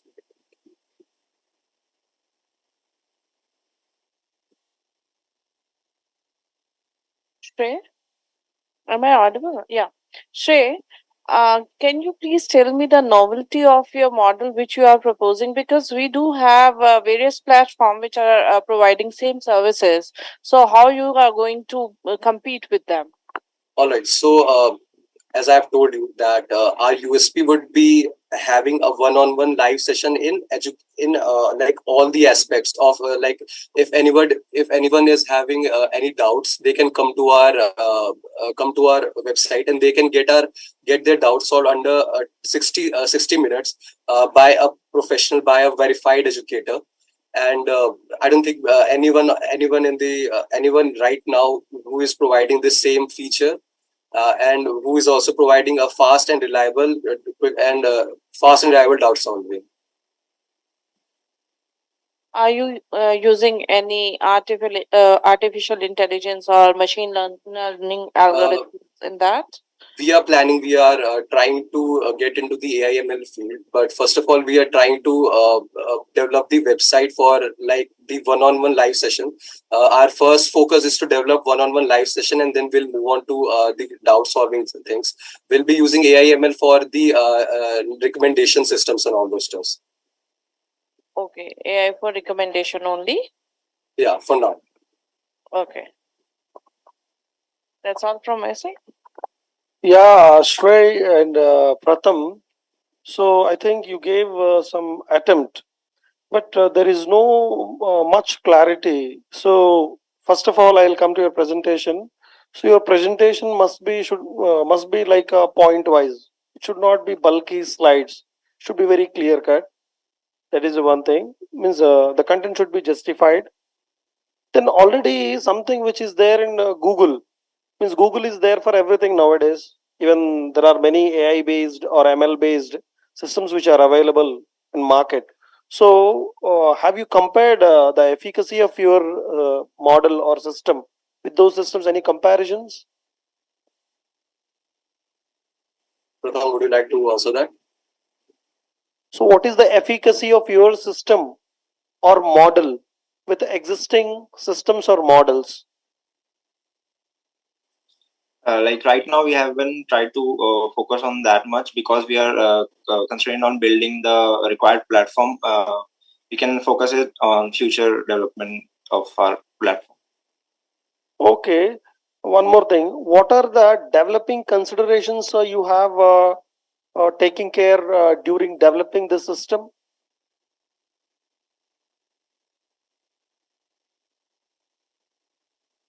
Like, can you? Okay, I think you just try to concentrate on developing considerations, so that would sustain your system. Then one more thing is that whatever the data you have shown, so from where did you collected? What are the statistics you have shown me in second slide or third slide? So from where you have taken that? Any reference or generally you have? I cannot specify the website because I don't remember, but it was taken from a reliable internet source. So how, I mean, see, whenever you are talking in this kind of platform, you should be very genuine and you should be very strong base, right? So you have attempted something, but please make it sustain. All the best. Thank you. Thank you. It's a lot, sir. Are there any furthermore questions from the audience? Any questions from audience? Please. Okay, so Shrey, being a host and as well as an equivalent participant of this conference, I have a question to you. Yeah, sure. Go on. Yeah. So, do you have any sample or any website demo of your like platform that you are creating? Actually, we have some designs that we are working on. If you want to, I can show you that. I would be delighted if you could just like a glimpse of it.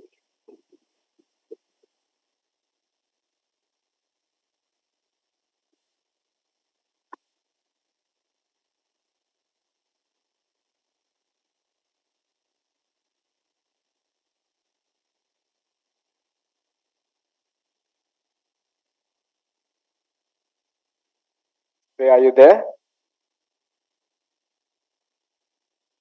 Yeah, I'm there. All right.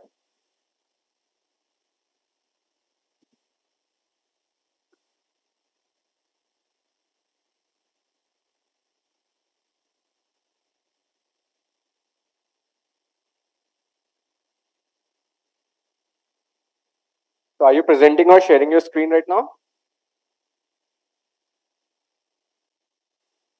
Yeah, I'm trying to, but I think I cannot right now. No issues. Then we can move to our next participant. Thank you so much, Shrey, for your valuable time. That's what I mean.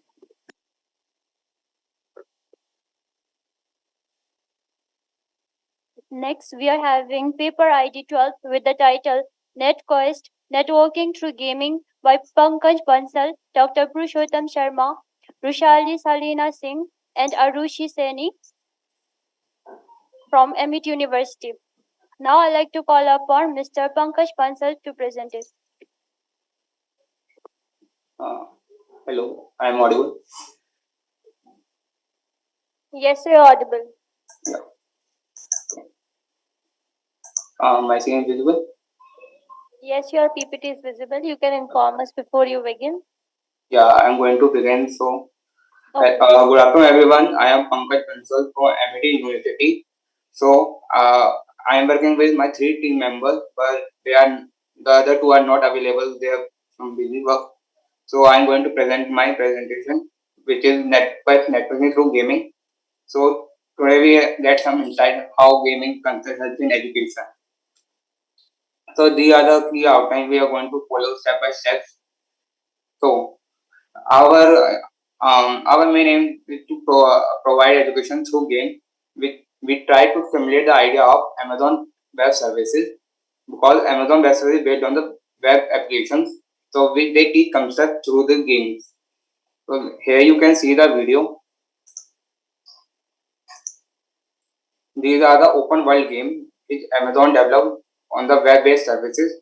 They teach our employees how they create web games, and they try to implement in their real life or company work, and they can also judge how their employee doing through their games. As you see, there are few Amazon services. Yeah, here you sorry. Uh, there are few Amazon services based on like internet gateway and routers. So based on the concept, we created a game which is based on the networking, based on the Cisco packet tracer. So in previously, there are certain companies who try to build game based on the education, but they are not successfully implementing the simulation ones. They just try to put their videos, quizzes, and they try to teach education. But now we are revolutionized so much, so we can simulate games, simulate education through games. Like recently, there's a fair size story which built on the social skills, how we take everyday decision, and we can learn through our gaming. So the best case scenario, we can see how what we can get output from the other people's opinions. Now, what we have done in our project, so here we create a networking infrastructure from the netting of the like topologies, how networking works, how they'll connect and create a connections and make it fun and interactive way. So these are the some tools we have used like Inkscape, Unity game engines, and we try to simulate our voice through a voice app, so we can get nice voice to interact with a child who's playing the game and get to know something. So these are the some designs we have created by ourselves to make our environment interactive. You see now why we are stressing more about the over the gaming through education, because as we see the Indian government try to implement coding from the sixth class. Now similarly we can input the game through education and will be really helpful to learn in future also. Now what we conclude in this NetQuest through net gaming. Here we design the game through, we can make it more interactive, and by integrating education concept, we can get explore what game is more about. So here you can see my conclusion what I have created.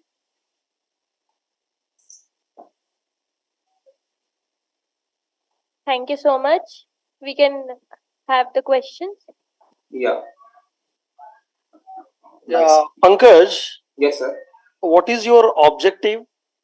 Sir, our objective to make the learning fun, because there is not much app out there for the. Please speak a little clearly. We could not understand. Yeah. Um, Actually, sir, there are less number of app of education which we cannot learn easily. We can through gaming we can learn so many concepts. Like there are more AR and VR app available for the kids. They can play. But like we grow, we cannot learn concept. We have to through textbook or through Google. What happened if we put games like Cisco on Packet Tracer turned it into a game? So here the sample of a game you can see what you have created.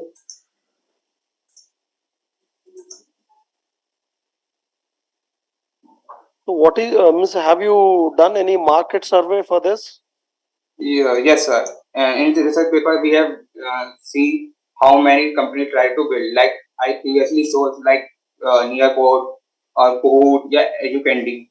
They try to put their quiz and videos in the game. They're not perfectly a game, but they based on the more on the video-based learning. They're the old-time method. Now, recent one, the gaming, the booming era.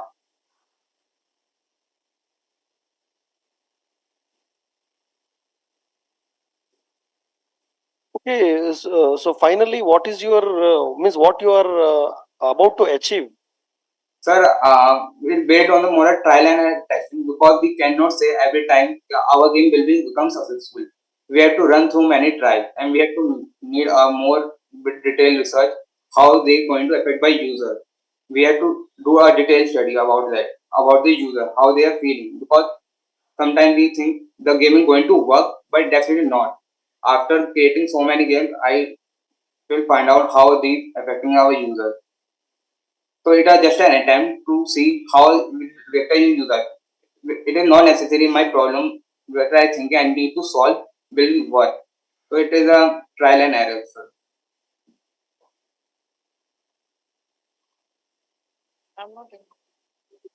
So your work is clearly related to some AI and ML. No, sir. Actually, we can put some AI and ML like for the controlling of the game. No, like sir, the game is more about how we think, how the user thinks. We have to make the user happy by giving some reward and make it interactive so we can take regular feedback. Like like in game of the PUBG, we have some got error, so we go to the feedback section and get some input. Okay, I could understand you have developed some hypothetical thing. So you are about to presenting that because Yes. with us today we have some AML expert. She couldn't understand.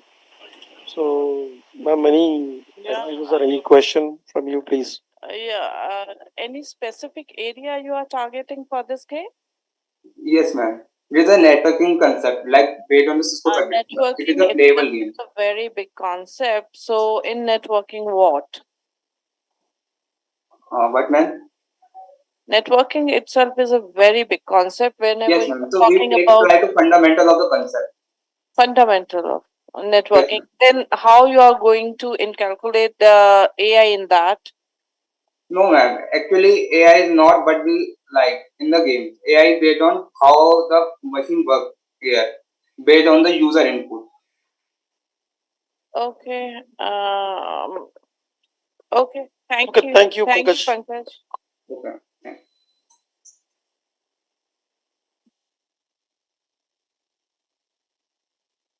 Are there any other questions from the audience? Okay, thank you.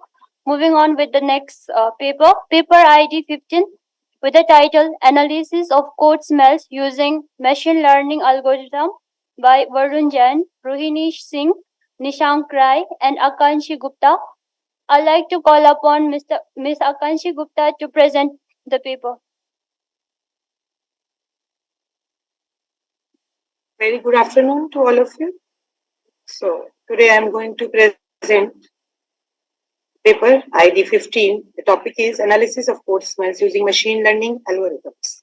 So first of all, what is the importance of code smells in aerospace engineering? So software is highly utilized in the aerospace sector for a number of systems, including flight control, avionics, and navigation and communication. For safety and effectiveness, aircraft software must be one of the high quality and maintainable. Therefore, spotting and eliminating code smells from the software can help increase the software's dependability and maintainability in aerospace applications. Now, we have to forward upon the main topic, that is code smells. So the sign of poor design and implementation decisions that may make a program harder to comprehend, require more frequent changes, and be more prone to errors. Developers frequently disregard non-functional criteria, including manageability, dependability, and progression. Reliability of software may suffer, rising maintenance costs and complicating the system's designs. So here we can see a diagram in which there is taking no action, they are discarding, because at the time of implementation, the software will get run, there will be no problem. But at the time of maintenance, because of code smells, there are lots of problems can occur. So types of code smells, application level, class level, and method level. As the developer develop the program at application, class, and method level, accordingly, they have the smells. So there are different types of smells available in the literature, in which we are working only 3 smells. Now, what are the related work available in the literature? There are a systematic literature review of ML in software development for code smell detection by Jenser et al. In 2019. Their method by SLR is a systematic literature review in which they have observed the challenges and opportunities using ML, machine learning algorithms. They have been used 32 classifiers to detect the ML, to detect the using the ML to detect the code smells. So potential of ML in automating code smell detection and improving its accuracy. So there are lots of studies are available. Yes, sir. I'm okay. Got a request, so I'm making it in a PowerPoint slide mode. Just a second. Is it okay, sir? So, so there. Thank you, ma'am. So the code smell for machine learning applications, on the evaluation of code smells and detection tools, on the feasibility of transfer learning code smells using deep learning, extracting rules for vulnerabilities detection with static metrics using machine learning, systematic literature review, code smells in specific Java source code, tracing bad smells behavior using ML with software messages. So these are the work already available as a literature on the good websites. Now we are coming upon our work, what we have done. So the methodology is CNN, convolution neural network. So compromises of convolution layers that apply filters to extract features, pooling layers that downsample the convolution layers output. It can be used for code smell detection by analyzing patterns of code structures. CNN can be trained on a dataset consisting of labeled examples. Learn to identify the patterns in the graphical representation that correspond to the code smells. Now, what is going on exactly? In CNN, we have the layers and we have some patterns. That patterns actually gives exactly where the code smell exists and which type of code smell is actually it is. Because when we start to detect the code smell, then you can do its solution by the refactoring. That is its solution actually. Refactoring. The next is RNN. It is used for tasks involving sequential data such as NLP and speech recognition, good at processing sequences of data. The core of an RNN is a hidden state that is updated at each epoch. We can transform that source code into a token sequence that represents the... Akanshi, sorry to interrupt, but you are not audible. Oh, I'm not audible?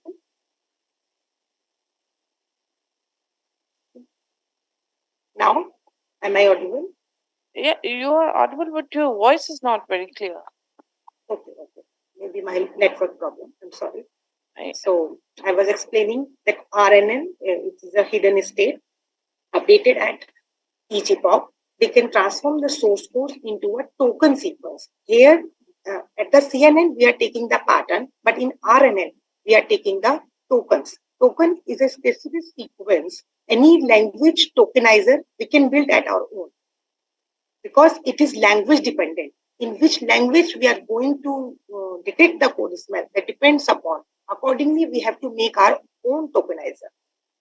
Now, overview of our experiment. First of all, we have taken the heterogeneous software system by the GitHub and other software repositories, then extract the code matrices and analysis of system.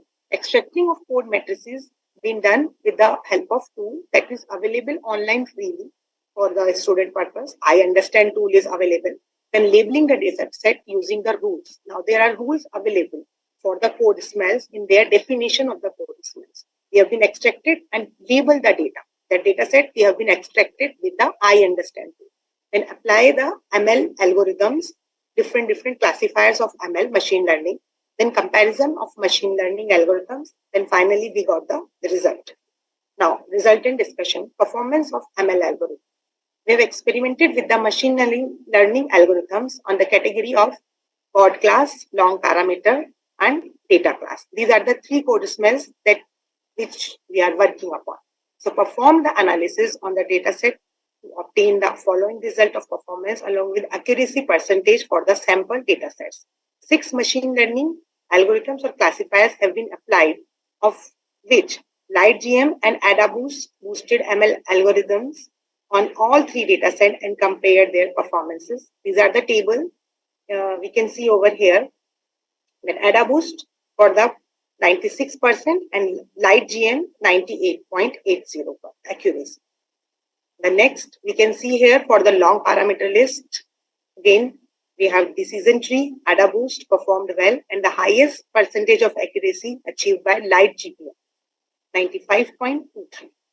Then exploring the data class dataset, the results to be quite comparable for algorithms like random forest, decision tree, AdaBoost, whereas the worst performance was reported by naive-based algorithm. Now the conclusion is, recent years have seen a rise in trust in ML-based algorithms for the source code processing. Software industries has come to recognize the importance of quality issue during software development like code smells. In this paper, we have worked on only 3 code smells, long parameter, God class, and data class, as these are the most occurring code smells in the available literature of the codes. The method was tested on 3 code smells using 6 different machine learning algorithms with comparative study of each algorithm and the accuracy being incorporated. In future, we can work on many other codes. Pardon? Yeah. Codes will help about 6 machine. That's all. Thank you so much. Yeah, thank you, Akanshi. How are you? I'm good. So, after so long, we are interacting, and it's a nice paper, Akanshi. But I do have certain queries. That how many layers you have considered for your model? 3 layers. 3 layers. Why 3? Why only 3?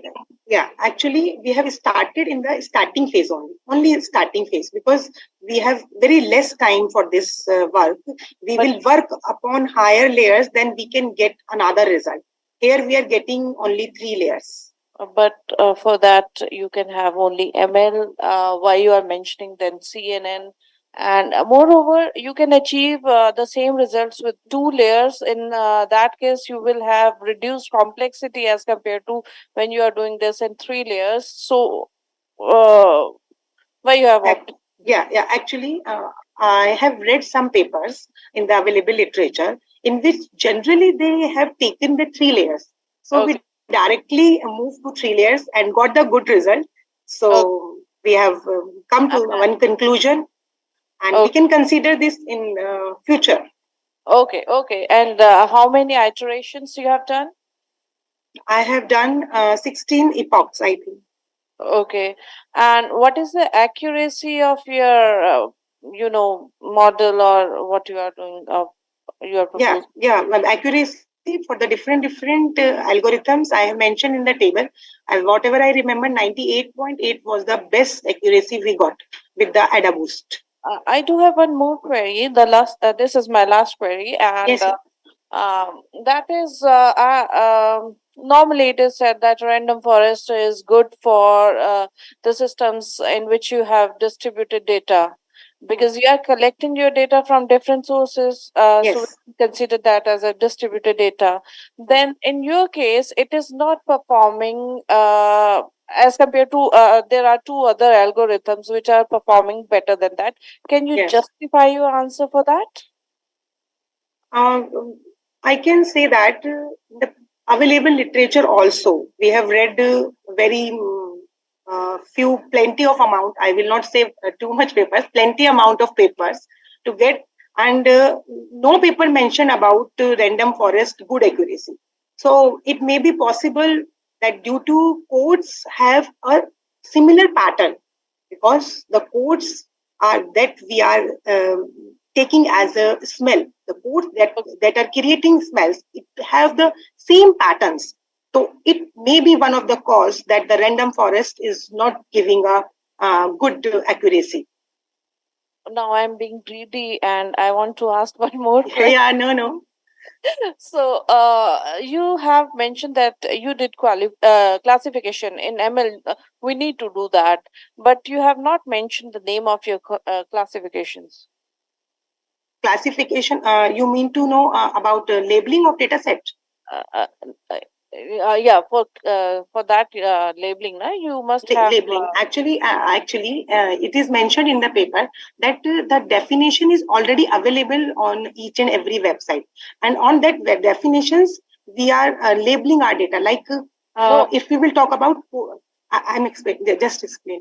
If we are talking about God class, in the God class, it is mentioned which metrics are we going to take. That these metrics threshold values will change, then these metrics are responsible for the God class. Okay. There is paper available, already available. Okay, no, I just want and to that paper is about mine that only. classification. No, okay, I just want to know the name of the classification. You have mentioned you have considered 3 classifications. Classification algorithms we are taking. That is we are taking the three code smells, and classification we have 6 classification algorithms: Adabus, decision tree, naive based, light GM, random forest, and XPM. Six and 3 code smells.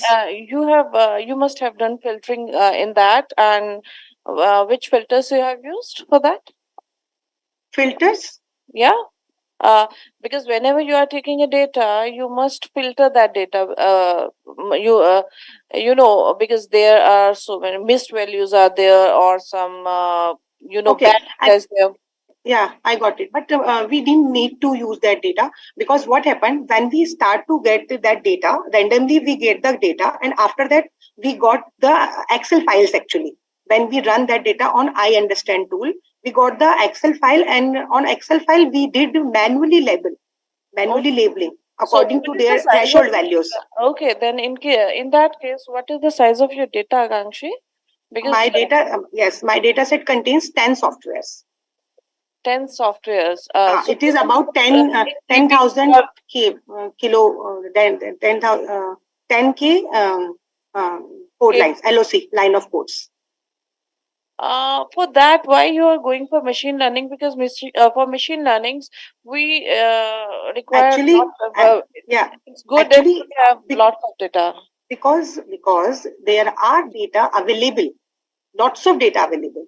We are working upon only 3 smells. The data is available, but the problem is that smells की specifically हमें data नहीं मिल रहा. मतलब हमें क्या होता है ना, when we start to do research, it's not necessary कि वही स्मेल्स मिलेंगी. When we do research then we got only okay we are getting 3 smells occurring again and again. That's why we did only 3.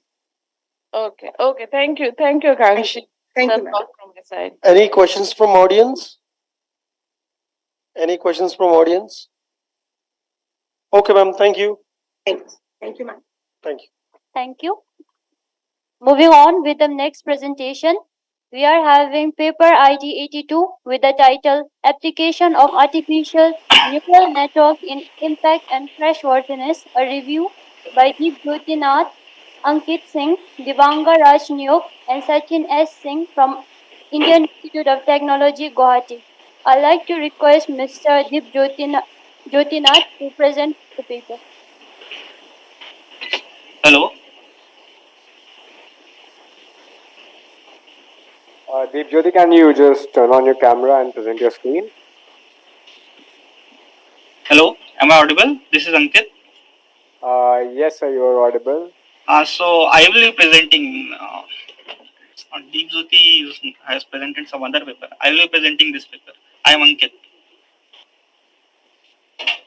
So can you turn on your camera, please? Am I visible? I think it's.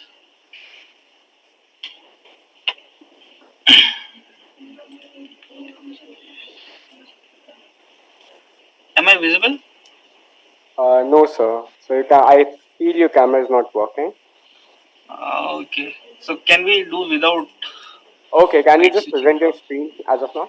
Okay.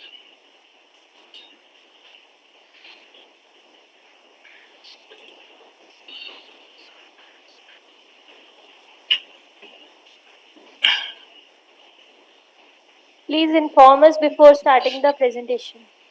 So, is my screen visible? No, sir. It's not visible. No, sir, it's not.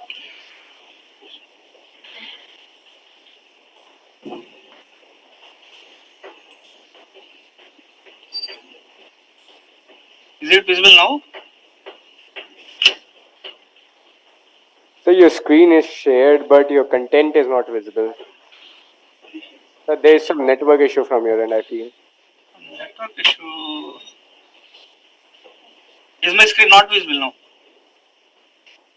So it shows that your screen has been shared, but your content isn't visible due to network issue.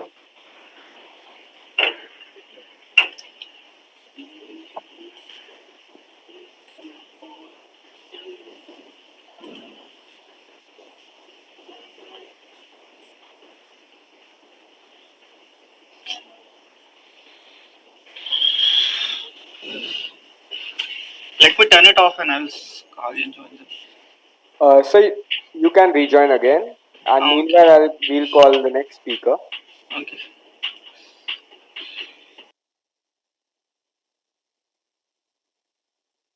Moving on with the next presentation, we have paper ID 94 with the title Impression of Stressors and Stress Detection Model using Amalgamation of Machine Learning and Transfer Learning in Aviation by Megha Bansal and Dr. Vaiva Vyas from Banasthali Vidyapith. I'd like to call upon Ms. Megha Bansal to present it.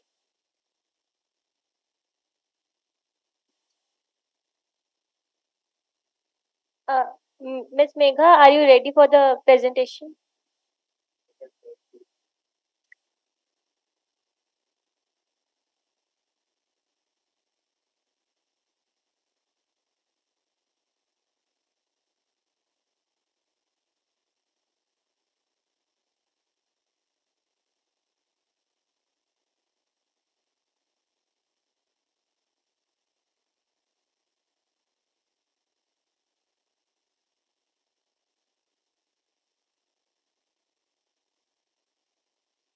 So due to some medical emergency, she could not join the meeting. And so can we have Ankit Singh on the presentation, please? I will request Ankit Singh to please present their screen.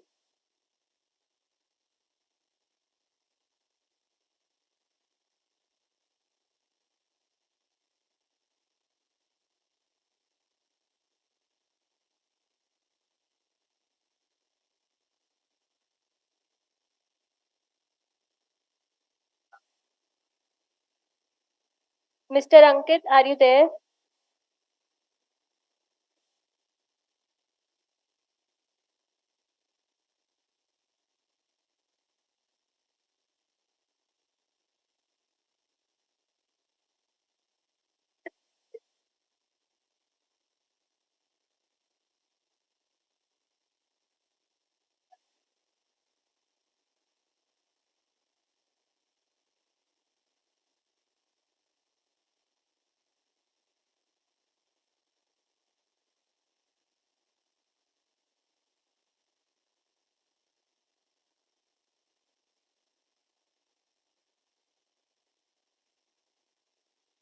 Mr. Ankit, you are visible. Can you please share your presentation? And you're not audible. Please turn on your mic.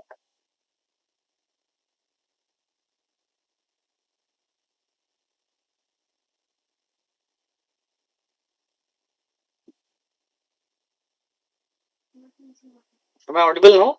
Yes, you're audible. Okay.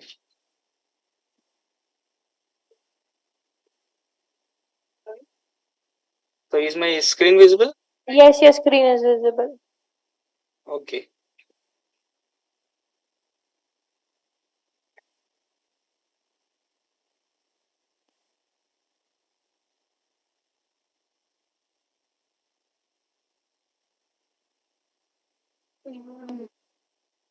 So good afternoon, everyone. Myself Ankit. I will be presenting the review paper on the application of artificial neural network in the impact and crash worthiness. So am I audible, right? Hello. Yes, you're audible. Okay. So let me quickly move to the overview of the presentation. So what I will be doing is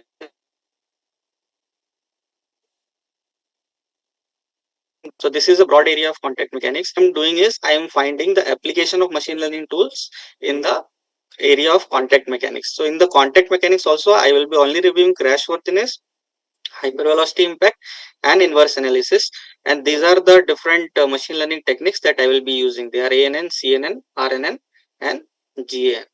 So based on that, based on the research gaps, I will be giving you the future scope at the end.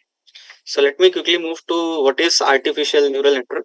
So let's say we have three different types of layers. So one is input layer, hidden layer and output layer. What we do is we give different weights to them. We connect with the different weights. Let's say VA is A. Now each of the hidden layers is also connected with different weights. Now what we do is we predict the output of this. So let's say we have predicted the output. Now we have some target outputs. Now based on this, we calculate the differences of the predicted output and the target output, and we get the errors. Now this error is again back propagated, and this process is done again and again. And in the process, we develop a neural network. So these are the few terminologies that I will skip for the time being. Now let me quickly introduce you what is a convolutional neural network. So let's say we have a matrices of so this is the an image, RGB image. So this have some, let's say some pixels or pixels values. So this is convoluted with a filter. So this is a filter. This is overlapped with this, and we get some different metrics. We add some bias and we make it we put it on an activation function, and then we get certain output metrics. Now we can do different number of filters to this, and the same process we can follow. So these are the dimensions. So this is basically a convolutional neural network. Now let me quickly introduce you the recurrent neural network. So in what we do in the recurrent neural network is, instead of just passing the data one way, so we have one we can pass the data, or we can share the data across the layers also. So this is one advantage in RNN. So now let me quickly come to the review. So I basically currently I have introduced you the basic machine learning terms. Now let me tell you what is crash worthiness. So crash worthiness is the design by keeping the safety of the occupants. So whatever we design, we keep this, like safety of the occupant is our first priority. So coming to the review, so first of all, like one of the earliest works can be found out was done by Omer et al. So what he has done is he has taken the displacements, velocities and acceleration of the previous two time steps. Then he has fitted an RNN model and he has predicted the acceleration. So this is the picture from his results. So you can see he is able to predict the acceleration of the current time step very accurately. Now let me come to the work of Marzbanrad and Ibrahimi. So what he has done is he has taken different types of different dimensions of this different diameters and length ratios. Then he has put an ANN model to it, and he has got the output as crushing parameters. Now all these crushing parameters are again taken as an input to a genetic algorithm, and the output is the optimum dimensionless ratio. So what it is done is, for some given axial loading or some axial crushing, so what will be the optimum dimensions of the L by D ratios. So coming to the work of Zhu et al. So what he has done is he has developed an SVR model, so support vector regression, for the structural optimizations. Now coming to the work of Bond et al. So what he has done is, so he has collected some finite element crash data. On the data, he has applied a clustering technique.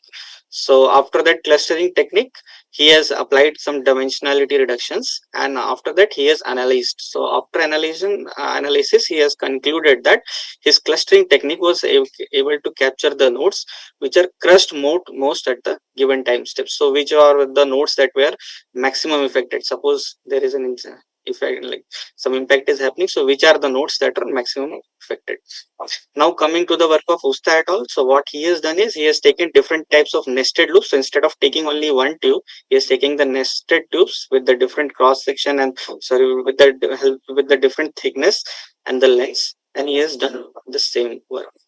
Now coming to the work of Kohar et al. So what he has done is he has first put different sensors at different locations. Then he has taken the different types of materials, so different types of aluminum available or steel available in the industry, and the gauge thickness he has varied, and then he has predicted the acceleration time response with the help of an LSTM model. So LSTM is a special case of RNN models. So we can see the results, they are pretty good.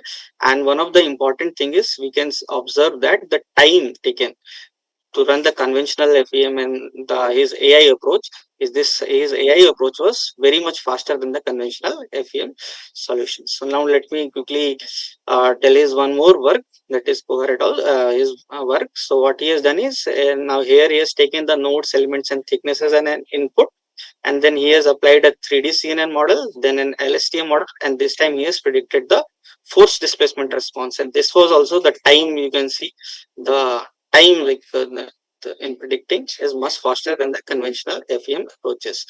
Now the work of, let me tell you the work of Sakaridis and et al. So what he has done is, so earlier what we have seen is that impact energy. So whatever, suppose something is hitting, so that impact energy is transformed to deformation energy. So deformation energy. Now the Sakaridis is also considered the transformation into buckling and self contact. So when this material buckles, then also some energy is absorbed. So this impact energy. So this is the work of Sakaridis and et al. Now coming to the literature survey of the hypervelocity impact. So first of all, what is the need for ML in hypervelocity impact? So let me tell you that this hypervelocity impacts, they are very destructible in nature and they are highly costly. The costly apparatus. So let me suppose there is a bullet and there is an armor. So once we do the experiment, that armor is destroyed. So we cannot use again if it is penetrated. So because of destructible nature and costly apparatus, it has high financial costs. So probable solution is numerical simulations, but numerical simulations has associated time cost with it.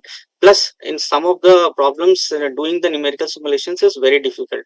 So solution for this is the integration of machine learning techniques. But with the machine learning techniques, there comes the problem of collecting a lot of data. So we have to think in the direction of generating additional data.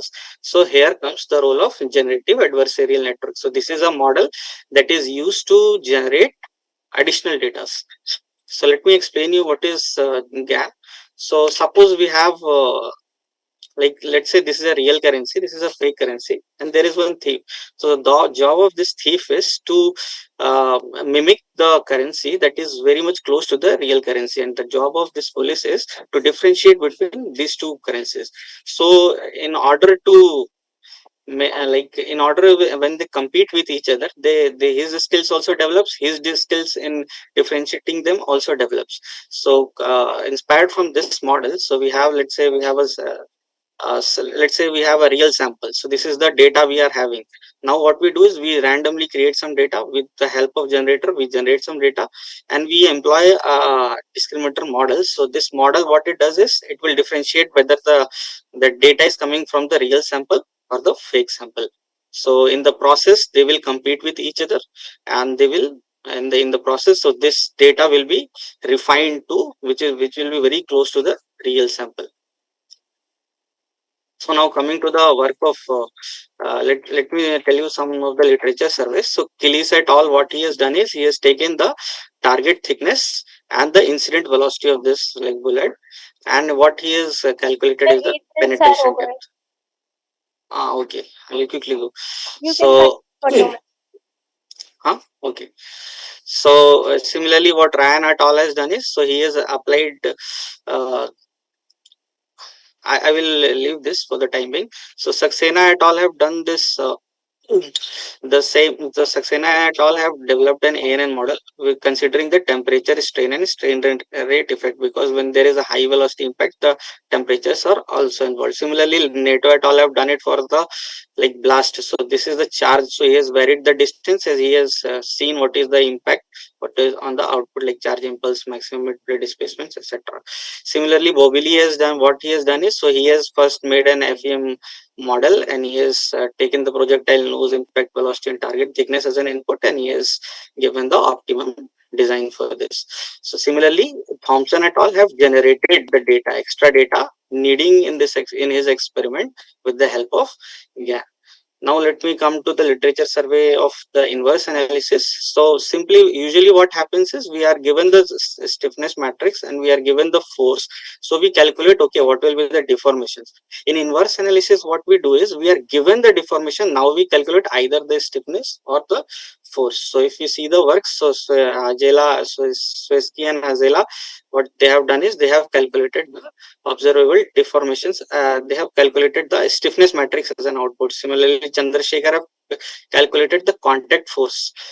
Now, Leclerc, what Leclerc has done is he has calculated The 10 minutes are over. the impact locations as an output.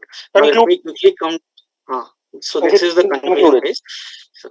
So this is the observations and future scope. So first to explains you that, okay, these are the data sets. So we can think in the direction of like developing the models that will be creating additional data sets. The third future scope can be, we can do the uncertainties analysis. So if we take the different, say, data, or if there is an error in the prediction, so what will be the like impact of that error? So that comes under uncertainty analysis. And the fourth one is, so in calculating the stiffness matrix or force displacement responses, we can consider the actual physics of the problem, that is PIN and physics informed neural networks. So we can think in that direction. So thank you. Any questions?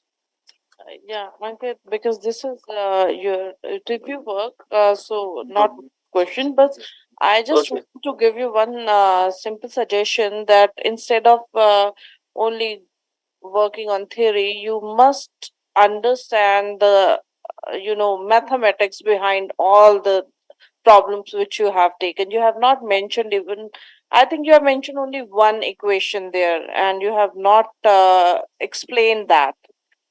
Because you are working on ML, so you must go through each and every equations which are behind each and every algorithm you are going to consider for your work. That is the only suggestion I just want to give, and all the best for your work. Okay, thank you. Ankit, I hope you are starting your research in this domain. Yes. Good. It's a good literature review you have done. Yes, sir. At the same time, from aerospace perspective, this crash worthiness calculation is very, very demanding and versatile topic. So in future, we are looking forward to towards in that direction. So before ending up this talk, so I would like to give the suggestion. You are talking about physics, so always the mathematics is the language of physics. So according to my knowledge, you are now understanding the physics. So in future, you will be elaborate with the language in terms of maths. So all the best. Yes, sir. Thank you, sir. Any questions from audience? Any questions? Okay, thank you. Thank you so much. That was the last presentation for today. Due to some medical emergency, Miss Megha Bansal could not join. It was great having Professor Priyanka Vashisht as the session chair. Thank you for your time, ma'am. And great luck to all the presenters and delegates for their future endeavors. A great round of applause for all the delegates who presented their papers over here. Next, you all are requested to join the closing ceremony, which will be held over here in this auditorium. I request everyone to kindly be seated for the closing ceremony.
We are extremely honored to have some distinguished guests among us today. Your presence has enlightened our conference, and we extend our heartfelt appreciation to you.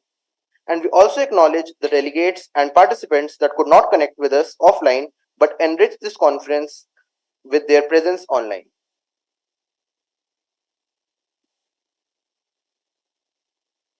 We are particularly honored to have some of distinguished guests among us today.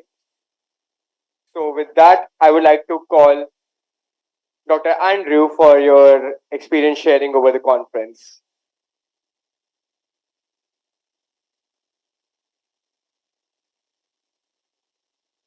Thanks very much for giving me the opportunity to speak again. I would like to reiterate my many thanks to the organizers for inviting me here. Dr. Sanjeev Singh, Rajesh for I guess making my stay here so nice and hospitable. Thank you very much. I've had a truly fantastic time. I honestly mean that. I have learned a lot, and being here increased my awareness of the diversity of the research culture from different parts of the world, especially in India. I've thoroughly enjoyed the experience. Also, it is clear that there's many high quality research being done in this part of the world as well.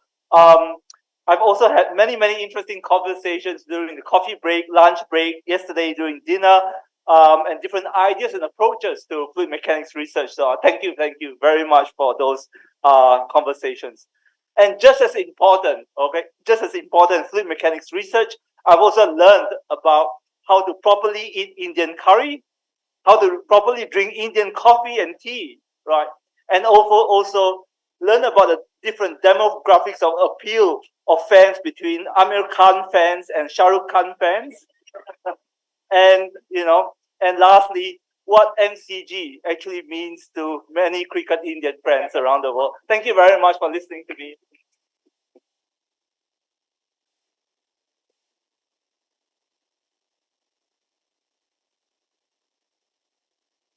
Now, going ahead, I would like to request Dr. Srinivas ji to please come and share your experience of the conference.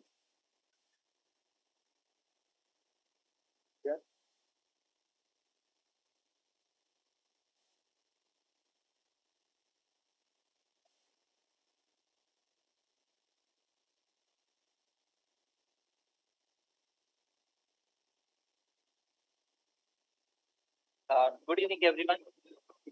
Myself, I'm Srinivas. I have come from Manipal Institute of Technology, Manipal Academy of Higher Education.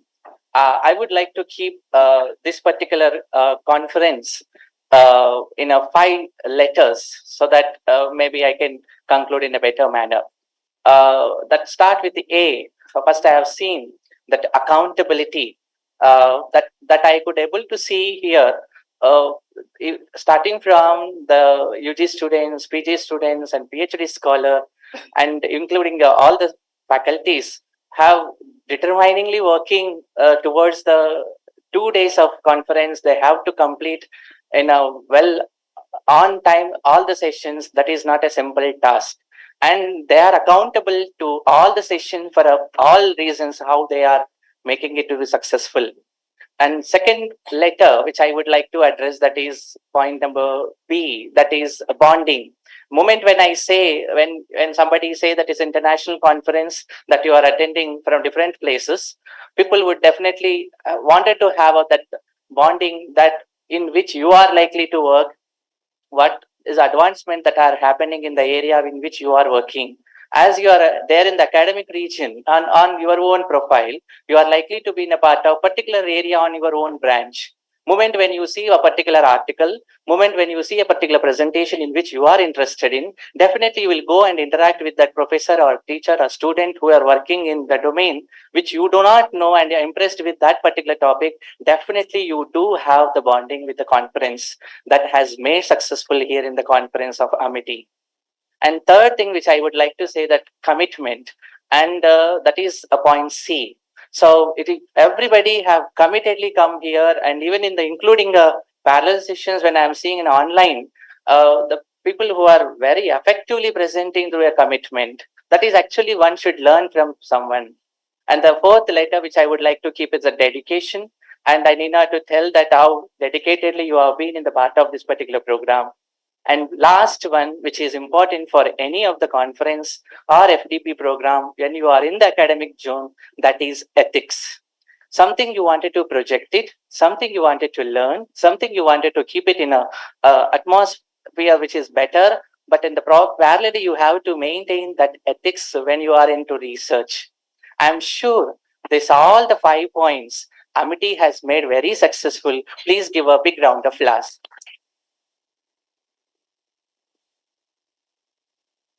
And coming to my own perspective, see, I have traveled from South Karnataka, and I made very number of calls for various reasons to Rajesh Saluja sir and Sanjay sir, and they're very patient enough to answer in all the times, even if the odd times also they are very helpful. And I'm sure I will not forget about your help, sir. Thank you for your coordination. And after reaching here, Neeraj sir and Narendra Singh sir and even Dr. Basant, if I miss somebody, I'm very sorry. And they are very cordial, and including the hospitality, food, the tea breaks, and interaction with the students. I really enjoyed it all these 2 days, and I'm sure definitely I do participate in future for any of the programs of Amity. Thank you for giving me the opportunity to talk about this.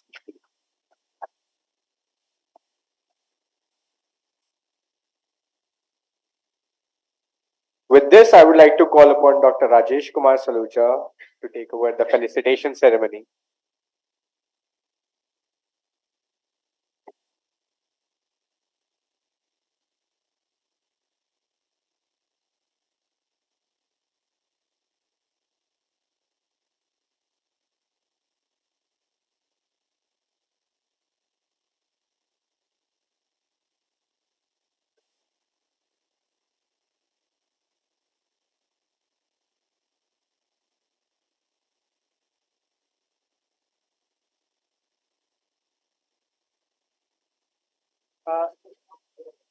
Respected members of the dais, delegates, and my dear students, on this occasion, I would like to take an opportunity to call our most respected director, sir, Professor Dr. Sanjay Singh, who has not only, planned this conference, but he has taken care of every small aspect so that this conference does not lack anywhere. And due to all his leadership and efforts, this conference has been a very successful conference. Please give a round of applause to Professor Dr. Singh. Sir, I would like to call you, please come. And next, I would like to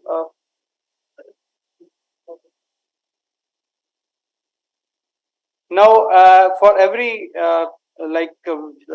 this is a concluding ceremony, so I would like to say thanks, and we like to appreciate the participants, your efforts, because it's not only the organizers, but everyone, the audience, all the members, those who are managing all the things. So everyone is important in making an event successful.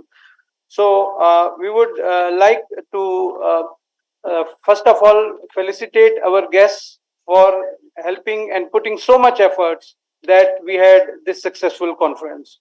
So I would like respected Dr. Sanjay Singh sir to first facilitate and Professor Sachin sir to facilitate Dr. Andrew for the keynote sessions, and also he has chaired a couple of sessions in this conference, which is a very good thanks to you, sir.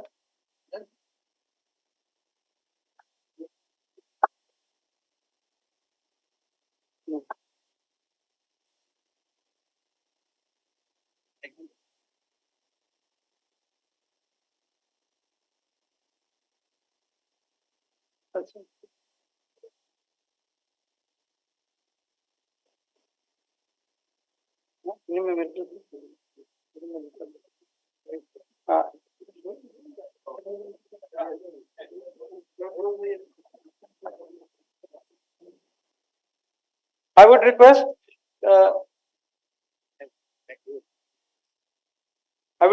uh, Professor Andrew and Professor Sanjay sir to please facilitate Professor Sachin Singh Gautam, who is professor at IIT Guwahati, and he has been a consultant for this conference. He has helped us a lot. He has given a keynote, and he has session.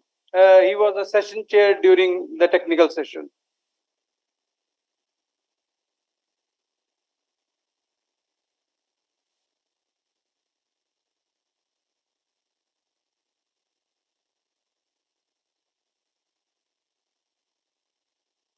Next, I would like to request the members standing here to facilitate Dr. Mahesha GT for being the session chair.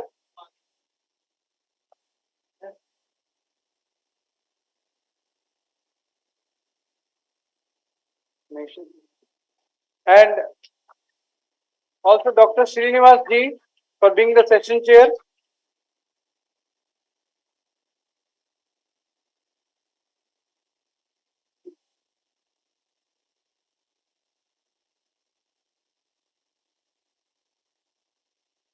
I would like honorable members to please facilitate Dr. Priyanka Vashisht, Associate Professor at Computer Science and Engineering Department, Amity University, Haryana, for being respected session chair during technical session.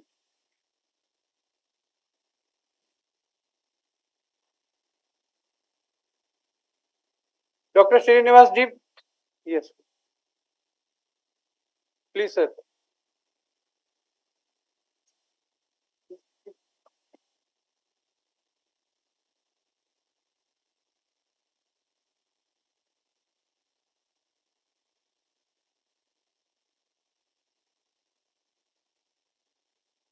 We are proud of our faculty members who have worked day in and day night. So I would request the respected members to facilitate Dr. Neeraj Kumar Gehlot.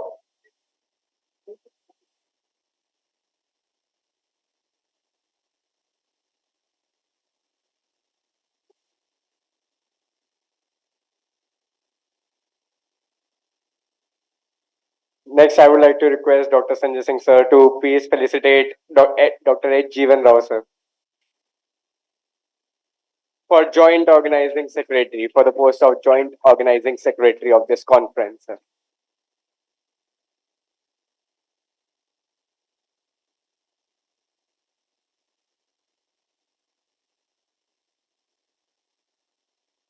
Now I would like to request Sanjay sir to please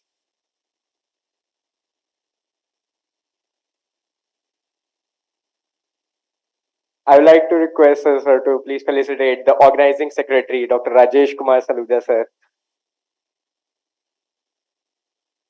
He has been the backbone of this conference. Can we have a huge round of applause for sir?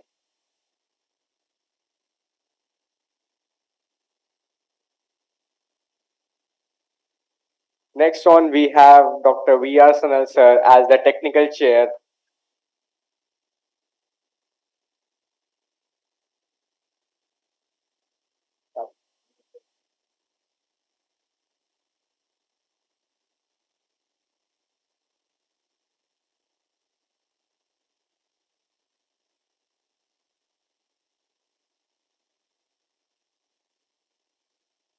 Now I would like to request sir.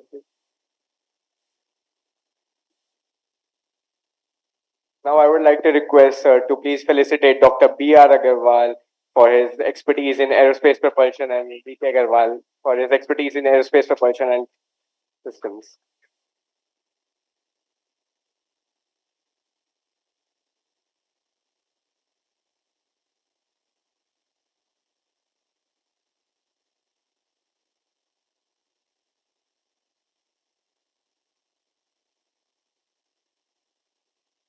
I would like to request the respected members to please facilitate Dr. Narendra Singh who has been the backbone of all the IT sessions.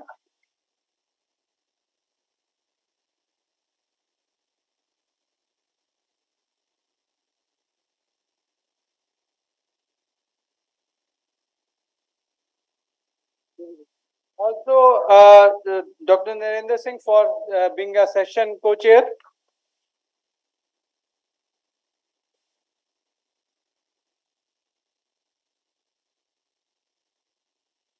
Now it's the time that we have.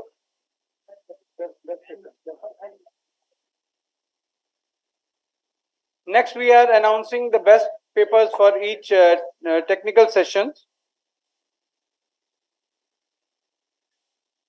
So, for session 1, we have Dr. Rajesh Senthil Kumar from Amrita Vishwa Vidyapeetham, who has presented online. For session 2, we have Ajay Vishwanath NC from Parul University. So please.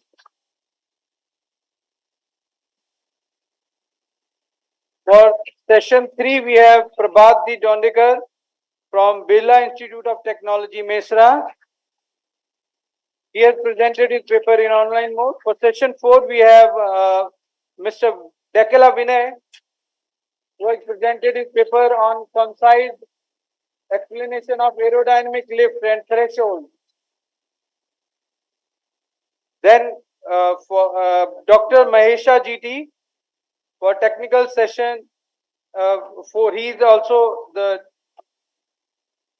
Dr. Mahesha GT.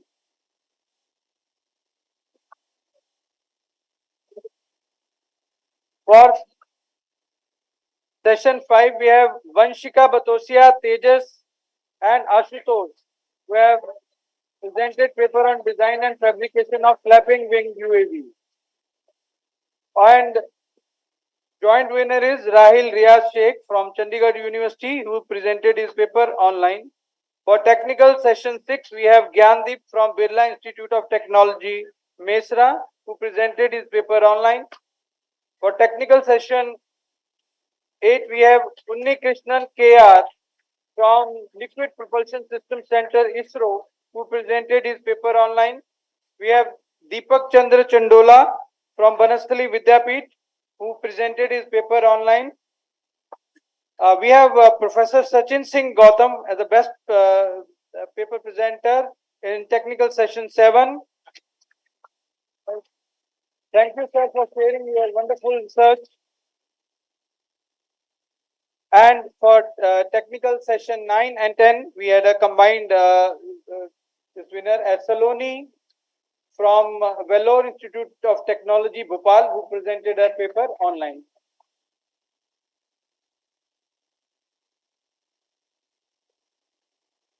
Right, now it's the time for getting the reward for your efforts. Those who all presented in offline mode, so we are distributing the certificate for that as well. Please, I would be calling your name.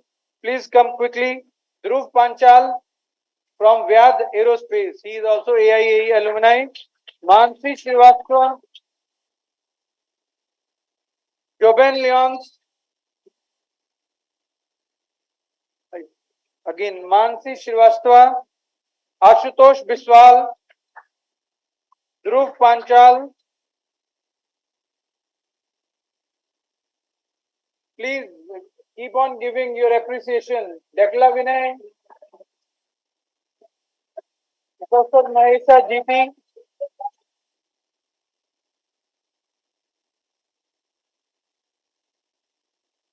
Dr. Srinivas Ji, Riddhi Srivastava, Ashutosh Biswal. Please don't stop clapping, Madam. Ajay Vishwanath.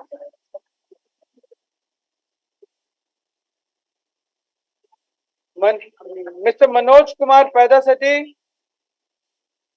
Ajay Vishwanath.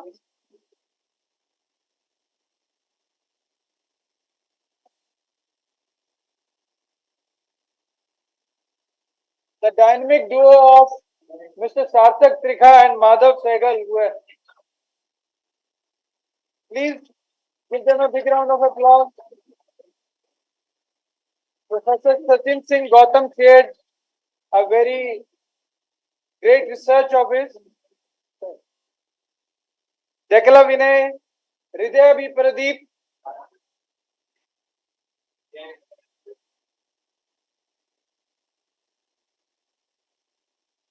Dekala Vinay, Hridaya B. Pradeep.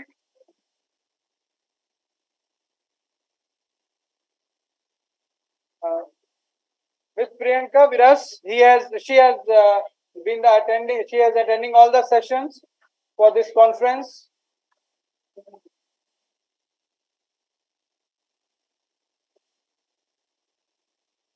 And finally, it's the time to applaud yourself before our respected director sir presents the report and vote of thanks for the conference.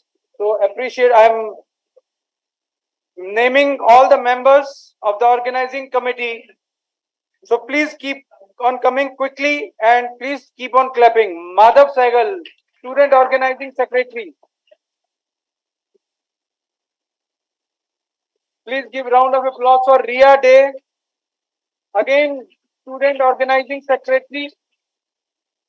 Akshita Gaba, student organizing secretary. Akhil Pandey, joint student organizing secretary. Tanishka Verma, joint student organizing secretary. Vedika Garg, joint student organizing secretary.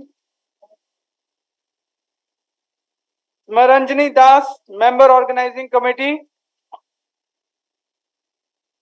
Jacqueline, organizing committee. Tisha, please be ready, beta. Tisha, Nishta, Vishek, Lokik, Swaraj Patil. Keep on coming quickly. Miraj Alam. सबके हाथ में certificate आगे लगता है clapping बंद हो गई Bhavya Lepakshi Karma Ananya Nashik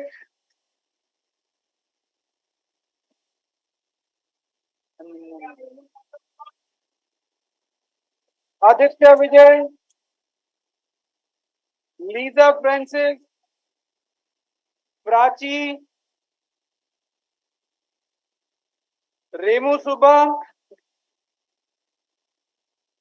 Karma Yangdon and Remu Suba are students from Bhutan and they are working very hard and participating very actively in this conference. Please cheer them. R.N. Srivastava has been preparing technical reports. Right, Anand S, Ritam Burman. Right, special clapping for all the IT team members who have handled so brilliantly that there was no lag. Shreya Kumarappan,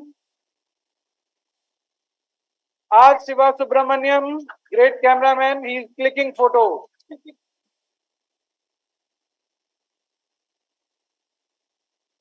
Ardya Gupta, Shiva, you come better. Hurry up, please. Ardya Gupta.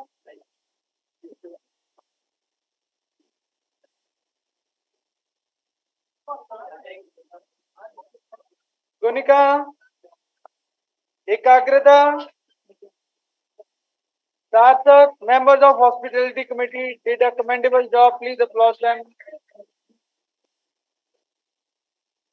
Harsh Pathak, Riddhi Srivastava,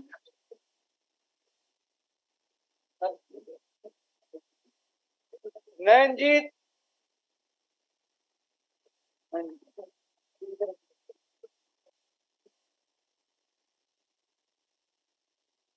Sankha Subradas, Anurag Sharma,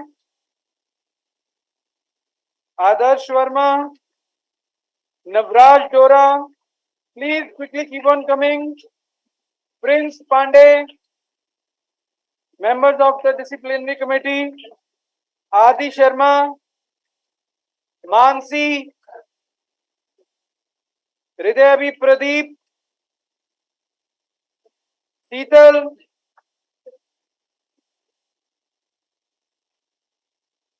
Kalind Gaur, Yash Gujjar, Jasnoor Singh, Pratmesh Ojha, Tufaiz, if I'm pronouncing correctly, Tufaiz, Kunal Bhardwaj, Yaman,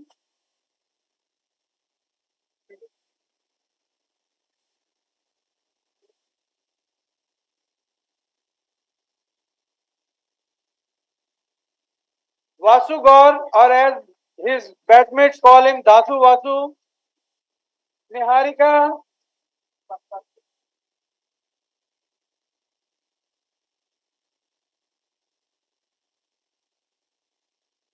if we have missed any name, please come here. We can. I don't worry.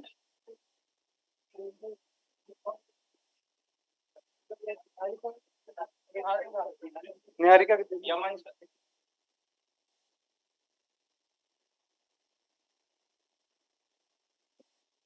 Yaman, Yaman, yes, all there.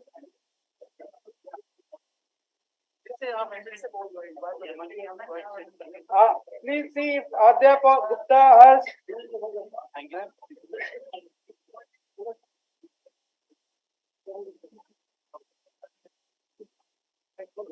I would like the members please be seated at the dais. And now I would like respected Director Sir Professor Sanjay Singh to present the report of this conference, the summary and vote of thanks.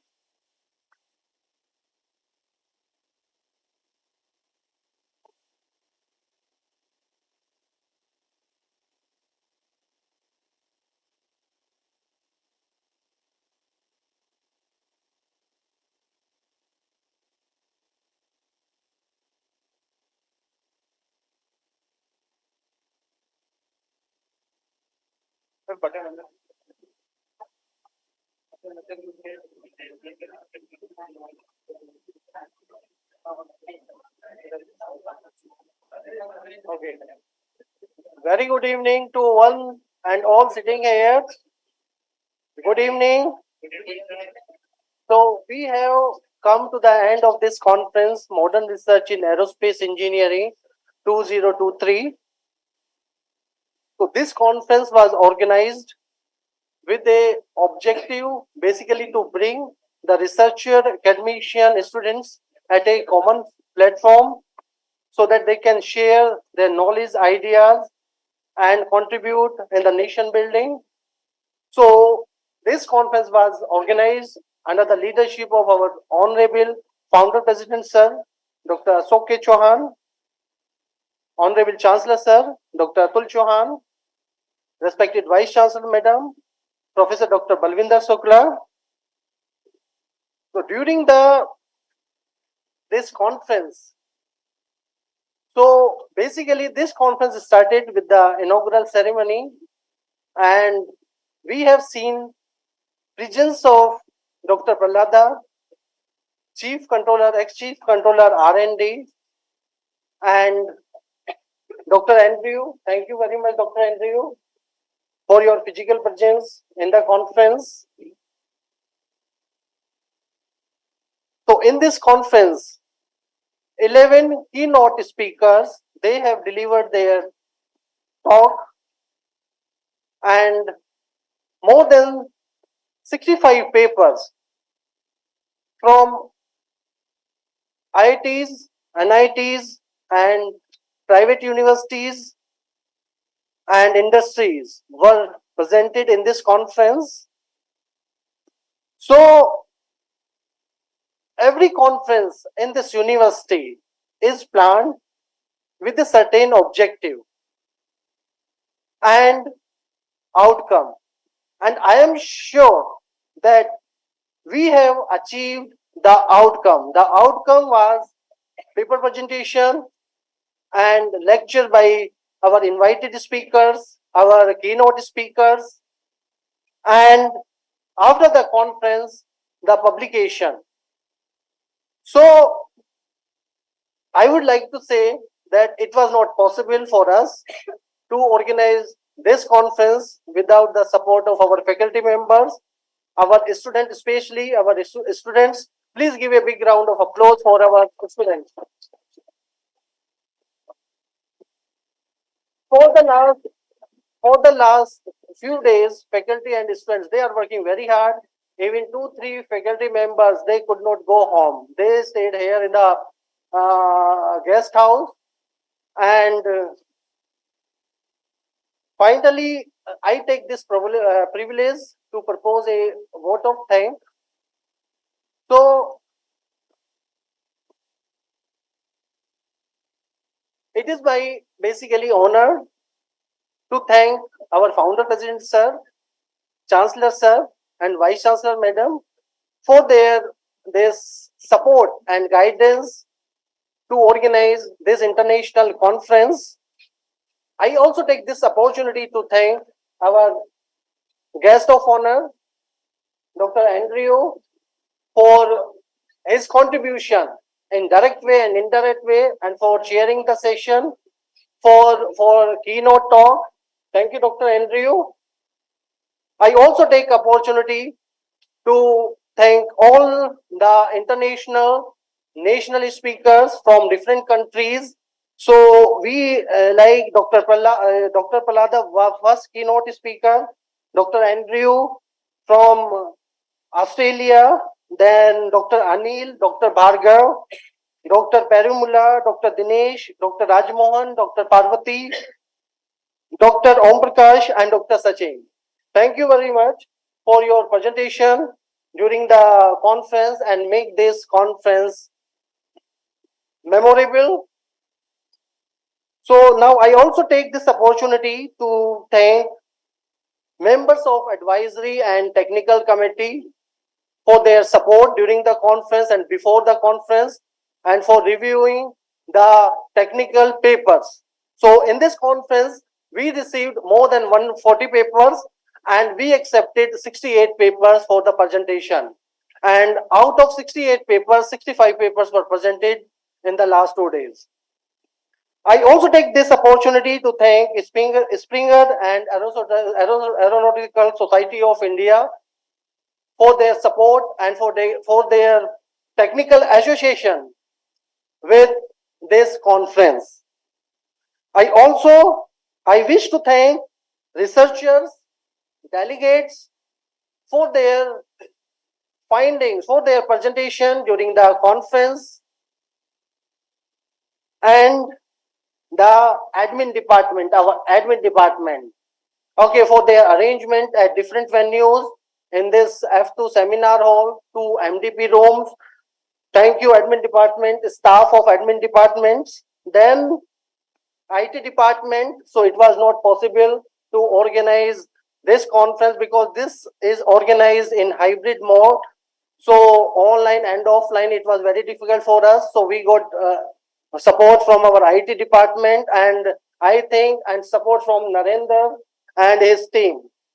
So big round of applause for Mr. Narendra. He was, and his team was responsible to conduct all the sessions smoothly during the conference.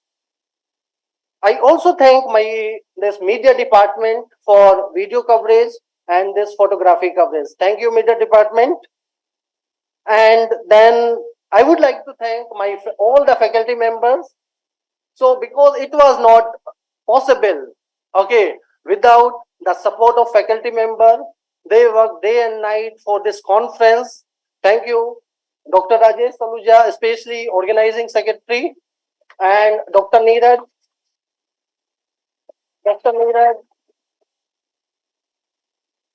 and Dr. Jeevan, Dr. Basant, Narendra, and Sony, Miss Sony. She is not present here today. So thank you all for your support during the conference and to make this conference a big success.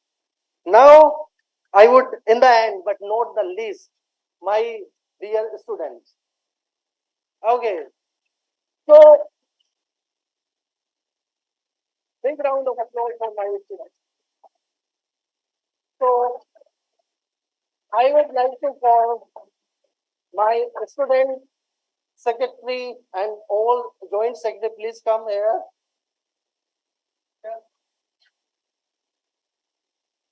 Okay, all, come here, all student secretary and joint secretary. So these are the my students. Okay, so they planned everything for this conference. Everything for this conference with the support of other student volunteers. So there were more than 50 student volunteers to plan, to organize, and to execute each and everything for this conference and to make this conference a big success, big success. So huge round of applause for my students. So now this is the last event of this conference, Modern Research in Aerospace Engineering, and next conference we have planned in 2025, in the same month, September 2025. And I am sure that I will get the same support from my delegates, from my speakers, for organizing this international conference MRAE 2025. All the best to all of you. Thank you.